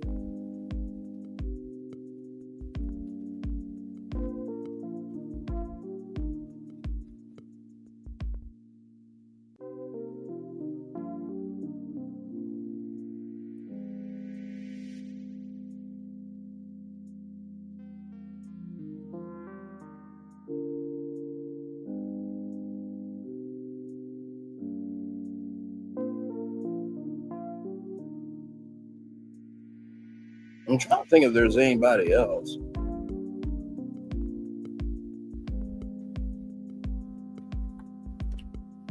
You think so? Okay. Give me reasons why you feel that she would be a better fit for me than Jill. I legitimately want to hear this. You know, I'm not opposed to being open-minded. I'm really not. So you give me some reasons and let's talk.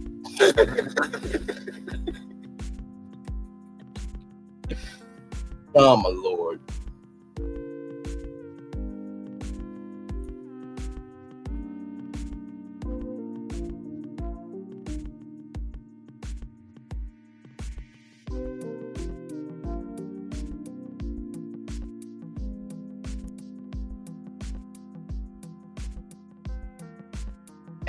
I mean, now Marsha Ambrosius, she is cute. I will definitely give her that.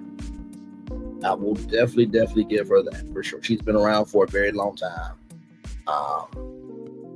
Her history with Amanda Seales is interesting with poetry. So yeah, it's something.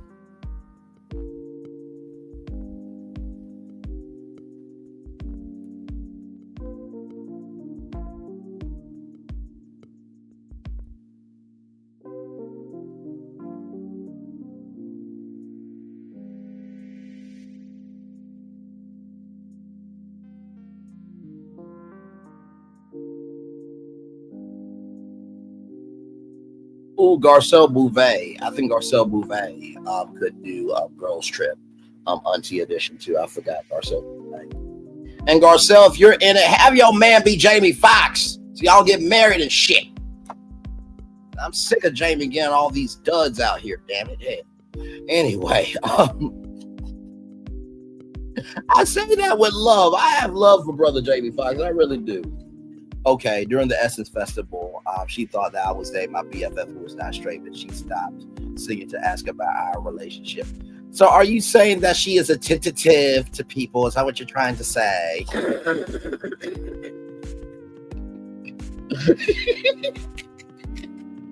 Well, if she could take time out for me, I know that she'll take time out for you.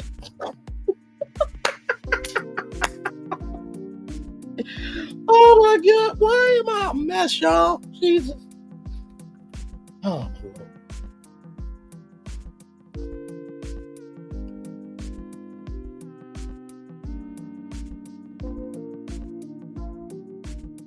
She really cared, and we told her that we were in love as not to hurt her feelings.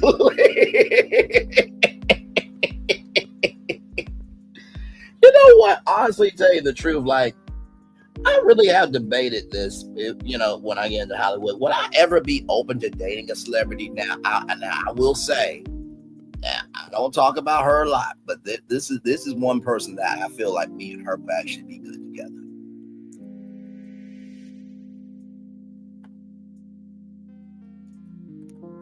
Okay, now listen, if you don't know her, you need to know. She is beyond stunning. I mean, just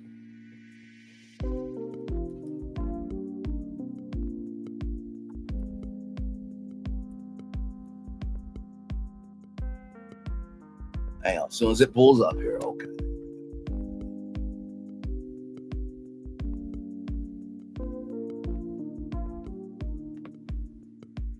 There we go. All right, here we go. So this is a person that if she is still single by the time I get into Hollywood, which it's probably she get married by then.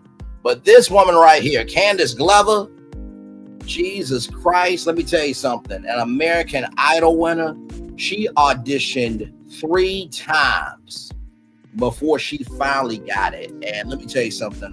Her vocal range is beyond compare. She doesn't forget where she comes from, and she actually wants to do some writing. So I said, listen, I would love to, talk with her, just, to collaborate with her and stuff, because I think Candace Glover, she is definitely an underutilized American Idol. And I mean, listen, I mean, it's there. I mean, just, that is Candace Glover, okay? She was an American Idol winner. We're not going to disrespect Candace Glover like that, okay? Listen, just because she's not a Kelly Clarkson doesn't mean she doesn't get no respect. I'm still flabbergasted. NBC Universal gave that woman a talk show. I'm like, this is what we just, so people can just elect themselves to be entertainment journalists, and anybody can just have a talk show. So we can't have standards or requirements and proof that you can actually do this shit. Okay, child. Okay. All right. Okay. All right. I come from the world where a talk show was an actual career. You know. Let me get Candace Glover off the screen. Shoot, I'm gonna disrespect her like that. Shoot. Good Lord Jesus.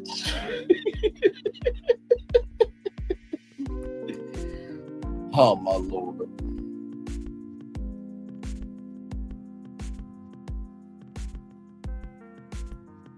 But here's the thing: there are some American Idols that are more known than others. I will definitely say that for sure. So when you say Harpo, you know what I mean. But listen, I'd rather take any one of the American Idols being a journalist before anybody self-elects themselves to. I think Kelly Pickler actually was a entertainment journalist for a good minute. She was a correspondent on some shows, and she had a show called Pickler then and all that stuff. So who was it? Justin Guarini said, just because you don't see them out doesn't mean that they're not working. Well, hello, gorgeous. Good to see you. How are you? Hopefully all is well. We're just chilling. Just chilling. Had 8 destinations this morning. Roberta Flack has passed away at 88 years old. That was some breaking news.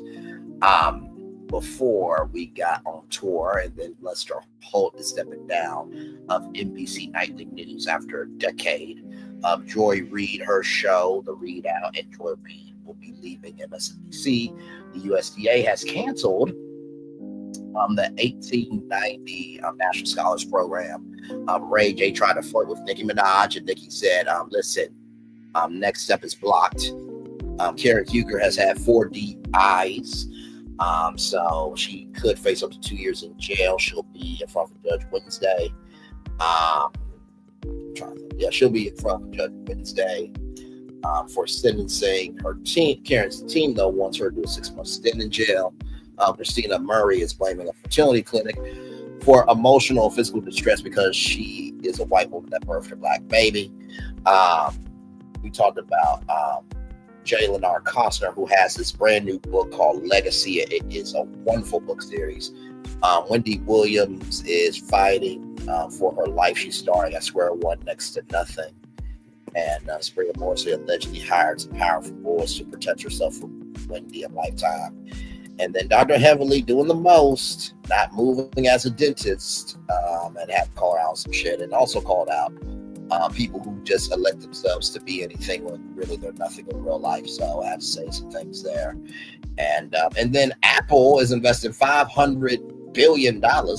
And one of the places they're investing in is actually Arizona. So some good news there from Apple. So a lot of good things going on. I will drop the link because we're just chilling out here.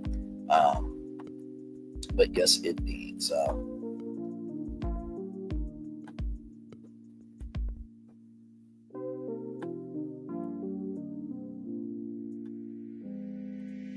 yes, indeed, the link is pinned there.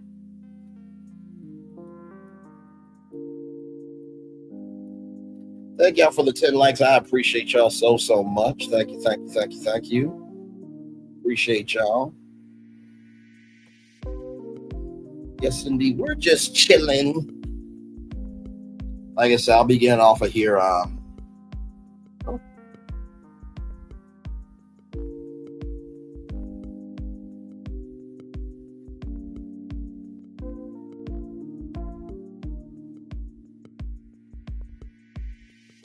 But yeah, I'll be getting off of here soon for your Real Housewives of Potomac review. But I'm gonna be on here as long as y'all want me to be, within good reason and stuff like that. But yeah, we are here.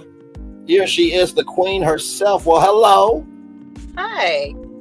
Hi. I can hear you loud and clear. There's no echo. You figured it out. Well, I'm on my phone. Oh, okay. It has to be on my phone, obviously. Hi, everybody. Hey, welcome in, gorgeous. How are you? By the way, you do not have to thank me for what I did. I did that because I was genuinely moved. That was probably one of the most beautiful moments in all of Melody's lives. And no, I'm not just saying that because I love you that much. I'm saying that because that was genuinely one of the best, if not the best moment of all Melody's lives. You did that moment is literally everywhere.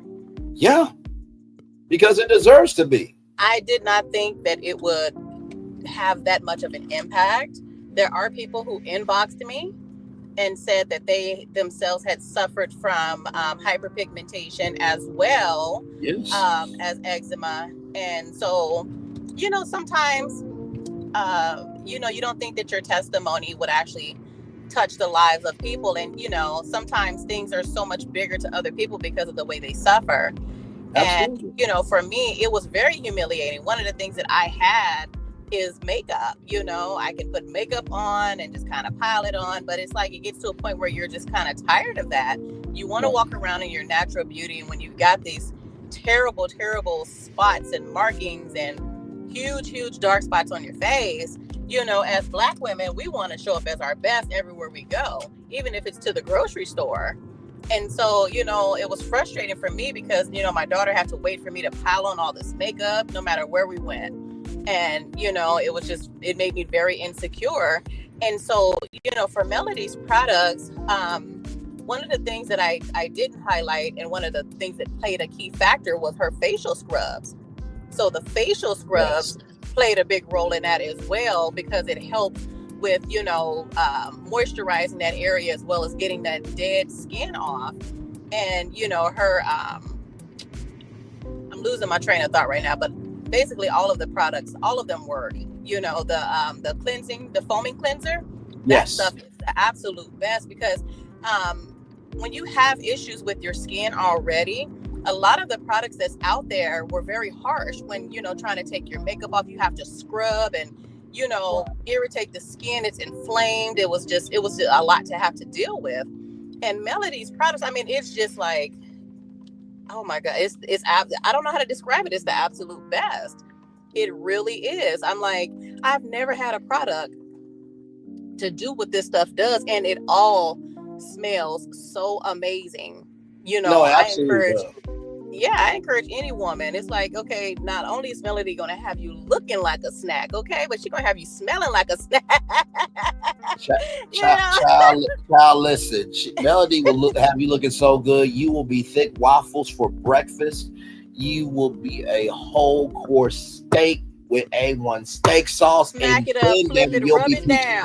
Okay? For dessert. Damn it.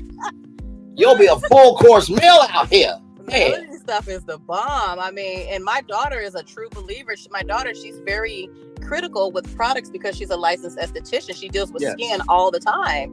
And, she watched me spend so much money and just wasting money on products that was just too harsh, didn't work. It irritated my skin. And from there to where I am now, I just started using Melody's products last year when it comes to the facial stuff. And that stuff has turned everything around within, I would give it at least maybe 5 to 6 months. It's really made a big impact on my skin to where I can actually feel confident enough to walk around outside and not be embarrassed about the way my skin looks. It was like a total 360. Those two, Melody and Obia, they're miracle workers. I don't know how to explain it.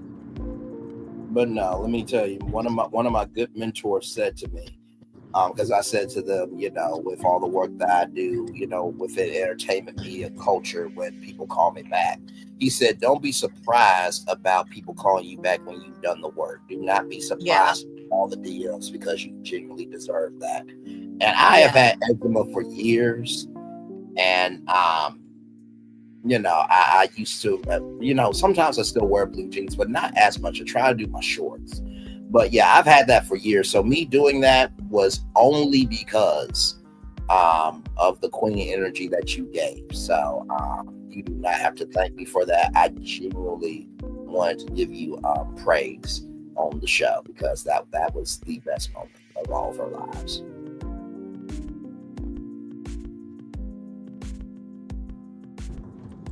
Sincerely. So.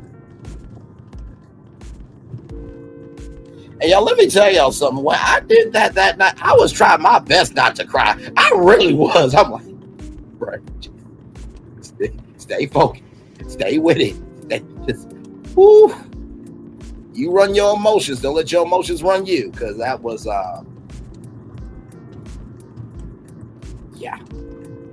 Woo. I can hear you now. Yeah. But no, like I said, you do not have to thank me for that. I was just matching energy. I was trying not to cry, as I told you how much I loved you for doing that, just how great of a person you are in my life. So I just tried my very best to just be measured and soulful. So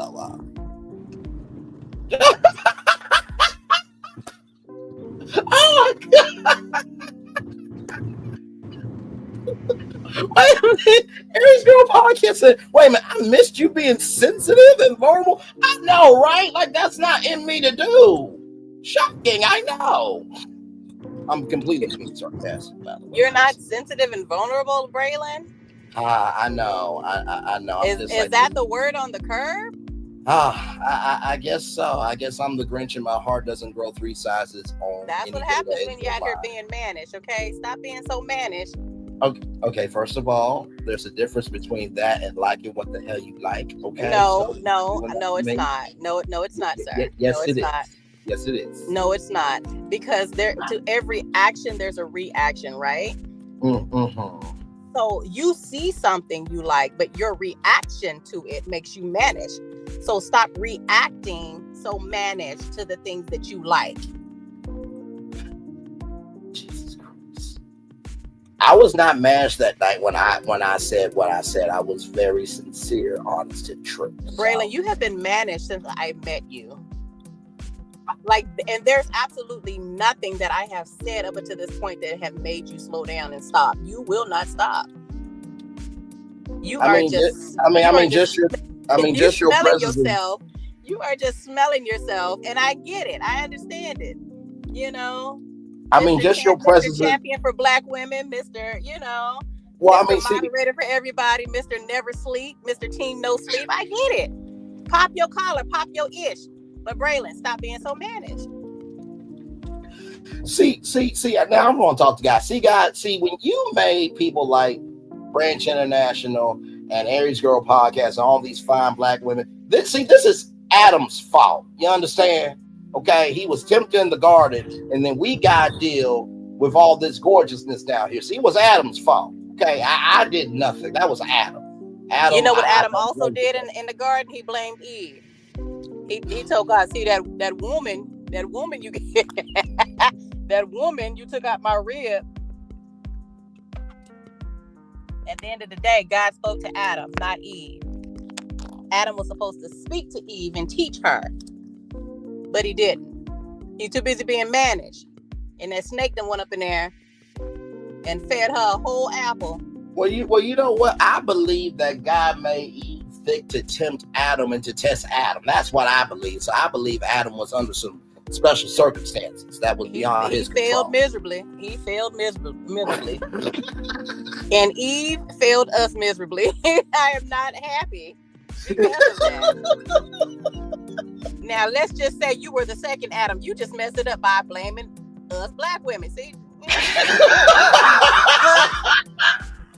You done messed it up again. I am not about to play the piano with any. And then notice how before this conversation even started, Braylon, didn't you just tell me about Apple coming to Arizona? See, you was trying to feed me an apple. Oh. No, actually, that's a real story. Revelation, Lord. No, that's actually a real story. They actually are investing $500 million, and they're actually investing in Arizona. I understand that, but we went from Apple to talking about Adam and Eve. Same thing.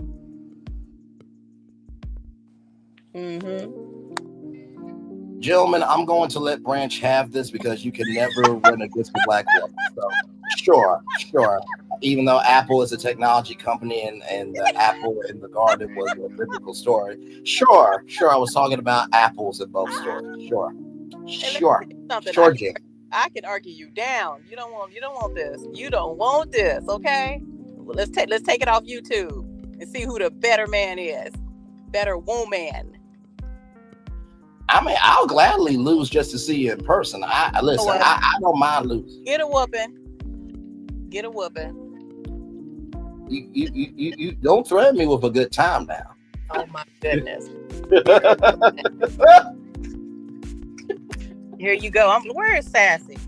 Where's Lil Paulette? I need my backup. Okay, first of all, Lil Paulette and Sassy are busy right now, so they're not available. I need my girls because you doing too much. This is not Who Wants to Be a Millionaire. You cannot phone a friend right now. I would like to. Help me, Sassy. It's not available. Sassy would be real good. Sassy, help me.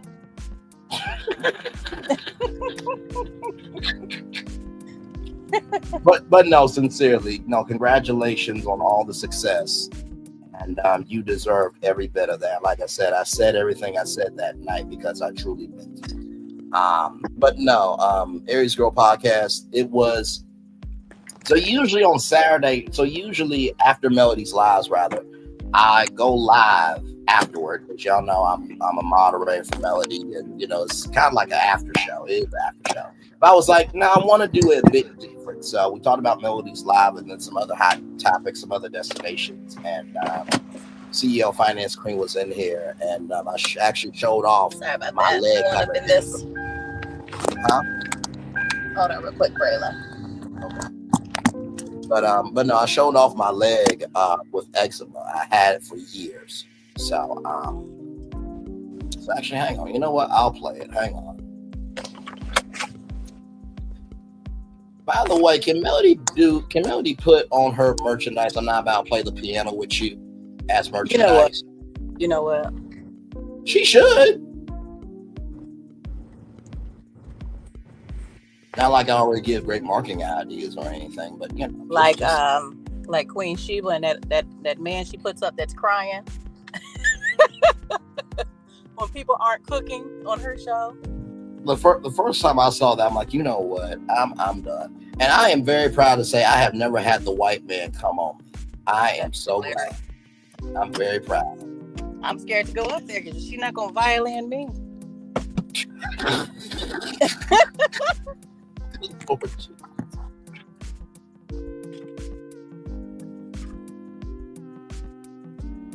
Oh, here it is here. Okay, I found the moment. Hang on.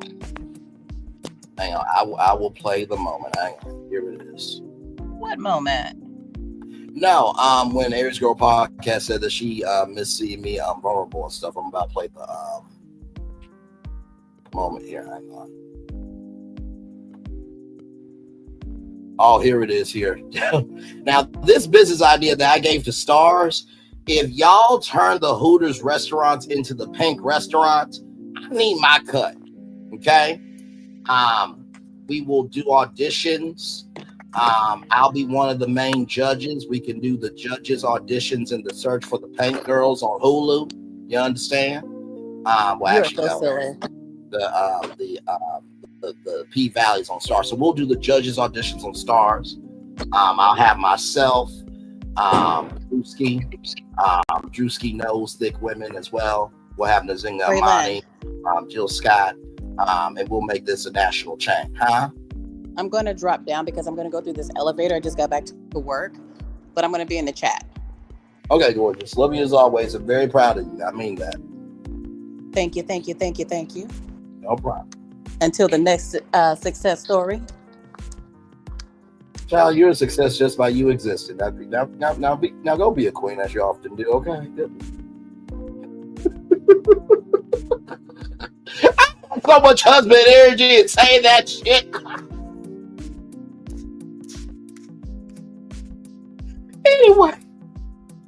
Anyway, my behind. I play too damn much. Here it is. Here we go. All right, here it is. Here. Bankruptcy. And Fat Bosses said Hooters remains highly resilient and relevant, and highlight a new range of Hooters frozen food, which is being sold in supermarkets across America.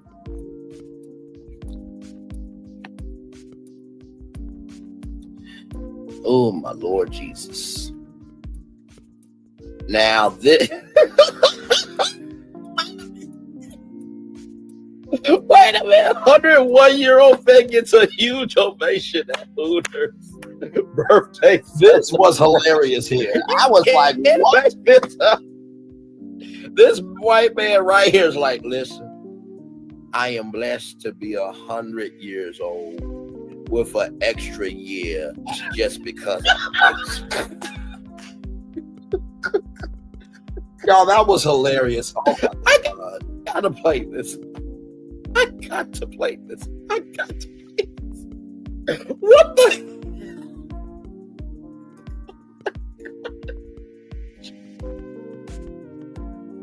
As that loads up, like, comment, share, and subscribe. To have all of you here. Oh my God. I really did lose it. Okay. I probably. Yeah.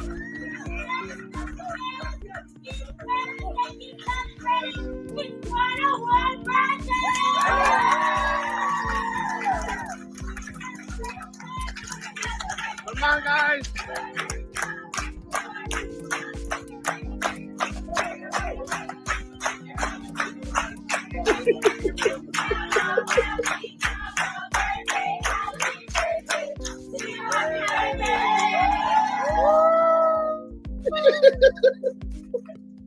That was very nice, guys. Wasn't that? That was so nice and kind and so gracious. It's the sarcasm for me. Really. That's a $50 bill. Okay, I had to turn my head. Okay. I'm like many restaurants. That's her TikTok, okay? Now listen, I'm not about to be a Martell and go on her Instagram. Or not go on her Instagram, but go on her TikTok. Like, wait a minute. That little bookmark there. I'm not about to do that with y'all. Not about to play the piano with y'all either. Like many restaurants under pressure from current market conditions, Hooters has made the difficult decision to close a select number of underperforming stores. A spokesperson told DailyMail.com, we look forward to continuing to serve our guests at home, on the go, and our restaurants here in the U.S. and around the globe. DailyMail.com has reached out to Hooters again today. Hooters, as well as being known for scantily clad waitresses, this also calls itself the original American wing joint and celebrated its 40th birthday in 2023.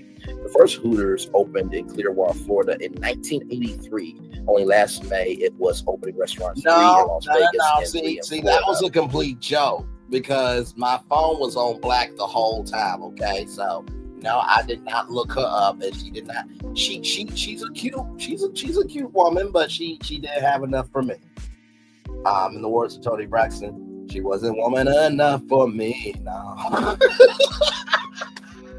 With also a Las Vegas hotel. It used to be called the Yo Hotel. But now it's the Hooters Hotel. Waitresses can make big bucks.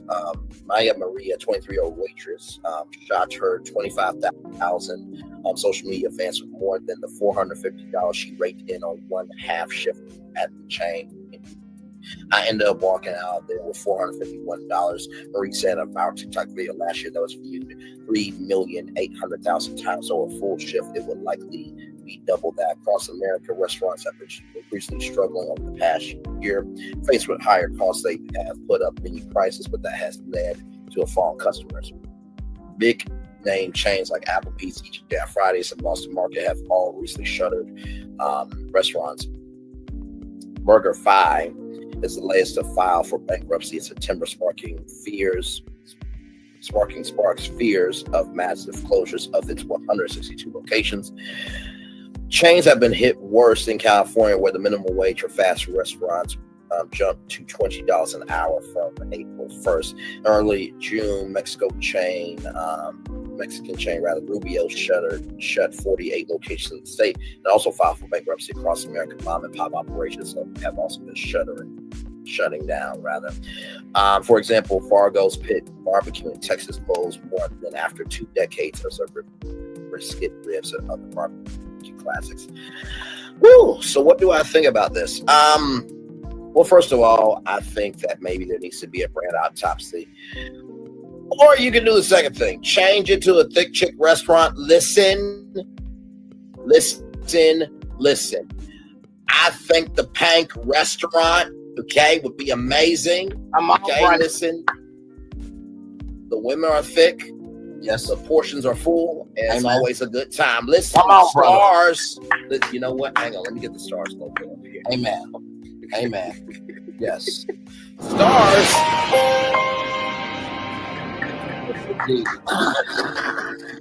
We can talk about some business, okay? Yes, we can. And I'm serious. Now, with that being said, let me get on to this gorgeous sister right here. If she is still in the building, she might have been like, you know what? This is a little much for me. I just came to just like support Melody. This is a little much. We went from Melody to Hooters. Like, what's going on here? In a minute, I never give up. He has to be held up. What he is looking, he has to be held up. What is he looking there for? He don't have any teeth to beat the wings. I'm not about to do this with you. But no, to get on the CEO Finance Queen. First of all, gorgeous. You did such a. It's beyond breathtaking. It's beyond dazzling. It is beyond any words that I can describe of you. Like I said, from the first time we met, and 3 with the team, where energies were exchanged, your light change. Oh my! You know, it makes the world better. That'll be $199. Snow, thank you. Stop over. You know, I said that, you know, your name, Branch International, your brand, Branch International, is going to be such a tree. I think that's going to be even beyond your comprehension. I actually do have, excellent. I'm trying to see if I can showcase a part of it here. Hang on, let's see. Okay, hang on. I'm gonna try to. You know what? Hang on, let me see if I can do this. This is probably the best way to actually do it. Take a picture of this here. Hang on. There. All right. This is just being a little transparent with y'all. And I don't mind it. This is our channel, so it's all good. Let me send that to myself.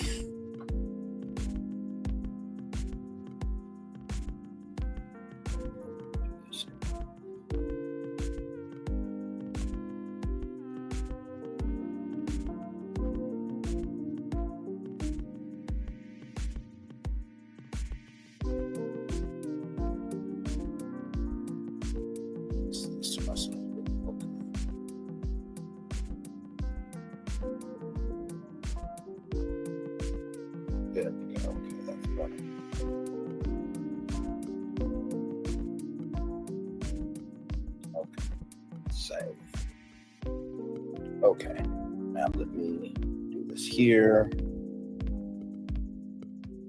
Because, you know, sometimes in order to understand the magnitude In order to understand the magnitude of a person, you have to hear a person out. So give me one moment. So this is my leg. Okay, let me pull this up. No. I'm giving CEO Finance Queen her flowers. This is my leg. That is eczema. I have had that since birth. And what CEO Finance Queen talked about tonight, I relate to it so much, to the point where I have only worn blue jeans for most of my life. I was afraid to wear shorts for a very long time.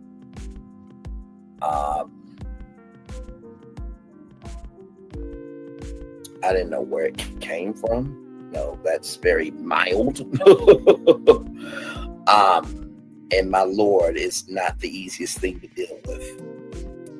But what I loved about what CEO Finance Queen did tonight was she allowed herself to recognize that just because this is a part of me, it does not define me.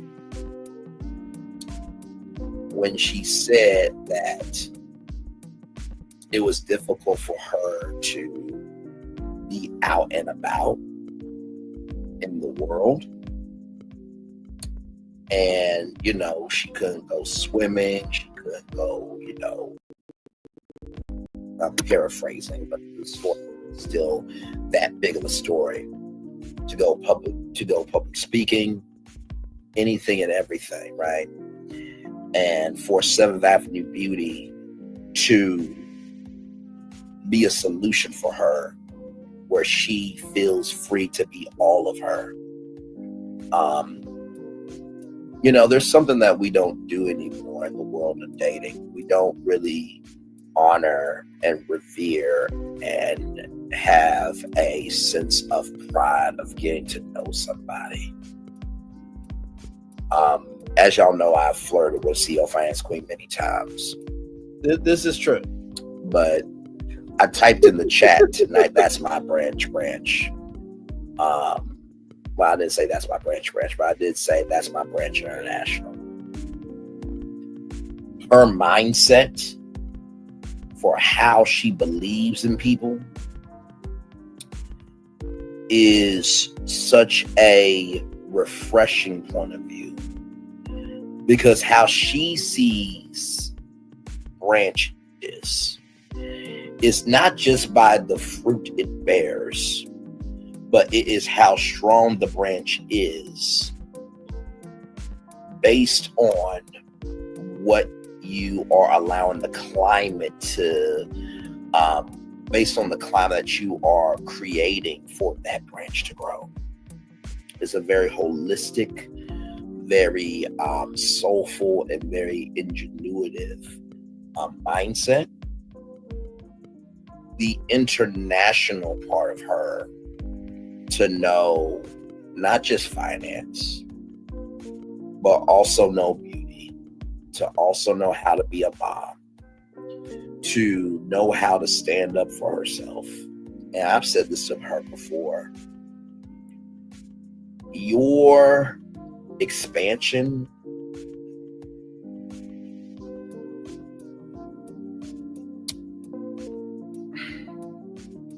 the rooms that you're going to walk into, but most of all, the overflow of blessings that you are going to create is going to not only be bigger than you can imagine, it's not going to be bigger than the culture could ever receive, but it is going to be bigger than what the world could ever think that could be in the world. And there are only so many people in this life that make up this life. And you know the song from Wicked. I've heard it's been said many times in our lives that people come into our lives for a reason, bringing something that we must learn. And who can say if I've been changed for the better? But I do believe that I have been changed for the better. And because I know CEO Finance Queen, because I know CEO Finance Queen, and because everybody around the world got to hear that queen, we have been changed for good. Amen. That's why she is the wifey. Not just because of her beauty. She's 30 years old. Don't let her age fool you. Okay, maybe I'm managed from time to time. Not just her beauty. All the time, but time to time. Not just her intellect. But her movement into recognizing that whether she is ever acknowledged as a queen out loud, or whether she moves as a queen in private, her energy is not dictated by what's on her head, but it is what is in her soul. So, shout out to CEO Finance Queen. So yeah, just wanted to bring that extra picture up, just to be vulnerable. I know my parents are like, Braylon, what are you doing right now? Just showcasing that words of Optimus Prime, there's more than meets the eye. So. All right. As we try to collect ourselves, or really as I collect myself and try not to cry, let's showcase some Black excellence, shall we? Because that's what we do on our channel over here. Oh my Lord, okay.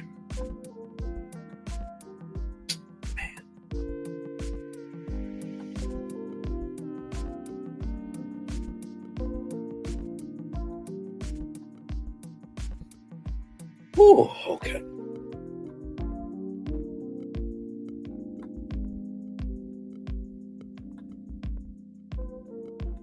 Wait a minute. I know that they did not really do that just because I showed off X.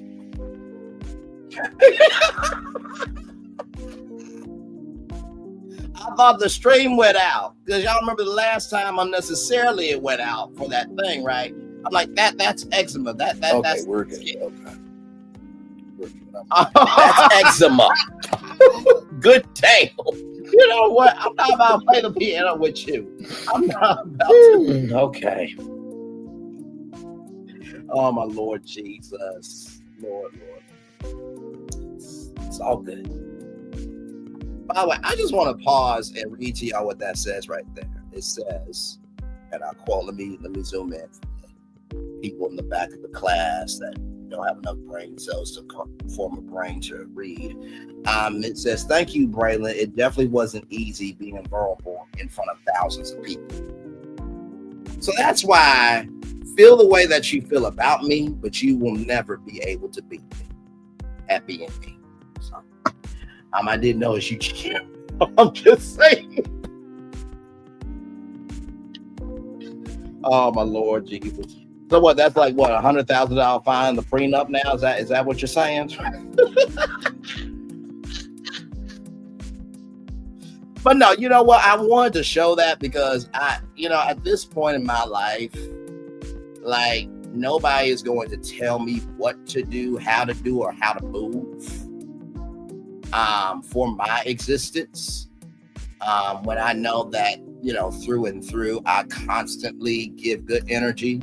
I don't just talk about being an entertainment journalist, I be about it. And that we have done more to promote Black culture than most channels in this sector and on YouTube. So, listen, say what you want to. A real queen would say it out loud, wouldn't have to go behind a wall and be messy on a boulevard. That's what stagnant princes and princesses do. Progressive kings and queens are about out in public. So, and like I said, I did that live because you never know what somebody's testimony can do. So it is what it is.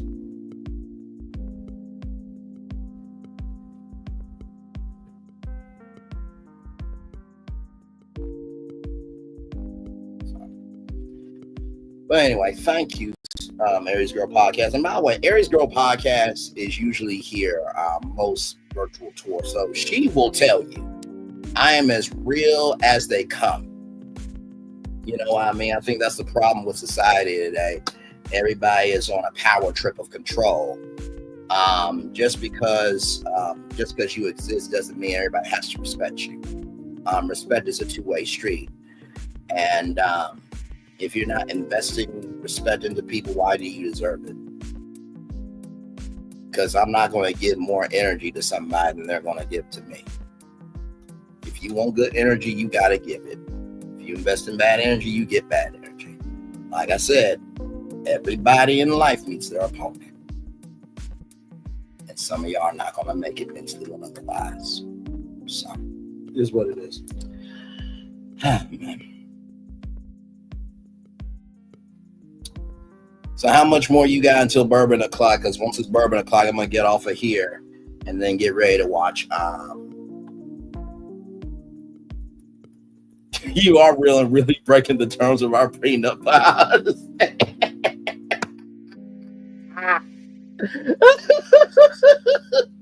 Damn. So I got so that's like $100,000 fine Monopoly money. Damn. Okay. All right. Well, listen, can my realness make up that fine, though?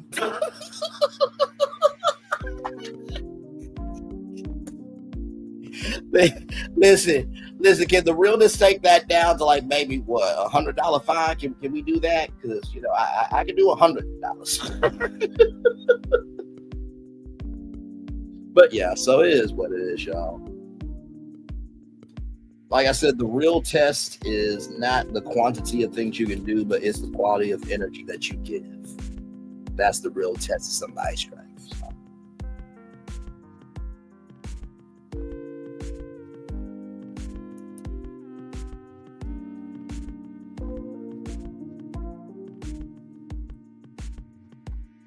I started drinking a few minutes ago. I'm about to make us dinner. Okay, then we're having seafood with shells with white sauce. Ooh, that sounds good. That sounds real good. Yes, indeed. Yes, indeed. Yes, indeed. Yes, indeed. Yes, indeed. So.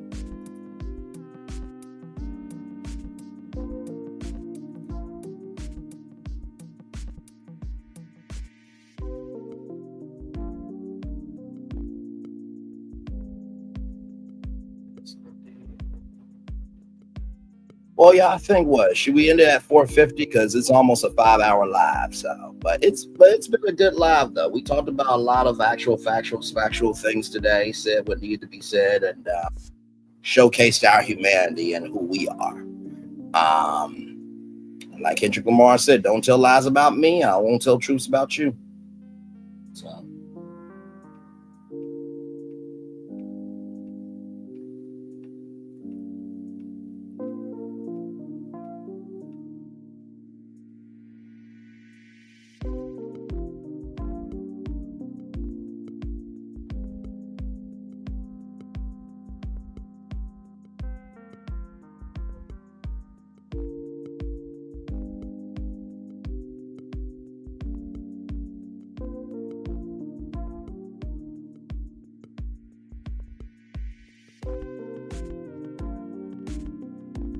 Okay, so 5 more minutes. Okay, just let me know when the 5 minutes is up and then we'll head out then. I'm good with that. But like I said, another great show today. And then, of course, as you guys know, I'll have your Real Housewives of Potomac review tonight at 6 o'clock. So I gotta get off of here, rest for a little bit, and then watch the episode. And then I'll be back at 6 o'clock with an all new show of original digital smiginal content, you know, because that's what we do over here. But yes, indeed. So.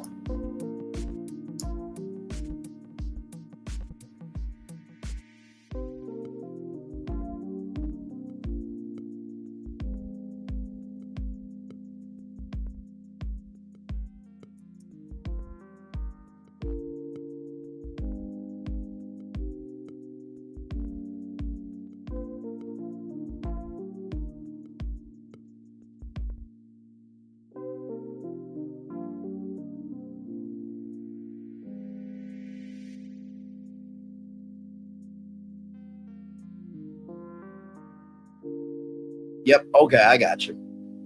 We'll rock it out till then. Thank you.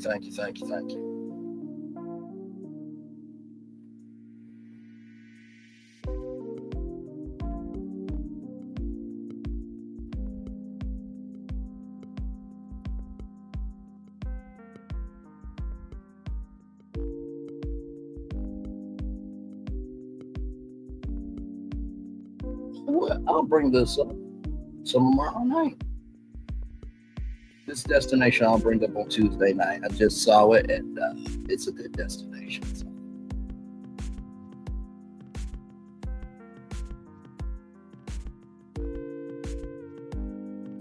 But yes, indeed. I hope you guys enjoyed today's show. It was a really, really good show, and like I said, I wish everybody. I do wish everybody well, because guess what? We are all black, and we could not be here today. I just want people to not pretend to be anything when they really nothing. If you're gonna be about, be about. But if not, get the fuck out the way for people who want to be something. Well, like I said, you gotta have an Instagram. And I'll just make an Instagram and then send it to me. I'll gladly take the virtual play. Yes, indeed. Yes, indeed. Yes, indeed.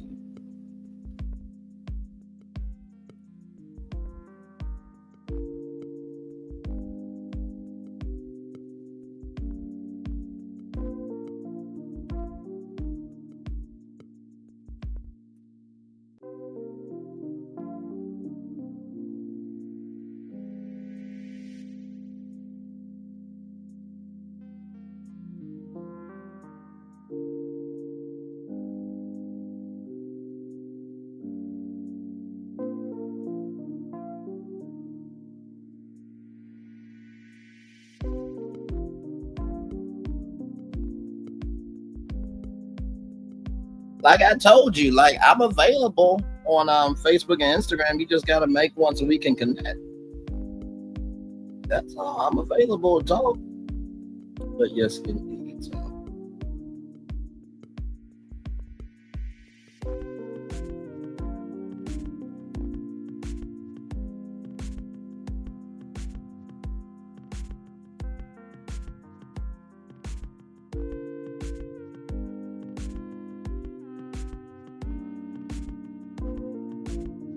All right, y'all. It is 3:50 on the dot there. One love, much love, all love. I feel the love, and I send it right back to you all. Thank you so much for being here. Like I said, have a Facebook or Instagram, and then it's Braylon Lee on Facebook, and then it's Braylon_Lee25 on Instagram. Okay, you know what? I'm not about to play the piano with you. I'm just not about to. Anyway, y'all have a wonderful, wonderful, good day. And like I said, commercial break and fireworks for the day that's coming your way right now. I'll see you guys back here tonight at 6 p.m. for Real Housewives of Potomac review. Tonight we're reviewing part 2. And from what I'm seeing of, what's going on, it looks like B is going through it. I can't wait to see how this review is going to be. One love, much love, all love. I feel the love. I'll send it right back to you. Bye, everybody. Have a wonderful day. Love you all. Bye-bye.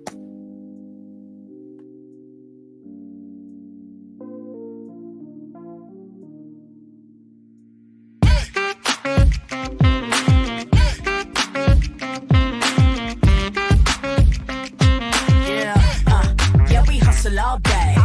Yeah, we're working, let me play. You know me, work real hard, now we're ready, let's play. Ay, hustle up, yeah. Ready, set, let's go, yeah. Hustle up, yeah. Ready, set, let's go. Turn it up, turn it up, turn it up, turn it up a little louder.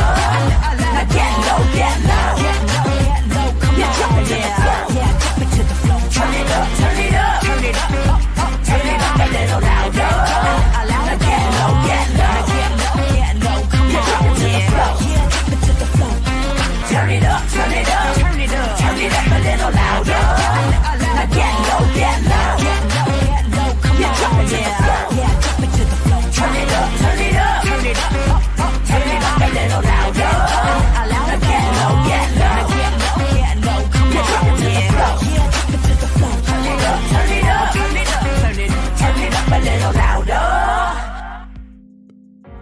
Things have been a little quiet around here. We've missed the fun.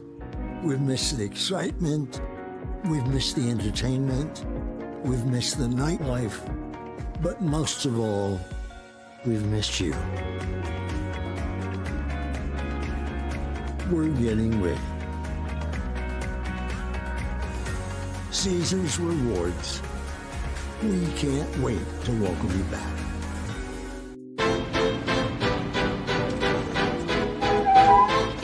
This is for all you multi-talented, multitasking, multi-everything people out there. Take it away. Find your glory, write your story, fearless feet will carry you. Time you own it, take your moment, be a fire burning through. Hustling from night until morning, grinding it out, it won't be long. Feel your power, it's your hour, you inspire, you are strong. Enjoy your Zoa. No applause? You're all fired.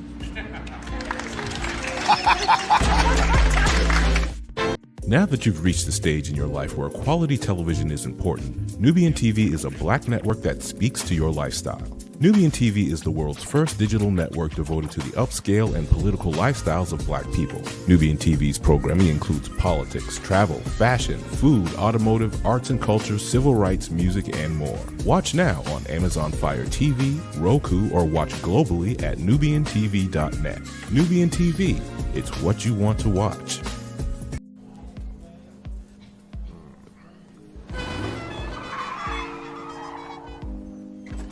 Come with me if you want to live a more delicious life. Oh, maybe we should get in the van. In this world, we don't get to control much. The past, male pattern baldness. Leggies. Got one right now. The urge to puff that bubble wrap. But there is one thing we do get to choose every single day: what we eat. Welcome to the Sonic Department of Research and Deliciousment. We have everything you want, didn't know you wanted, and some things you didn't know were possible. Because we believe if you're not having fun, you're not living free. So come on, let's live a little. Hey, good morning, America.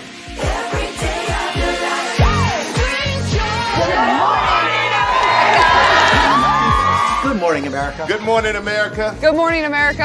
Money! Are you ready? They are ready. Covering the biggest events in the country right now. There's a lot going on here. It's always a good time. That's what the show's about. That's good. Really good. Very good. Coming in hot. Jimmy coming in hot. It's far from elementary. Oh, good morning, America. I'm not going to try to strut like Michael or anything. I have known George a long, long time. Have you ever known him to dance? Look at that face. You don't just see it, you feel it. I'm in. I'm in. I'm in too. I'll be there. I am here and so happy. I'm in. I'm in too. I'm in. That tells you something when Snoop Dogg's in. Michael, George, Lara, Ginger. Open your eyes. Think of the one place you've always wanted to see.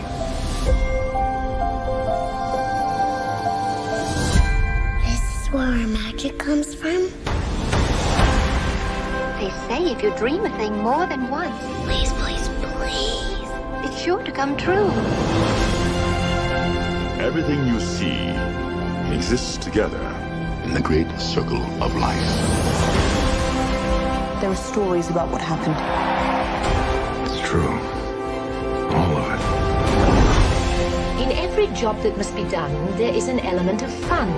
I told you she was tricky. Life is full of possibilities. What do you want to be remembered for? The world is in our hands, and we gotta do something with it.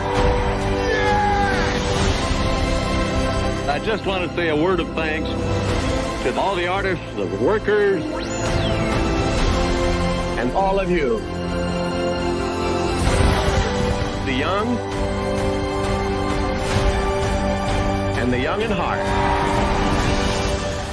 You help make this dream come true.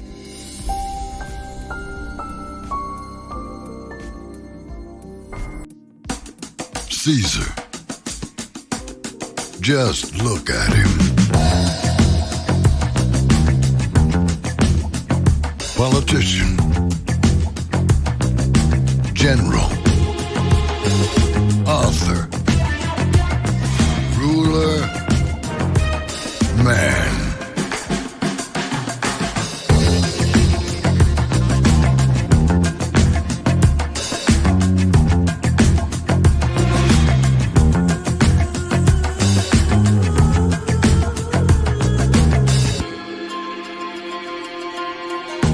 Legend has it, he's not only stared into the belly of the beast,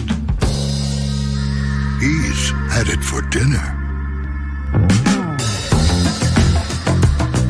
Here he's free to relax, or party, or relax, or party, or relax, and party.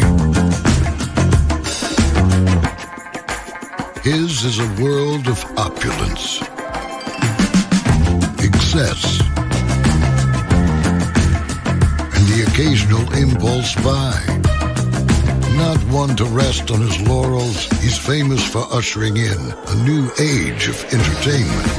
So, for anyone seeking a place where the sun never sets on a good time, all this awaits. I am Caesar, and I approve this palace.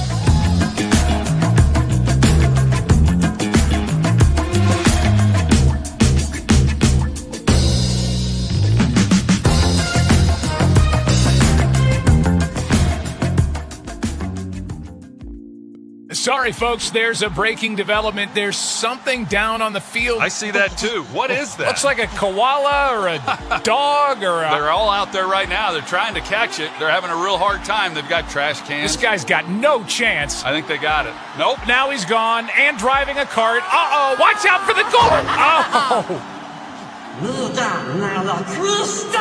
Oh, that thing is indestructible.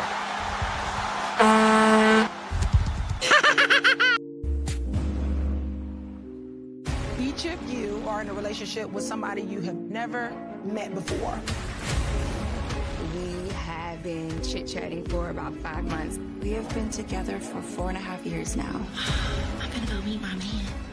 I'm just hoping that he likes me in real life. I've been keeping something from you.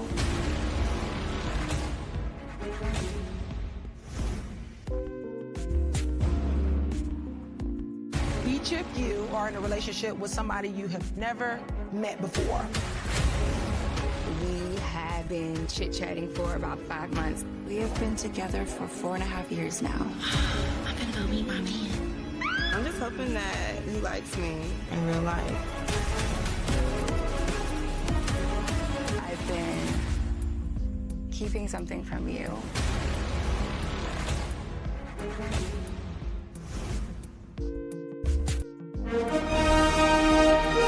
Prepare for a journey beyond imagination, beyond belief, beyond anything you've experienced before. Universal Epic Universe, a new theme park where you'll step through extraordinary portals to 5 immersive worlds. Prepare for a cosmic voyage of discovery, an isle of fire-breathing excitement, a shadowy world of monsters and mystery, new wonders in the wizarding world, and a new way to play. Plus the splendor of a magnificent resort hotel overlooking the park. It's all new excitement at Universal Orlando Resort. A week's worth of vacation thrills with 4 amazing theme parks, a variety of spectacular themed hotels, and incredible dining and entertainment. It's all at Universal Orlando Resort, where you'll find new adventures every day. Explore the astonishing worlds of Universal Epic Universe at Universal Orlando Resort.